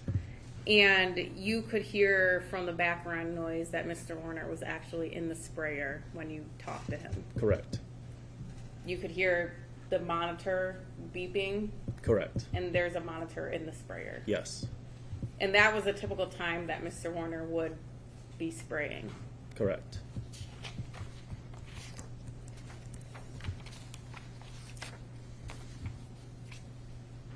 You never saw the Hummer device, or the device, excuse me, that you ordered for Mr. Warner. You never saw it plugged into the Hummer. Correct. You didn't see it plugged into any vehicle? Correct. I did not.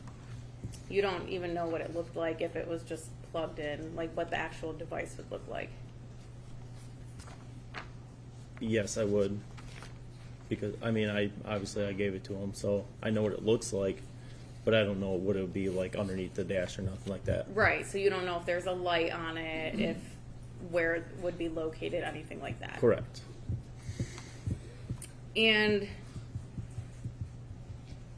you testified that you would use the device to see where the Hummer was. Correct.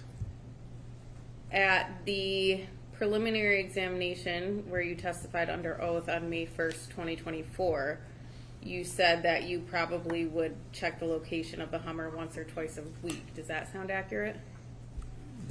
Yes, and it was probably, it was on average. And while you would, look at the device for the Hummer location, you also actually used it to see mechanical issues with the Hummer, correct? Correct.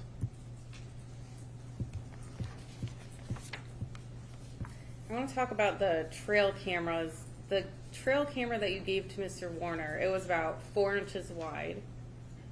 Correct. And 7 inches tall. Yes.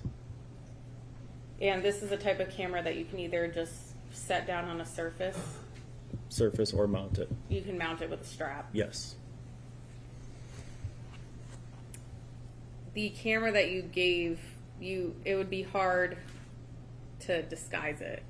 Yes, it would be. Can you use your hands to show how big the camera is? It was about this big, about this tall, and it had a tall antenna on it. Okay, so you held your hands what you think would be 4 inches Yep. apart and 7 inches tall. Correct. And then you said there's a big antenna coming out from the top of the camera as well? Correct. In the camera that you gave to Mr. Warner, he actually gave it back to you, right? Correct. And this was before Miss Warner ever went missing? Correct.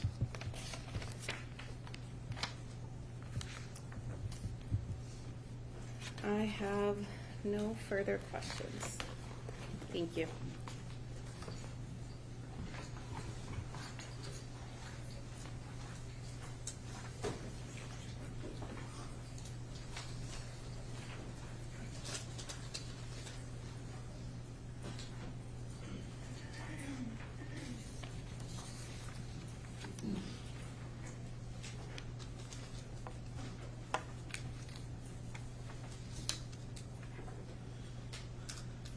Go ahead, Ms. West. You indicated that you would also use that GPS device to diagnose the Hummer. Correct. Okay, and when did you diagnose the Hummer? It was if there was a fault code or anything on it. Okay, and was there ever any fault code for the Hummer? No. Okay, and when there was no fault code for the Hummer, what'd you do with it? I personally did not do anything with it. Other than continue to track it? Correct. Okay, and the purpose of buying that device was what? To track the Hummer.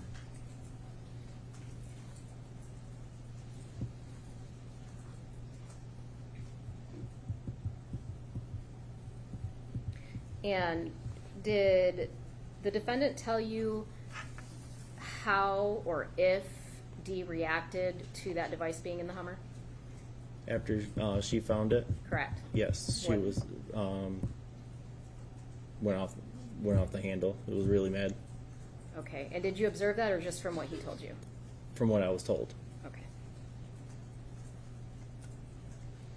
I have nothing further, Your Honor.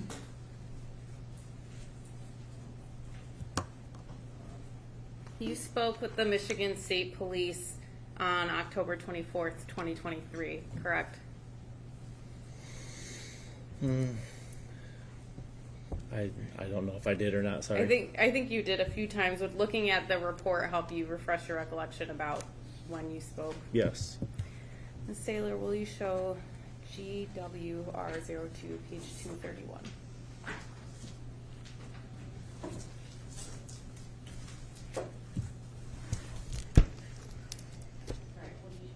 The Michigan State Police report, October 24th.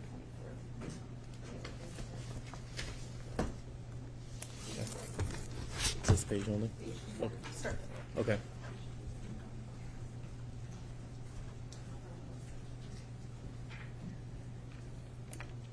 You told the police that there was an issue with the Hummer that you used the device for, correct? Oh, sorry. I was. No, that's okay. Did that help refresh your recollection about the date that you talked to Michigan State Police? This page right here. It should be at the very bottom of page 231. Okay. Did that help refresh your recollection? Yeah, sorry. I was looking at the top. And you told the police that there was an issue with the Hummer that you used the diagnostic device for, correct? Correct. I have no further questions.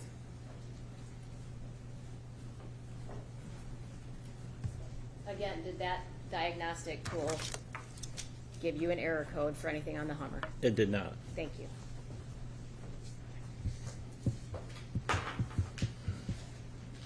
Okay, counsel, good approach.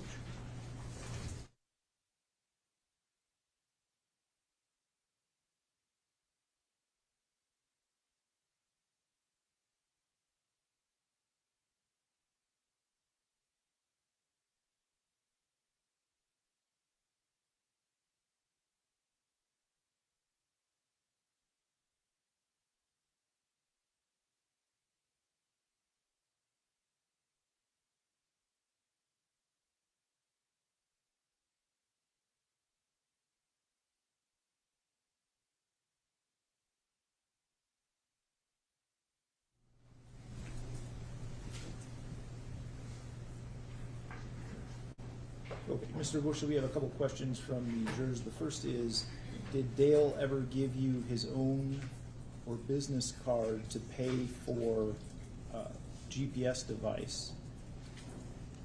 No, he did not. How did it end up on invoice for company? I was reimbursed via cash, so I don't know how an invoice would be submitted. Okay. Would the purchase show Amazon on credit card statement? It was on my personal account, so it'd be on my card statement, correct? Okay. Anything further at this point, Ms. Wise?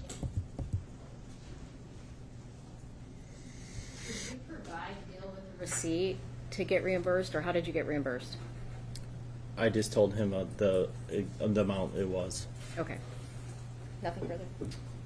Ms. Vinsky, anything else? No, nothing further. Okay. Can we excuse Mr. Bush from his subpoena? Yes, Your Honor. Yes, thank you. Okay, thank you, sir. You are free to go, or if you want to be in the courtroom, you can stay in the courtroom at this point.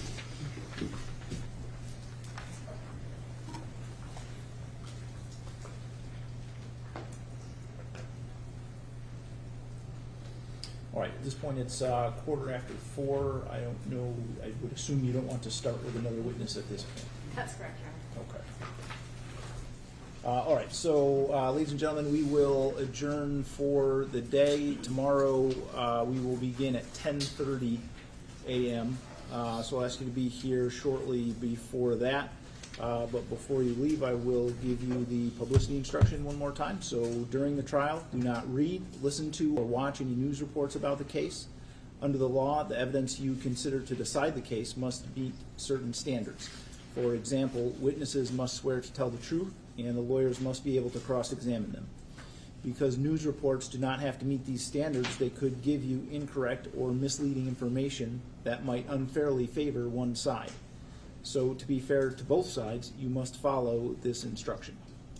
Thank you very much, and we will see you tomorrow morning at 10:30.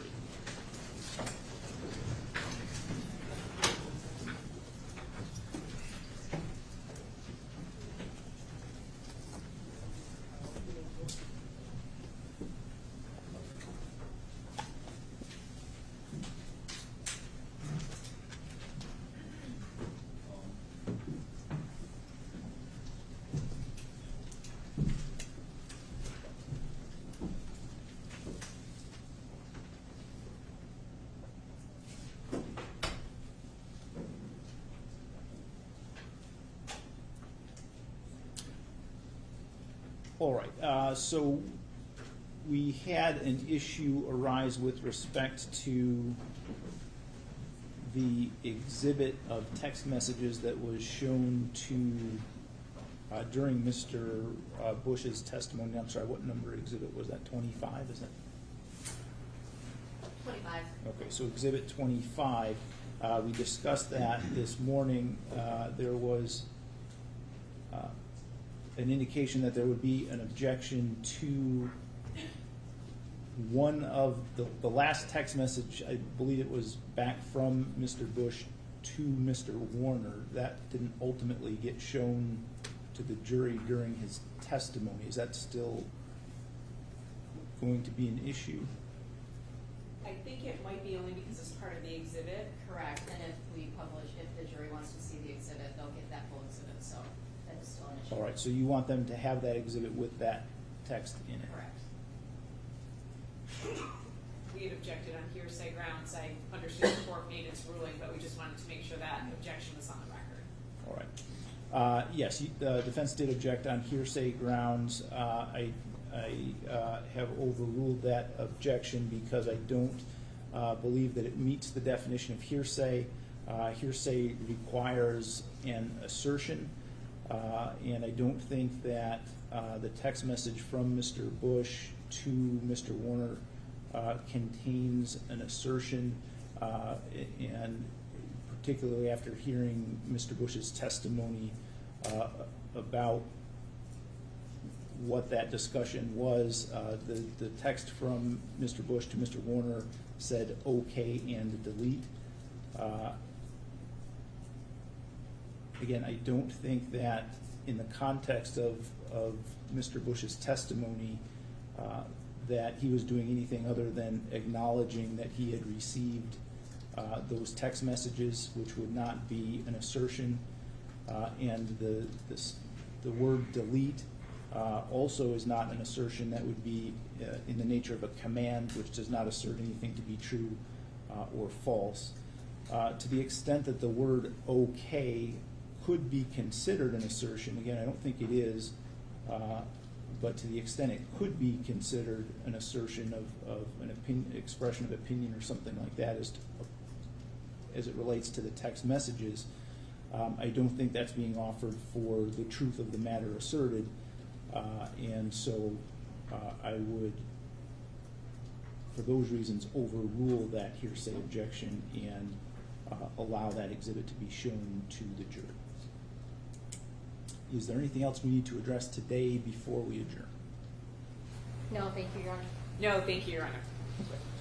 Thank you for your time. Then we will resume at 10:30 tomorrow morning. I'll just remind everyone as they're coming into the courtroom tomorrow morning, we will be on the record handling other cases, so please respect that and our ability to make a record in silence so that we can not have that interference from people talking in the background. So I appreciate that.